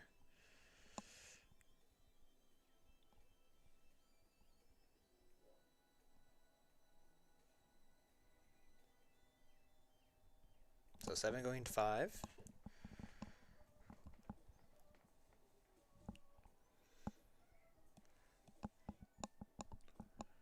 Yeah, you got to be careful, right? Because at this point, it's just kind of a game of chicken, right? Both players can kind of interact with each other. We have 7 Dawn left, so we can't play Mihawk this turn. So that's at least good to know. Yeah, swinging 7 with the Tashigi was really eye-opening for us. Okay, we're going to take the 7. This is really, really scary. Yeah, especially with Cavendish and like the restand event, like you can do some real good numbers. And if you can't do numbers this turn, there's always next turn as well. Yeah. But one thing that we haven't shown is any sort of blocker. Now, mind you, Zoro still has 3 life, which is a lot of life. But if we take a look at, Rayleigh's board, there's a lot of power behind there. And we're about halfway through this round, right? Again, these are 2 aggressive decks, but they're both kind of posed where they have to be able to like interact with each other, get value. It really is a game of chicken where if we don't respect our opponent enough, they can just win off a crackback like this. But we're actually using it for a search off the top 5. I want to take a quick second just to show appreciation to both these players. This is round 7, undefeated, right? I mean, it's been a long day so far. We still have 2 more rounds possibly after this, so it can be taxing sometimes to play some of these decks, especially like facing some of the other ones that draw out the game a little longer. So yeah, and I would say I will say that at least the first couple turns, Zoro does have a pretty basic game plan, and sometimes if you brick, Zoro can just really take advantage of it, right? So it can be pretty linear, but I think there are some decisions, and we've seen it so many times where getting that last damage can be so difficult on what the actual real numbers are, Yeah. right? We also have like Silver's Rayleigh. I think of the two, probably more complex on like sequencing and stuff. And throughout a day, that can definitely add up. So we added the Dead Man's Game, getting to get the 2 Dawn back. I don't think that's going to be too relevant aggressively, but even just like a 3K counter defensively can be really nice. Yeah. So this is the 5K swing. We're gonna give him a 2K counter. And 5K due to the Conquerors or the Emperor's Hockey from earlier this turn. All right, we're. Oh. Ooh, yeah, this is. I like the sequencing for that what we've been doing with this Kuino, right? So we're going to be able to attack into Luffy. No Dawn is attached anywhere, so this is currently a 7 to, I believe, 4. 4. I mean, there's only 1 on Rayleigh. We need 2, right? Yeah, we need 2 Dawn attached somewhere for you to get that boost. And I don't think it's going to be that difficult to get out of it. Mm-hmm. We need 2 2Ks in a deck that has probably the most amount of 0 cost 2Ks in the game. With all the most of the hockey and events from Silver side being able to be a 2K if you need to. It's 2 2Ks and a 1K, right? 8 to 4. No, it has a -1 from the. Oh, that's right. Yeah. That's right. Oh man, but not able to save it. No. That is brutal. It's tough. Yeah. Yeah, you definitely wanted to save that if you could. Zoro only has 3 cards in hand as well. AK swing going into life. I imagine we take it. Oh, sorry, 7. Yeah, 7 again. 7, yeah. All right, and 2K and 2K. So. Yep. So just prioritizing our life. Mm-hmm. And they did double 2K, so maybe.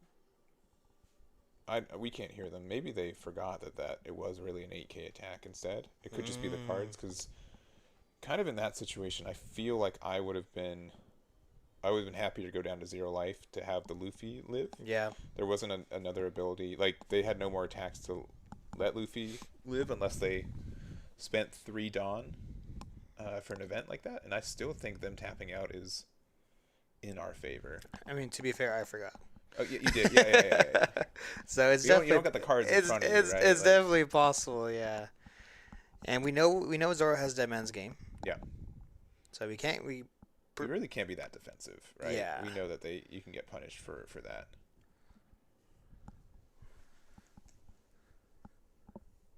I think we can almost clear the board here. The blocker is a bit of an issue. Not the worst though. I think the best thing for us would be if we found a mole pistol, right? Yeah. Mole pistol would let us get rid of the blocker and give a minus somewhere. So it could be like Tashigi pop-up blocker, attack into it. We could probably attack into, like, Kuina's probably leaving. Cavendish would be maybe a little bit of a tougher removal, but could happen. And I'm also pretty sure that we know that they also have Kid Killer in hand. Yeah. I think we saw that earlier on. Yeah, so we could go for the board removal route. With them only having 2 cards, there's a chance that they don't have their restand either, so. Yeah. I think the turns like this, we really we have to capitalize on the situation and really, we're at a point where we really can't mess up here. Yeah. No mistakes, essentially. All right, showing 2 events, giving the boost to one of our Sanjis. It's an 8K character right now. Yeah, and then we're gonna go likely into the Searcher. As weird as it sounds, like having Kuina being able to attach 3 Dawn is not as threatening, I feel like, in this spot.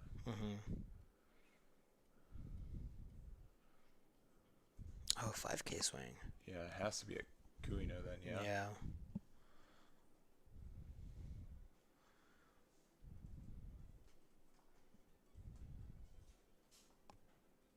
Okay. Okay.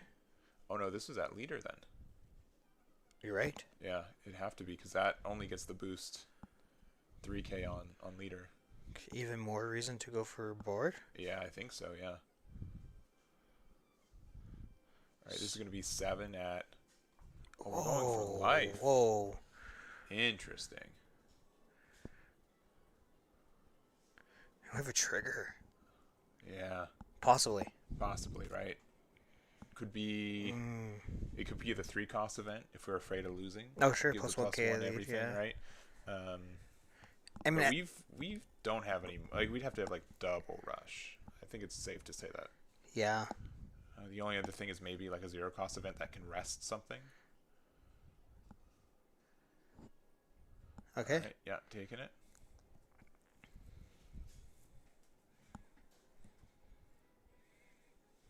We still have the blocker on the board. We still have the blocker, yeah. Yeah. So 8K swing going to lead here. Possibly. Possibly. Possibly. Right? Like, Cavendish is so tempting to get rid of. I mean, even if we have like double Kid Killer, I guess we could get rid of the Cavendish. We could, yeah. Conqueror's Hockey could do that. Or not Conqueror, the Mole Pistol. Okay. Okay, Kid Killer. Who do we get rid of, though? Like, that's such a weird decision.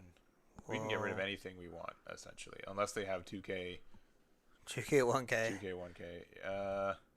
Probably has to be Cavendish, I Yeah. think, at this point. And then what we leave? Oh, then we possibly leave 3 Dawn open. Yeah, but I think we know... they use the Dead Man's Game, right? So I don't think we know that they have that in hand anymore. I think the hand is completely unknown right now.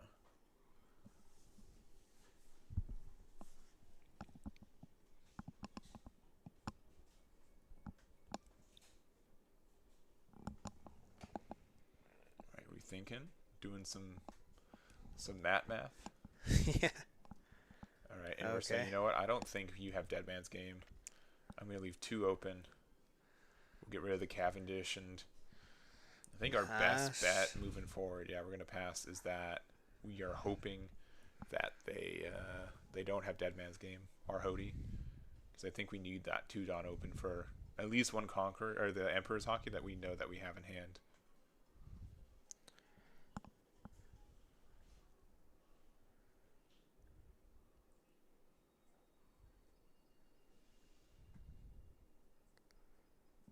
You swing 7K lead here, I'm freaking out. Yeah, 7K. I'm freaking out. 7K is... Yeah, your Emperor's Hockey is very happy if you attack 7. I'm also slightly terrified that you have the 3-cost event. Yeah, I mean, I don't think it's been searched. Might have been trying to find one with Hiyori the previous turn, but... That is a tough spot. Yeah, funny thing to note too. You were mentioning before, these are 2 aggressive decks. Mm-hmm. And we are. This has been a 30-minute match. Yeah, so far, right? yeah, it is. And that's really it. Like you have to. It's interesting where you have to just kind of chip at your opponent, making sure that you don't overextend. The fact that both players have a lot of bodies on board, then also have like a lot of attacks per turn, means that there's a lot of trading going on. It's tough. It's tough, and I still think Silvers has the advantage for it for sure. But I don't know, Zoro can just get there, and yeah, this 8K I think feels a little bit better than a 7K. Yeah, we like almost instantly tapped our Dawn there. It looked like. Yeah. Yeah, and before they Dead Man Game it.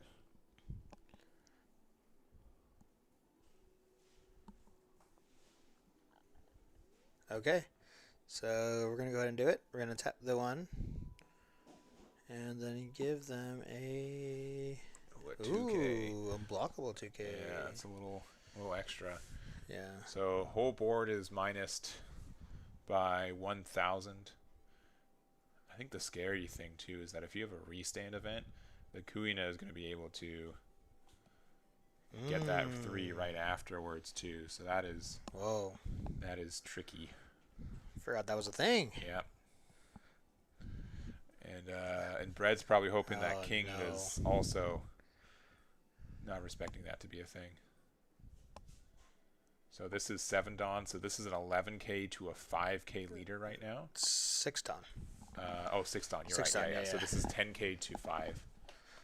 So that does mean like triple 2k can get out of a situation like this. Okay, this probably has to be to the Kid Killer. Yeah, I agree. Yeah, just to get out of that first. I mean, for what it's worth, I don't think it really is going to matter that much. All right, Okay. another, Emperor's Hockey here. Yeah, and exact numbers to get out. And we had to do it on this attack too, because like the next 2 attacks would have the 3 on it no matter what. So But we just so this had to be at leader. Right? Yeah. Yeah, it'd have to be at leader. Yeah.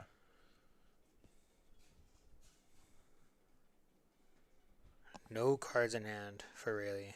None. Yep. Exact 2 KZs to get there. Okay, what's in your life now? Yeah. What's in trash? Let's figure this out. And Kuina is currently at a negative 1k. Yeah. Yeah. So, and then Zoro is currently at a 9k. Yeah, I think we still got to do it. Yep. I don't think we necessarily need to rest Kuina anyways, so we'll probably just keep it active. Yeah, get rid of the Kid Killer. Get rid of, I guess, a Sanji. Yeah, restand.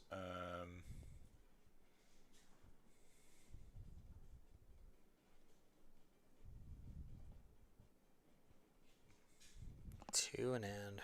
Yeah. It's going to be very tough now, especially with how wide this board is.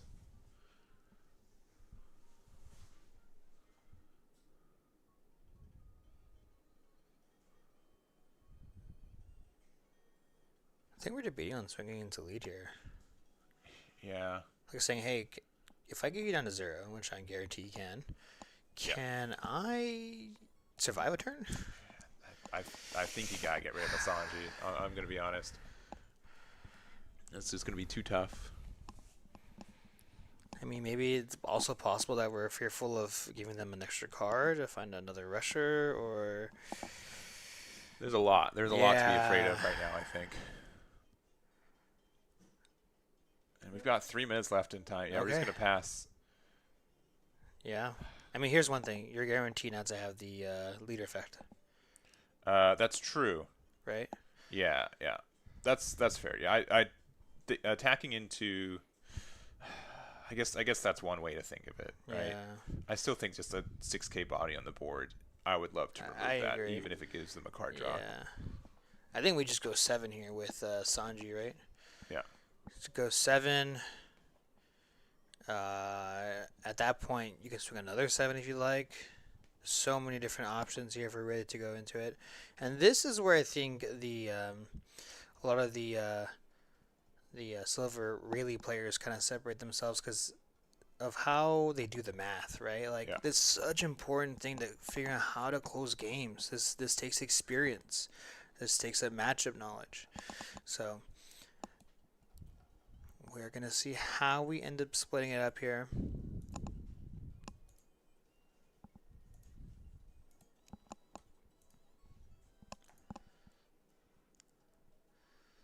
Ooh, thinking about swinging 5k weekly is what it looked like.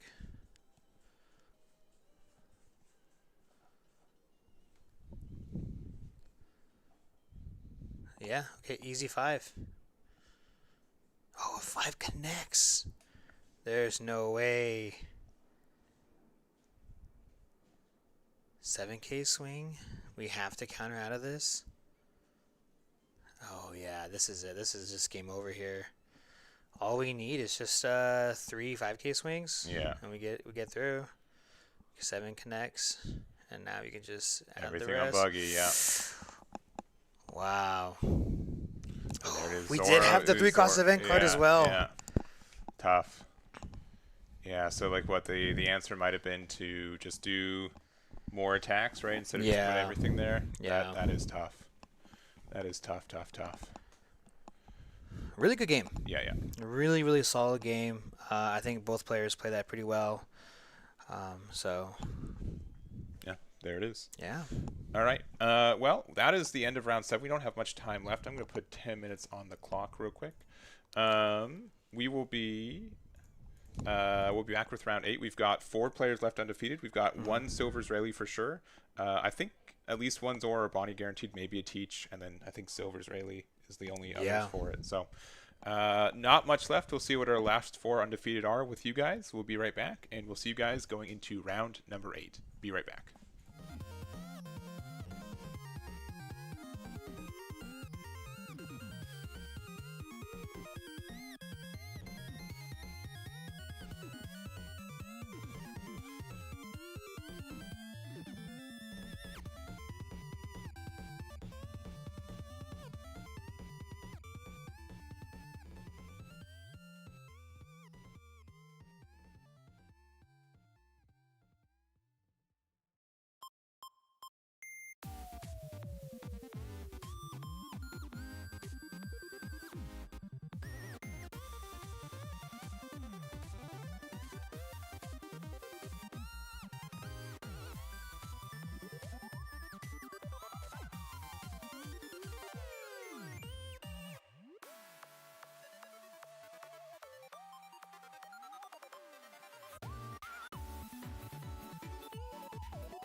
All right, we are back with table number 2. This is round 8 of 9 for the Carta Magica online treasure cup for the English OP12 meta. So that does have the new restrictions and bans and unbans as part of it. And what do we got at table 2, Sos?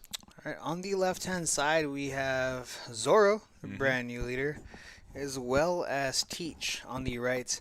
I think a deck that I didn't imagine to be here in the top tables. Yeah, and also here, real quick, just to double confirm. So table 1, also, if you guys are curious, is going to be Zoro versus Silver's Rayleigh. So with the Silver's Rayleigh player that we saw win that last game pretty narrowly, and so it's pretty close. Silver's 2 in the top 2, and then Zoro and Teach. So if Zoro wins on this table and the other table, it's guaranteed to win the event, but one of these 3 leaders will be our winner today. Yeah. Yeah, definitely. Like I mentioned before, quite surprising to see Teach here. But we see the turn 1 stage pitching the dock to look at the top 3. Grab a card there. And we grab the anti-Zoro, the Black Vortex. Yeah. Pretty one really nice for this deck because it's in archetype, right? It prevents additional attacks, right? As well as okay, but we got 3 on Perona, right? This is an additional attack here. 5k with leader. Getting a simple 2k out, so a bit of an over counter and then passing it back. Yeah.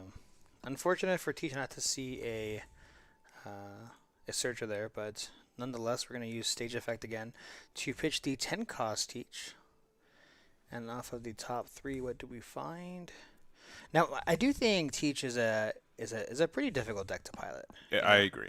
Yeah. But I'll tell you what, 1 Black Vortex is not as good as 2. Two really can cement the fact that you are not losing cards anytime soon. Now, I do think, as you're right, yeah, Teach is definitely a deck that people have had to learn. I know people who committed to the deck back in December when it came out for us, and they've been playing it since. It's been a good spot.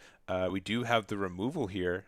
We haven't always seen this card kind of took a vacation during OP11, but he's back with a vengeance now. They're definitely back. Being able to KO a 3 cost or lower, really, really good. It's on play effect there. Yeah, Shiru being able to do that. It's only base cost, so reduction doesn't help you, but yeah, that removal there is great. And then also in this deck, it's a 7k on defense, so it's kind of awkward for Zoro to remove this sometimes too. All right, it's my air looking top 3, finding, I think, narrowly a card, right? I think the other 2 targets were misses with the finger pistol and the other It's My Era, but we are able to find a Burgess off the top. Yeah. And we already have 7, I'm sure about 12 cards in the trash by the end of this turn. Yeah, finger pistol would be pretty good here if we have it, which I know a lot of us have been cutting. But we are going to go ahead and use the stage effect once again. Yep. Pitching the Van Augur. Trash is looking pretty nice here. A lot of variety. Grabbing the Searcher that we wish we would have seen turn 1, but nonetheless, it's still really good now. Yeah.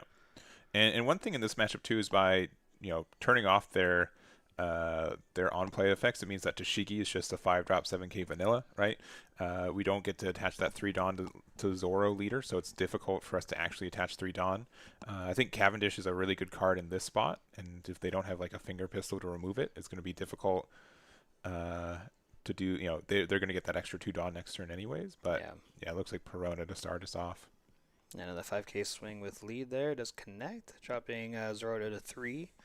And we do have the finger pistol. Wow. Ooh, wow, that's really good. So 2 more Burgesses into the trash there, and then it looks like we spent the last 2 for the Lafitte there. So already I think 11 cards in trash.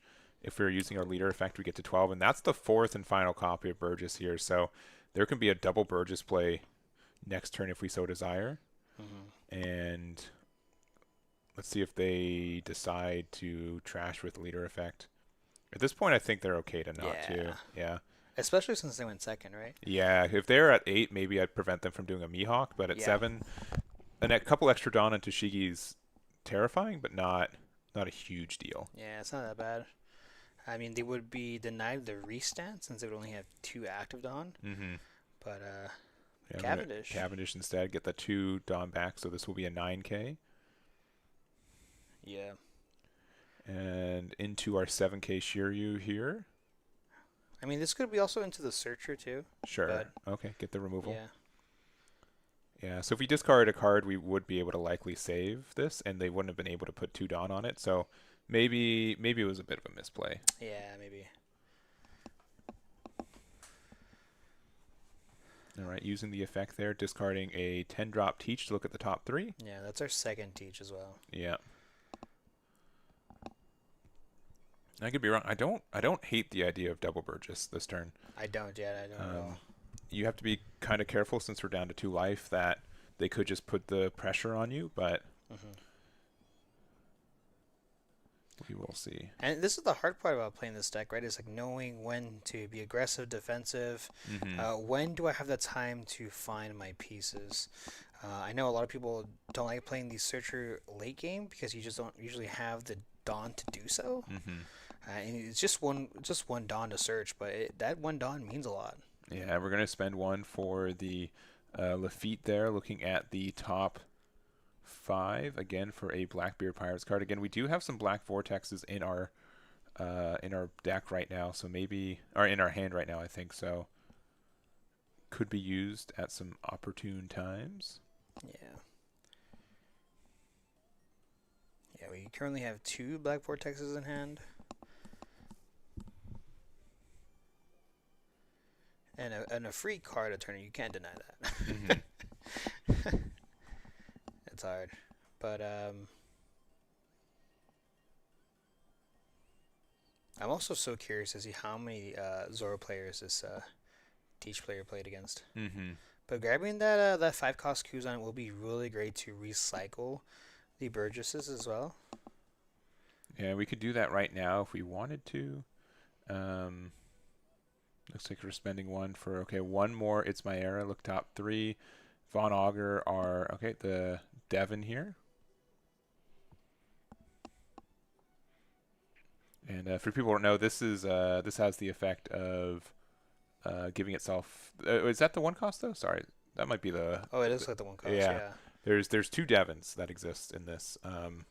Yeah, there's the 5-drop that you can decide to give itself. Blocker, banish are double attack, but this looks like it's the 2K counter that was from the newer starter deck. So, yeah, just activate main. You can trash this character if your leader has Blackbeard Pirates type. You can give something -1 cost during this turn. So, yeah. So it looks like we might be tapping 4 here for the Burgess. Yeah, tapping 4 for the Burgess. We have 2 up for our Vortex. yeah, I think that's fine. Yeah. And then discarding, I believe, a Kuzan, yeah, that we added. Yeah. And we are 9K Burgess, which is absurd. If you think about it like the brand new Sanji 3-cost character card, such different card. Yeah. So different. But we do have this thing with the Cavendish to resend too. We were unable to resend from the Mihawk because of the Teach effect, but 3 Acted Dawn is still really good. And then this is going to seem weird. I think we attack into Lafitte, and then we force our, like, either way, our opponent's going to have to Black Vortex it. It won't survive because it'd be 1 to 4, but.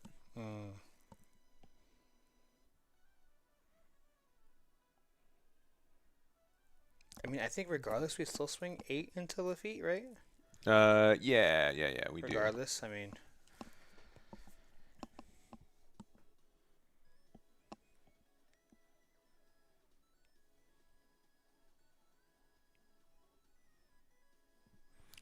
Maybe we're thinking about playing the, instead of attacking, we play the 2-drop blocker.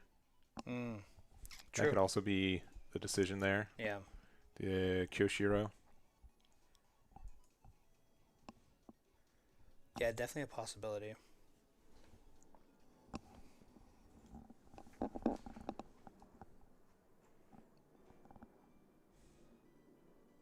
Oh, yeah. Okay. So we're going 5. Yeah, we do get the removal there. And then, we're getting the search instead. Okay.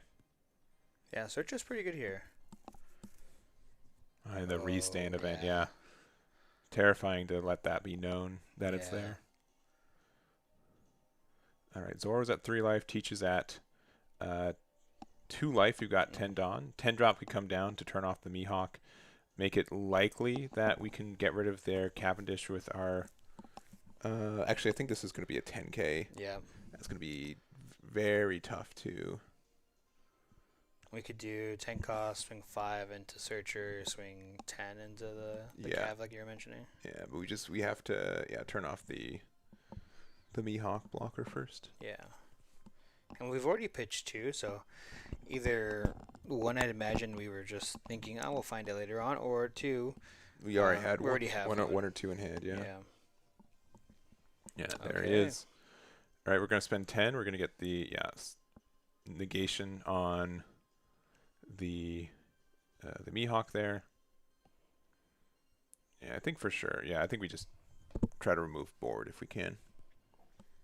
The good thing here is that if we use with 5K worth of counter, we know that they really can't get rid of Cavendish anymore. Yeah. But yeah, and then we're gonna get rid of the Searcher too. So. Yeah, very, very solid. And we might swing just like 15 here. Mm-hmm.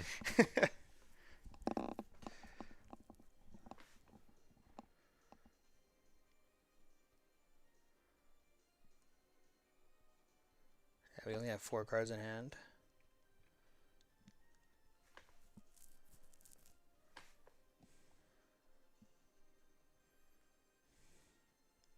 Could swing into the Burgess and then swing into lead. Oh, pitching the Vortex. Yeah, okay. We know, I think, that they have 2 in hand. So the issue is that, like, in these late game scenarios, it's not uncommon for you to be able to, like, keep 4 open. Yeah. But it's tough. Do you think do we just attack 15K? We can attack 12K likely twice, right? Yeah. With the 3-cost event? I think I just swing 15 into Burgess. Restand, swing again. That's fair. I mean, that card is a menace. Agreed. Yeah. We slow down the teach player just a little bit. Oh. Only 9.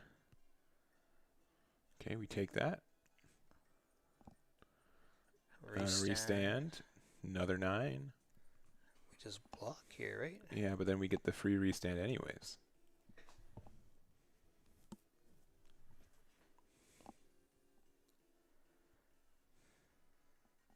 Oh, wow. Okay. Yeah, it takes it. Goes down to 0. Another one? Another event, another 9. And Zoro's not used his leader effect yet, so if you block with... surprise, Caribou. Yeah. 2-2-1, all right. But yeah, if you block with Teach, they just get to restand with their leader abilities too, so... No, surely you don't have another one in hand, right? If they're doing that, right, they played 2, surely there's a 3rd copy somewhere, right? But this is a tough spot. We want to... We feel pressured to play the 10 cost, or to get rid of the... 10 cost to be able to establish another blocker and get rid of the Mihawk, right? From being able to block at least. And then we just lose the dead man's game. Right? Like, it's just so... Yeah. It's tough here. Once you go down to 0, it's very tough to keep playing against Zoro unless you have, abilities to heal. Well, okay, that's the 3-cost Mihawk, actually. Yeah, the 2K counter. Yeah. It is slash type. It might just be for searchability. Because I think you can play... I don't think there's anything that you get to play off that, because I think the 4-cost Zoro also prevents it from being able to be played off effects. Yeah. Almost sincerely because of this interaction, so... Curious the reason we added that card. I'd have to see the list. Because it plays it unrested too, so you can't even play the Kuino there to get the effect to rest. Yeah. So 11K did connect. Zoro sitting at 2 life now. Mm-hmm. And still haven't used any Dawn yet. I think if we play the Teach, we run the possibility that we practically lose. No, we definitely lose to Deadman's game. Yeah. Yeah, unless we have a casual 7K worth of counter with no Dawn open.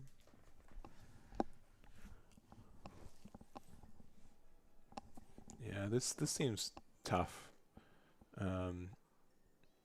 I'd say that this matchup can go like either way too. Yeah. So, but with Zoro being able to get so much pressure, we established the Burgess a little bit late. I also think that maybe I think honestly like it's not obvious, but by not discarding that one card that turn, we'd have like a Shiryu earlier. We'd still be applying pressure. That card's really difficult for Zoro to remove sometimes because of that plus 2K on defense. Yeah, 7K is very strong. Yeah, this is the hard part about playing Teach in such a big event like this, right? We have so many people, so many really great players here, and this is round 8 of 9. And sometimes a lot of the Teach plays aren't that forgiving. So it really takes a very experienced player, and even then, sometimes it's just that difficult. Mm-hmm. Very difficult deck to pilot. Okay, we have the blocker Kuzan. A card that you really don't see that much. No, I've been seeing, maybe like 1 or 2 copies, but... Then we could, if we have a Caribou, we could drop a Caribou here. Plus effect, we'd have 1 card in hand, which is Black Vortex.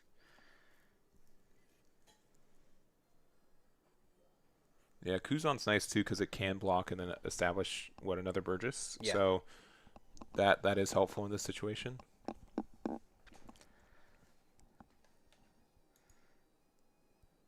I think any way you slice it, if we have Dead Man's Game, we just win. Mm-hmm.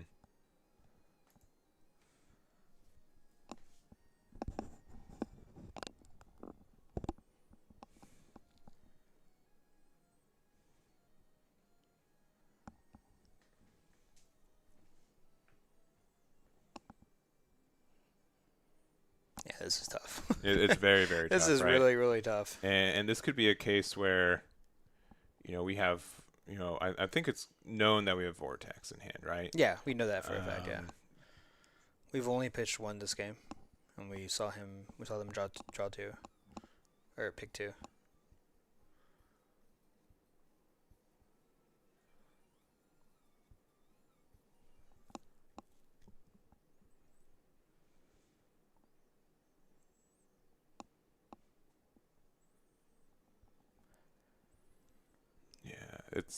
It's so weird, right? It's the situation sometimes when it's either you have too many choices or not enough, right? It's like 2 choices and neither sound great, to be honest. And you gotta see which one's not better, but which one is the less worse. Yeah. We need a 3rd blocker though. I mean, okay, leader effects and 4 open we pass. Yeah. All right. This is it. Just show it to me. Yeah, I fold. I fold. Yep. Yeah, Dead Man's Game. Yep. For 4. Yeah, it's so unfortunate. 9 with 9. Mihawk, and then Black Vortex. and that will be it. Man, that's such a close one. Yeah, super close though. Super close. And just Dead Man Game, just being a super solid card in this matchup. Yep. Being able to interact with 10 drop blockers, which is unheard of, and getting around on play is just another thing that Teach has to be worried about. Yeah. So that's for table 1 or table 2. So we'll have Zoro in the finals on one side, and let's jump to table 2 real quick. Or sorry, table 1. Table 1. And let me get this quickly sorted out. But yeah, on the other side we have Silver's Rayleigh versus Zoro once again. So if Silver Rayleigh is able to beat this player we saw played against Zoro last round as well. So if they're able to beat 2 and get to see it in the finals too, that feels pretty good if that's the matchup you're trying to hunt, right? Yeah. This match is also looking very close as well. All right. Well, then let's get on over there right now. Pew. All right. Man. Oh, we did we both players did their thing, right? They played their good cards. We see 2 Shishigis on Zoro's side. We see a couple of the, super rare Luffys on the Silver's Rayleigh side. Yeah. Just the fact that Rayleigh has 2 Luffy, the Boa, and a Buggy. The buggy has not been able to get removed, clearly, because of all these slash type characters. Mm-hmm. Uh, so this 5k swing, we did see the 1k counter, and it looks like Zoro has about 6 cards in hand, 5 to 6 cards, but Rayleigh still has 10 Dawn. Yeah. And the only scary part is that Rayleigh, once again, 1 life. Mm-hmm. We see these situations happen all the time when most of these leaders playing against Zoro only have 1, maybe 2 life toward the tail end, and it gets a little scary. Yeah. I would have liked to see us put Dawn underneath the boa on the attack, just because we can pop the boa to give Dawn back afterwards. Because you lose the Dawn that you had attached to it, then you can put it somewhere else, so you can get a little bit more pressure that way. Right. Unless we have other things that we're going to spend our Dawn for this turn, which could also be true. Yeah, we could attach 2 to our buggy here. Yeah, because I'm assuming we use their leader effect on boa. Yeah. Yep. So I guess we're just trying to figure out the math. And this is another part. Doing this for 8 rounds so far it's tough. Yeah. And, in matchups like this, I think every 1K makes a difference. Mm-hmm. I think at the other point, too, there's a solid chance that we just go for board and we can block her up. Or not block her up, but we can use like the Emperor's Hockey, Color of Emperor's Hockey, to make it so we don't lose. I think that's kind of how they won their previous turn, if I remember previous game, if I remember correctly. So Right.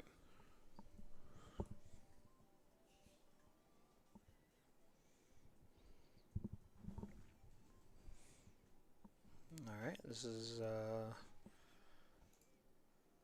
interesting to swing with the Luffy here first. Just because if we attach 2 to the buggy, then both of our Luffys become 6Ks.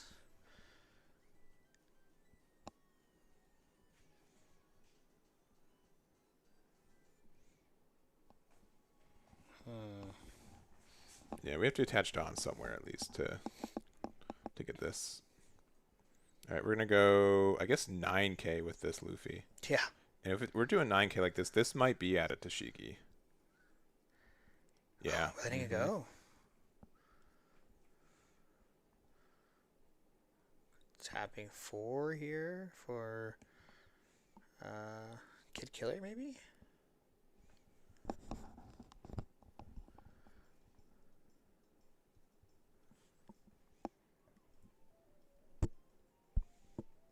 Oh, okay. All right. Ooh, okay. Like this.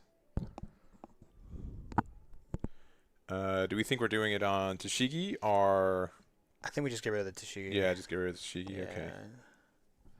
Easy. We're also able to use Boa's effects though. We are, yeah.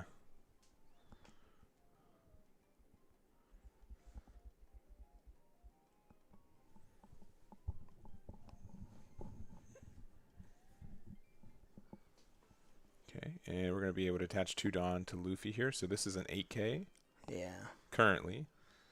Very solid. Let's go 8K to lead. Probably just Yeah, okay. no, taking it. I think at this point, right, like if we get any incremental cards to help us in these situations, we do it. We play 1 for a Shocky there, looking top 5 for really any way to help get us some counter. I think the only issue here is that if I was playing this matchup and I had Dead Man's Game to get rid of 2 Dawn, I would definitely do it. Yeah. I'm not sure exactly what was added there, but passing the turn, 2 Dawn active. Zoro, I feel like kind of has to win here, or they're just going to be. Yeah. They're likely going to lose on this next turn. Yeah. But I think this is usually a comfortable position for Zoro to be in. Mm-hmm. I feel like they're kind of usually always at this situation where they only have 1 life left. You know, they always have a body or 2 on the board, and they're just trying to figure out, okay, how do I get there? Yeah.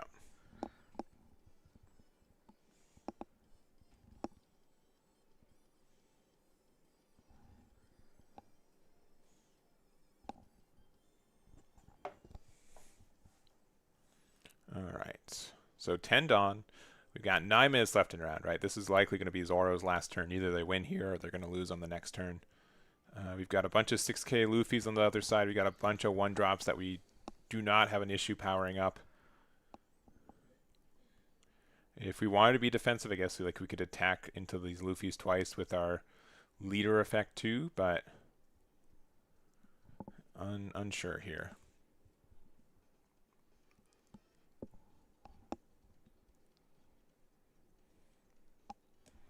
All right, yeah, we see the lean back. Oh boy, what do we do here? What are these numbers? We've seen it like almost every game, I think, with Zoro. Like the first 10, 15 minutes, turning sideways, and then they're like, I feel like I won, but I don't know the numbers yet. Or like, what's the play? How is my best play to play around this?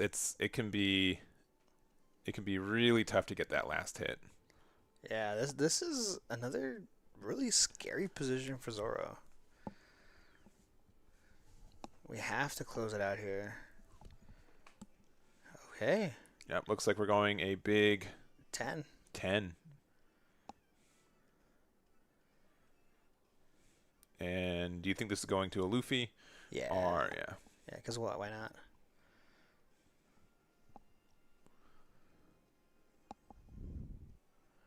$10 going into 6? Yeah, 10-6. I wonder, so one thing for me that maybe this would make a difference for Zoro, for like this skill, if it battled and KO'd a character in battle this turn and get the restand, right? Because that means that you could like counter out of something. It'd be expensive, but then they wouldn't be able to swing a second time.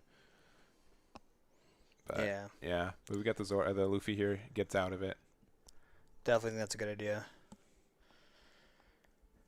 Because I've just watching today too. I'm just like, they just get free pressure for like it. Unless you're playing against something with like Black Vortex or something like that, that attack like at least always feels like super free. Yeah. Now we definitely have to counter out of this. Likely do, right? Yeah, I mean if we don't, then we take what, a 13? Or a 8 and 12. 8 and 12, yeah. Yeah. Neither feels good. I'm gonna level with you. Yeah.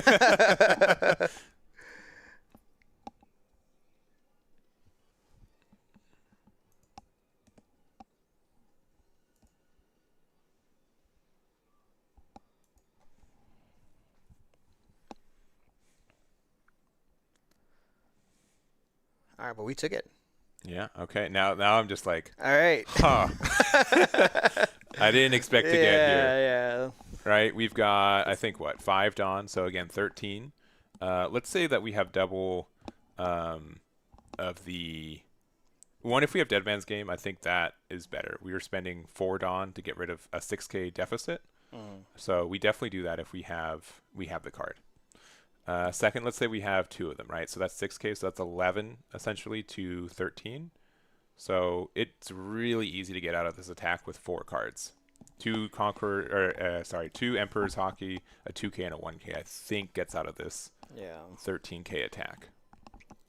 It's honestly quite hilarious thinking as the Rayleigh player, thinking to yourself, 1, I got it in the bag. Yeah. If you just add it all to Mihawk, I just win because I have enough counter. Yeah. On the opposite side of the hand, I'm like, I'm so done. Yeah, right. It's over for me. This end, when I passed my turn, I knew what I was losing. Right? Yeah. Asking for amount of, I'm sure Emperor's Hockey in the trash. There is 1, which is terrifying. And I don't know if the math is better to do the 2 attacks. So let's say that we do the restand. Sure. Again, like we got to do the math that they have 2 of them. We can do. Well, they only have 5 down up. Yeah, I mean, but you can do like the restand, do another 10, double of the Conqueror's Hockey gets out of it. Oh yeah.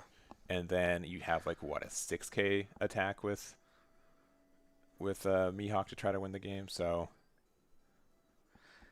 yeah, there are numbers to be done. Yeah. I guess we're also thinking like, is it worth it just to play the Dead Man's Game here if we have it? Yeah. Then we can swing 9 at lead.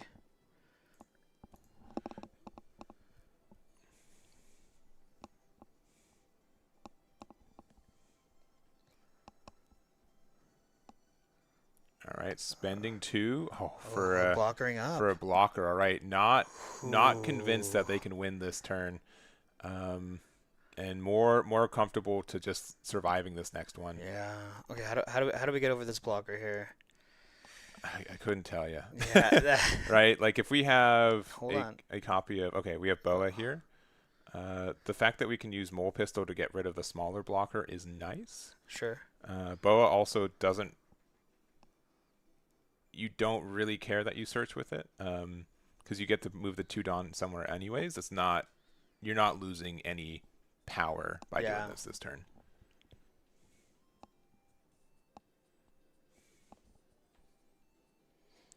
Yeah, I gotta imagine Zoro player here just is a little nervous. Yeah, for sure, right? Like there is, you could have won last turn, right? Like it could be a bluff. Did I make a mistake? Did I make a mistake? Like what's the best play? Like I'd have to be very knowledgeable in this matchup of like what are the attacks that are coming into me this turn? Is a lowly blocker enough to help pass it right? Yeah. Is it any better than me just, next turn I'm just going to do 115k or maybe double 12? Is that enough? Is that better than the situation we're at? There's a lot to look at in this matchup. Yeah. Now I have to imagine, right? I mean, both these players are at table 1, round 8 of this huge treasure cup. I have to imagine they know what they're doing. All right, so we get another Supreme King hockey there, which if I see that, I'm like, oh man, did they not have 2 copies in hand? Like that is tough. We're gonna get rid of Boa using its activate main to put 2 Dawn on Luffy. So currently it is a 6k and now 8k with its effect. And 8k is pretty good because Zoro also runs a lot, or it has potential to run a lot of like the counter attacks, get the plus 3k. Right. Yeah, and yeah, Kyoshiro here taking the block. I think that's fine. Very easy block. Very, very, very easy block. So again, this is table 1, round 8. We've got round 9, our finals next round. We have a Zoro already in there, and we'll have to see if it's going to be a Zoro mirror match or another Silver's Rayleigh versus Zoro. Yeah, it all comes down to this. All right, showing 2. We're gonna give plus 2k to, looks like the buggy there.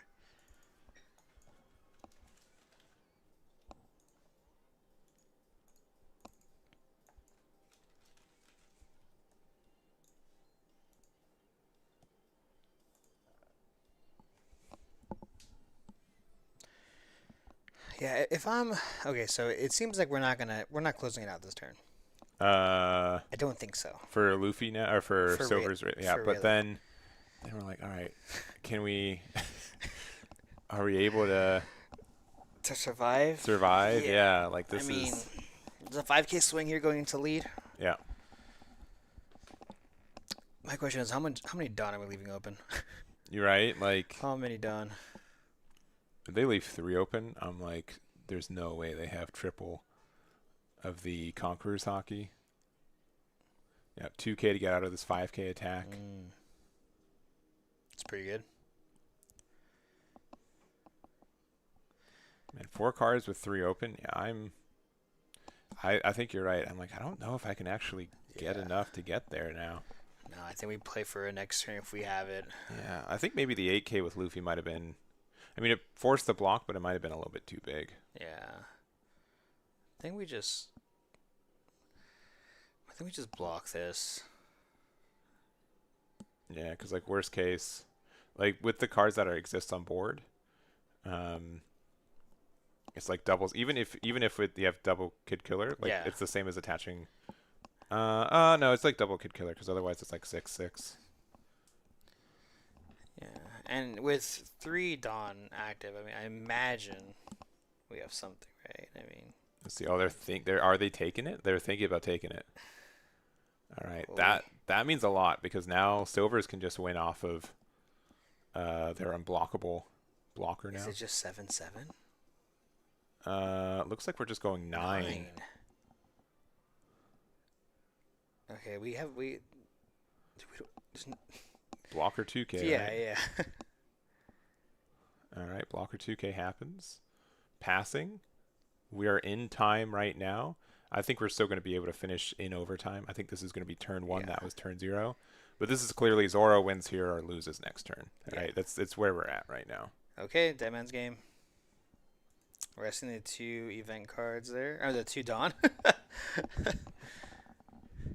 And now it's, what's the math? 9K swing with lead. We have a ton of event cards, I imagine. Oh, man. Yeah, that Dead Man's Game is just... I mean, luckily for... Yeah, the Conqueror's Hockey still is like a plus 2K in this deck. So Okay. double 2K1. Now, and it's then just it's no restand Just either. 6. Oh, 2, 2, 2, and it gets there. gets there. Wow. Or yeah, it's just 5, right? Yeah, Yeah, it's just barely Rush Zoro's 1K. in the hand there. Oh my so gosh. close. Rayleigh taking it again. Yeah. Yeah, Wow. unexpected. I thought, it was so close. Either player could have won that if they had a little bit less counter in hand. But sincerely, this deck gets to run like 15 plus 2Ks with how the events work too. So Wow. Yeah. super close game, and that's going to be our finals. Again, it's going to be Zoro versus Silver's Rayleigh, and we'll have to see if our Silver's Rayleigh player is able to win 2 of the Zoro matchup in a row.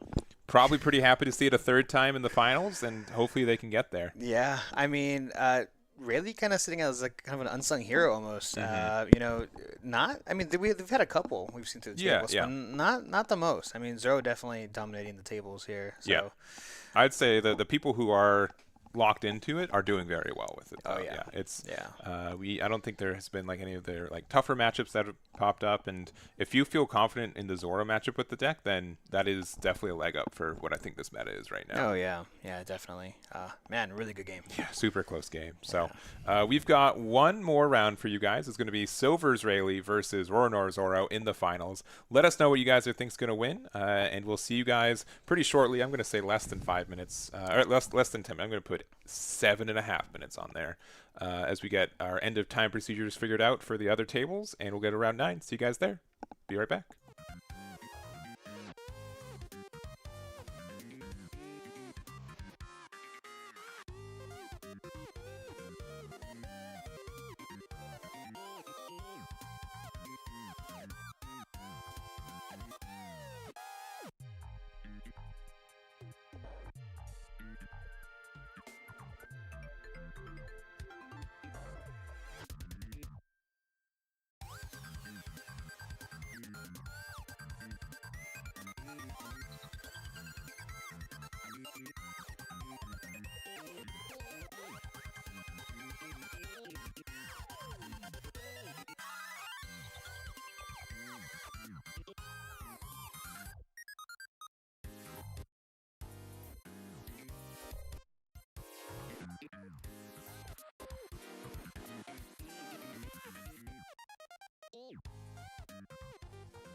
All right, we are back with the final round of the Carta Magica online treasure cup for the One Piece card game. We've got our finals of Silver's Rayleigh versus Zoro.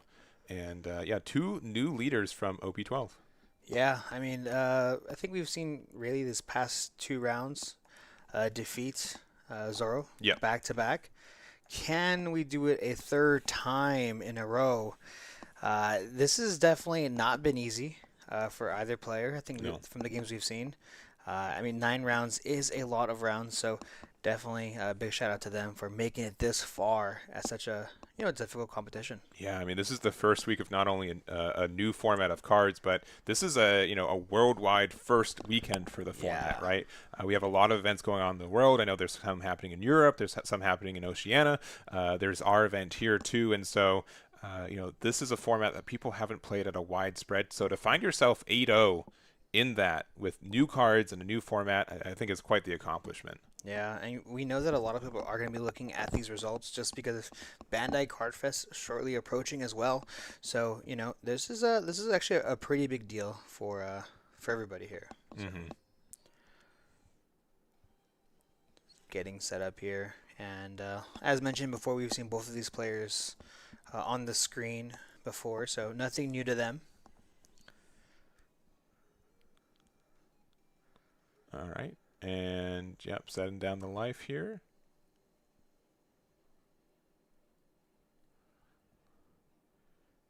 All right, just, yep, that's 5 cards.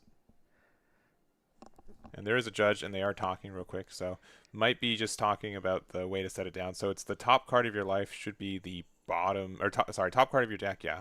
So the order like that, yeah. There it is. I know it's a small thing. It's randomized either way, but when there's also other decks in this game that can like manipulate the order of the life and stuff, just having like the same consistency in how you set up is just really important. Of course.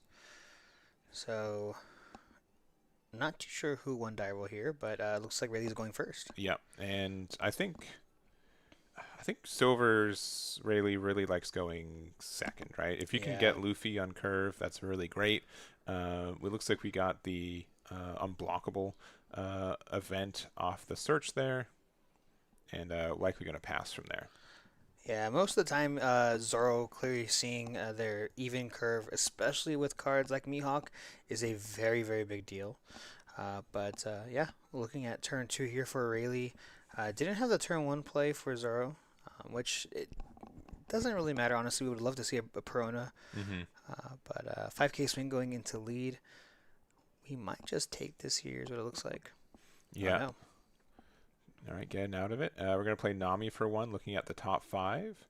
Again, you really want to try to prioritize finding your 4-cost Luffy if you haven't already. I would say off like the amount of searches we get. If we don't have one in the top 20 cards of our deck, right, that's severely unlikely. Yeah. Yeah, so much search in this deck. You have to make sure you really know what you're getting. And looks like we got a Sanji off the top 5, so not terrible here. Maybe a Boa off the last 2. Oh yeah, there's the Sanji. That looks like a Nami that Nami can't search Nami, but it is and then another Sanji. Yeah. Ugh. Yeah, we haven't really seen Sanji being played in this matchup in I think all day today. Yeah. But regardless, still a really good card. We got that 5k swing with that Sanji, and then this is a tech ad that I've been seeing pop up quite a bit in the last week or so.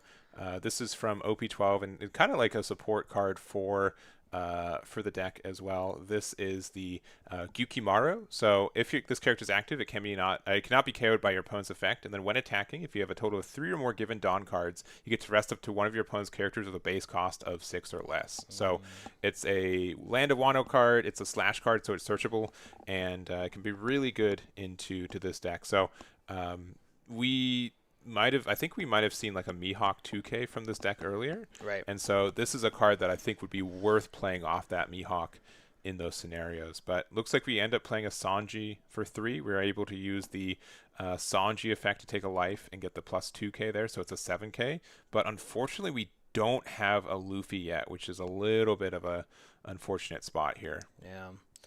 We are able to swing 7K if we want to, but of course, going through the motions of swinging for the 5s first, so giving plus 2K to the Nami, and with 2 active Dawn, we're going to go ahead and swing 6K with the Nami. Yep. And that is going to connect, followed by a 7K swing with the Sanji. Yeah, put him down to 3 already. Yeah. So good early aggression, but I think that there's going to be a strong chance that Zoro, especially with this card on the board and just having another attacker, we're going to be able to really pressure. So Tashigi here, putting 3 on Zoro, strong start. I think we can clear most of this board if we are so inclined to do so. Yeah.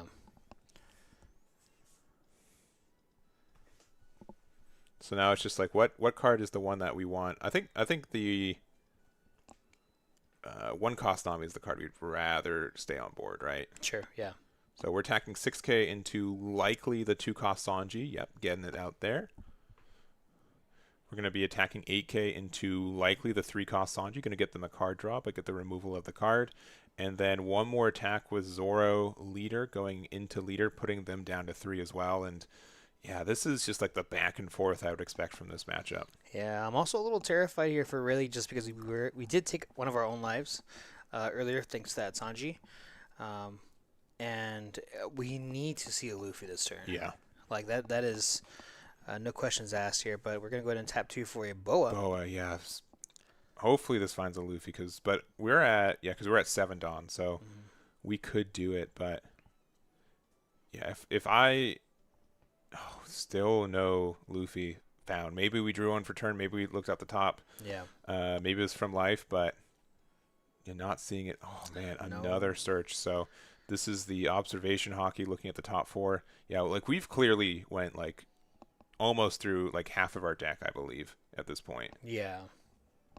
And I believe that is a Luffy that we got off there. Yeah, pretty sure. Yeah, there it is. Yep. Yeah, just the alt art. So we do have 4 Dawn left, so we could play it this turn too. And if we have another body to play off our hand, that'd be good. But we had to spend so much effort to find this first one. Really a bit of a tough situation for King L. Yeah. And if we have 4 Dawn active, we can play it out and then swing 7 with lead. Yeah, because we will be able to attach a Dawn with our Luffy effect. Or we could also swing 5 with Nami. I think we got to establish the Luffy, even if it might just get KO'd next turn, right? But we haven't used the lead effect for really, right? I don't. Maybe you're right. Maybe we haven't. Yeah. So I guess we could do like a 5 and a 6. Yeah. All right. Yeah, showing off the color of arms hockey and the unblockable. We've got another Sanji here. Yeah, doing what you said, putting the Dawn there, using the leader effect to get the +2 on the Nami, and then we get a 5 and a 6 to pressure the leader. Yeah. Yeah, showing the same too. Now this isn't the worst for Rayleigh. We finally were able to establish that. Yeah. So 5K swing going into lead here.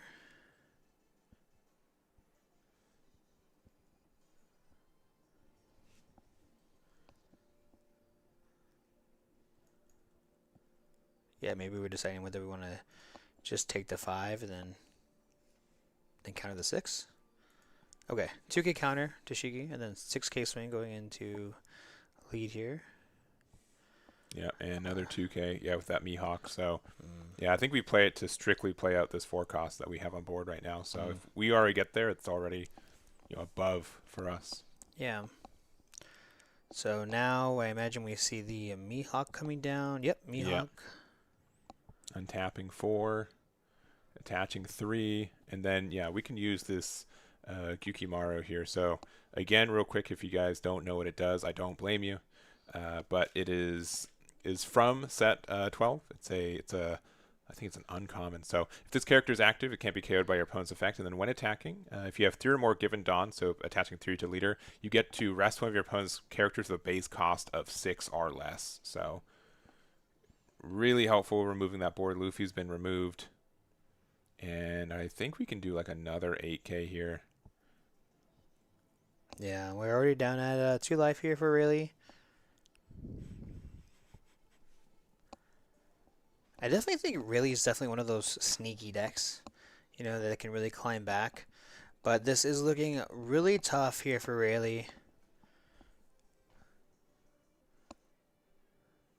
Alright, we're now sitting at 9 Dawn.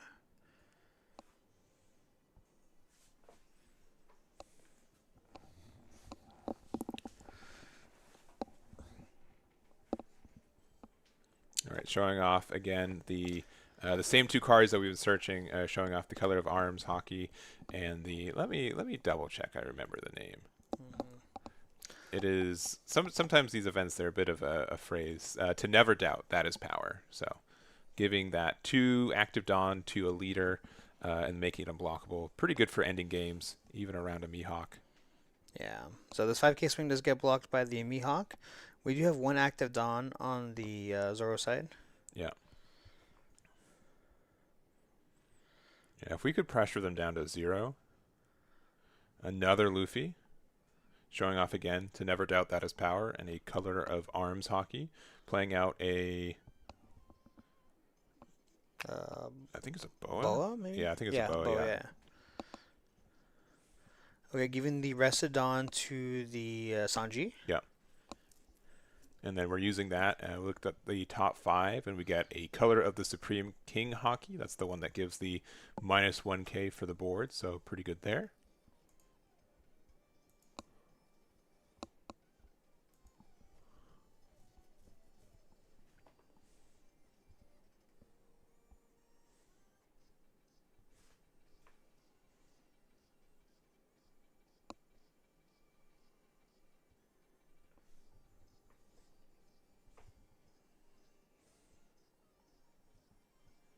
All right, another looks like 6k attack with the Sanji here.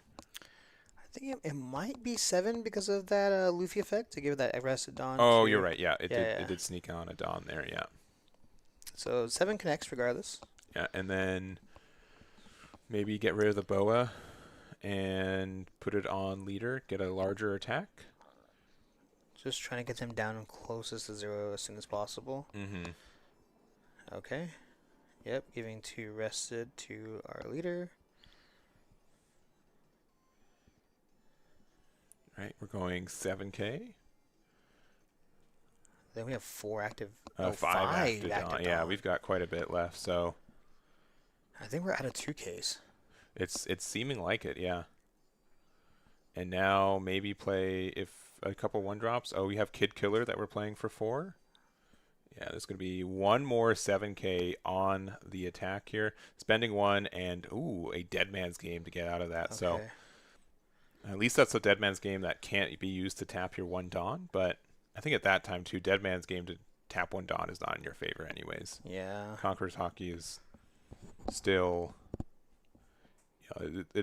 you're fine with a wider board. But, oh, we have Tashigi here. Oh, so we're going for board here. Yeah. We're not even trying to go for game.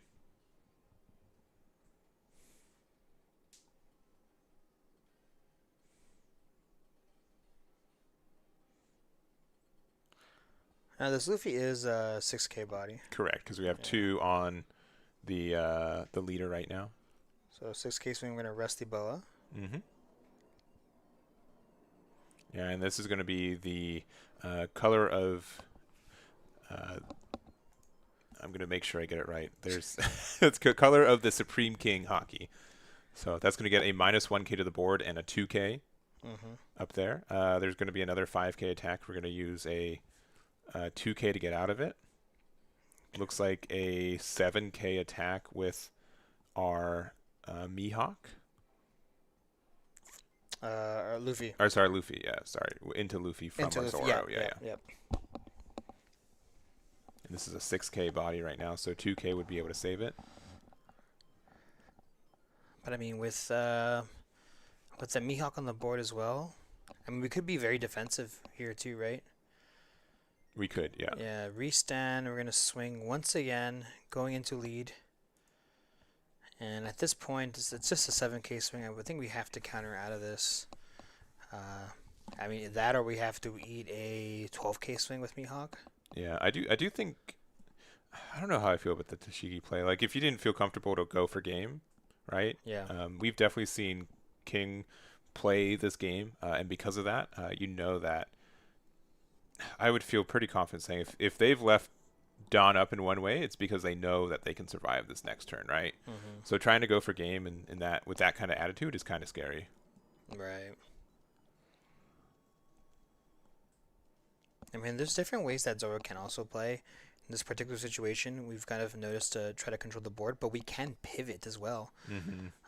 So tapping 2 for the blocker, tapping 3 for... Ooh, the Luna.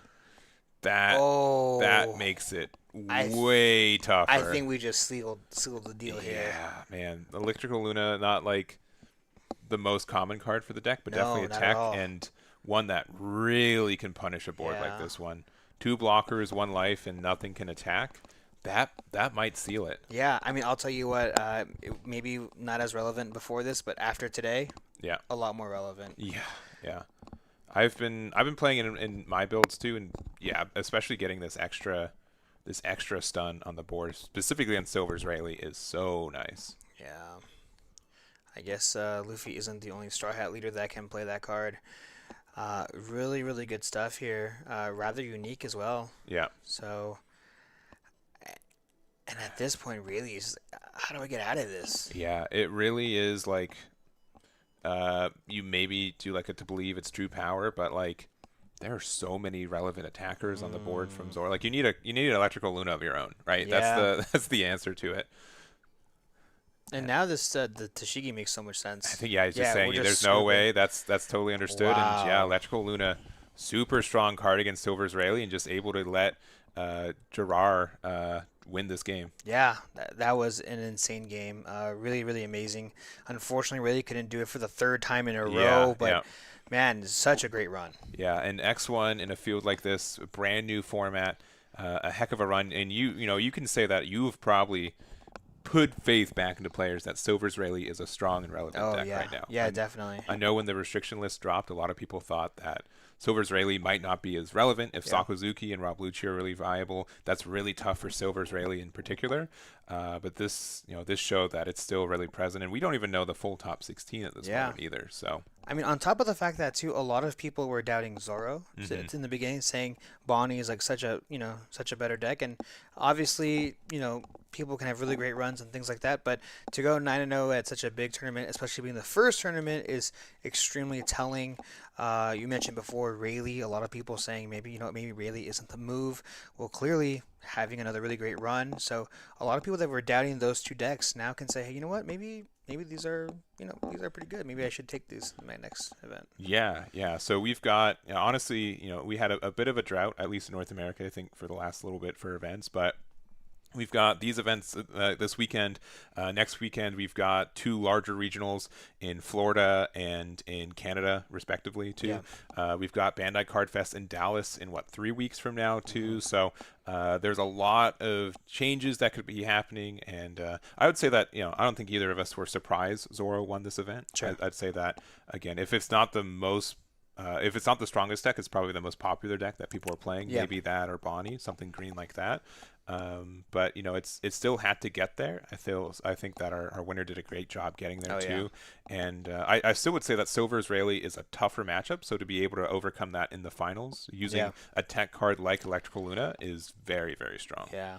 I mean, as mentioned before, Rayleigh too, possibly fatigued. Yeah. I mean, the third Zoro in a row. I mean, it's a lot sometimes, and even though you might have a better matchup going into that, it's still difficult. It is, yeah. And I will say our Silver's Rayleigh player was a little bit unfortunate, right? I think they missed out on Luffy on curve. That could have made a big difference. But, man, when there's a Luna like that just gives so much value, like it is, that is demoralizing for sure. It definitely took me back a little bit saying, whoa, Luna? Hold on. That just changed the whole entire game. Yeah, that activation at that time just won you, I think, this event. Yeah. So, but that's going to be it from us. Thank you guys so much for watching. Really do appreciate it. Thank you to Carta Magica for not only running this event, but for letting myself and Strongest Wizard do the commentary for it. We're happy that we're able to provide that for you guys.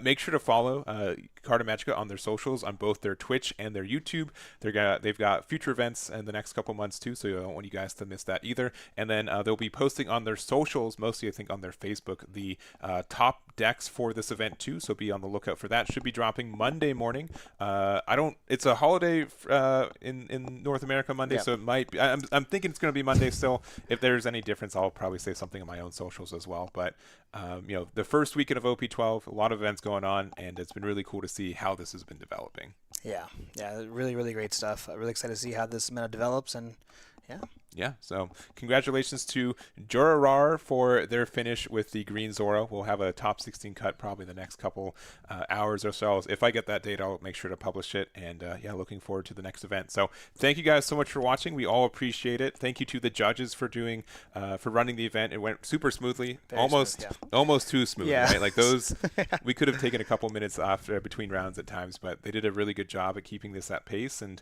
it's here on the West Coast. It's 2:30. We got a whole day left. Yeah. So, but that's going to be it. Thank you guys for watching, and we'll catch you all next time. Bye-bye.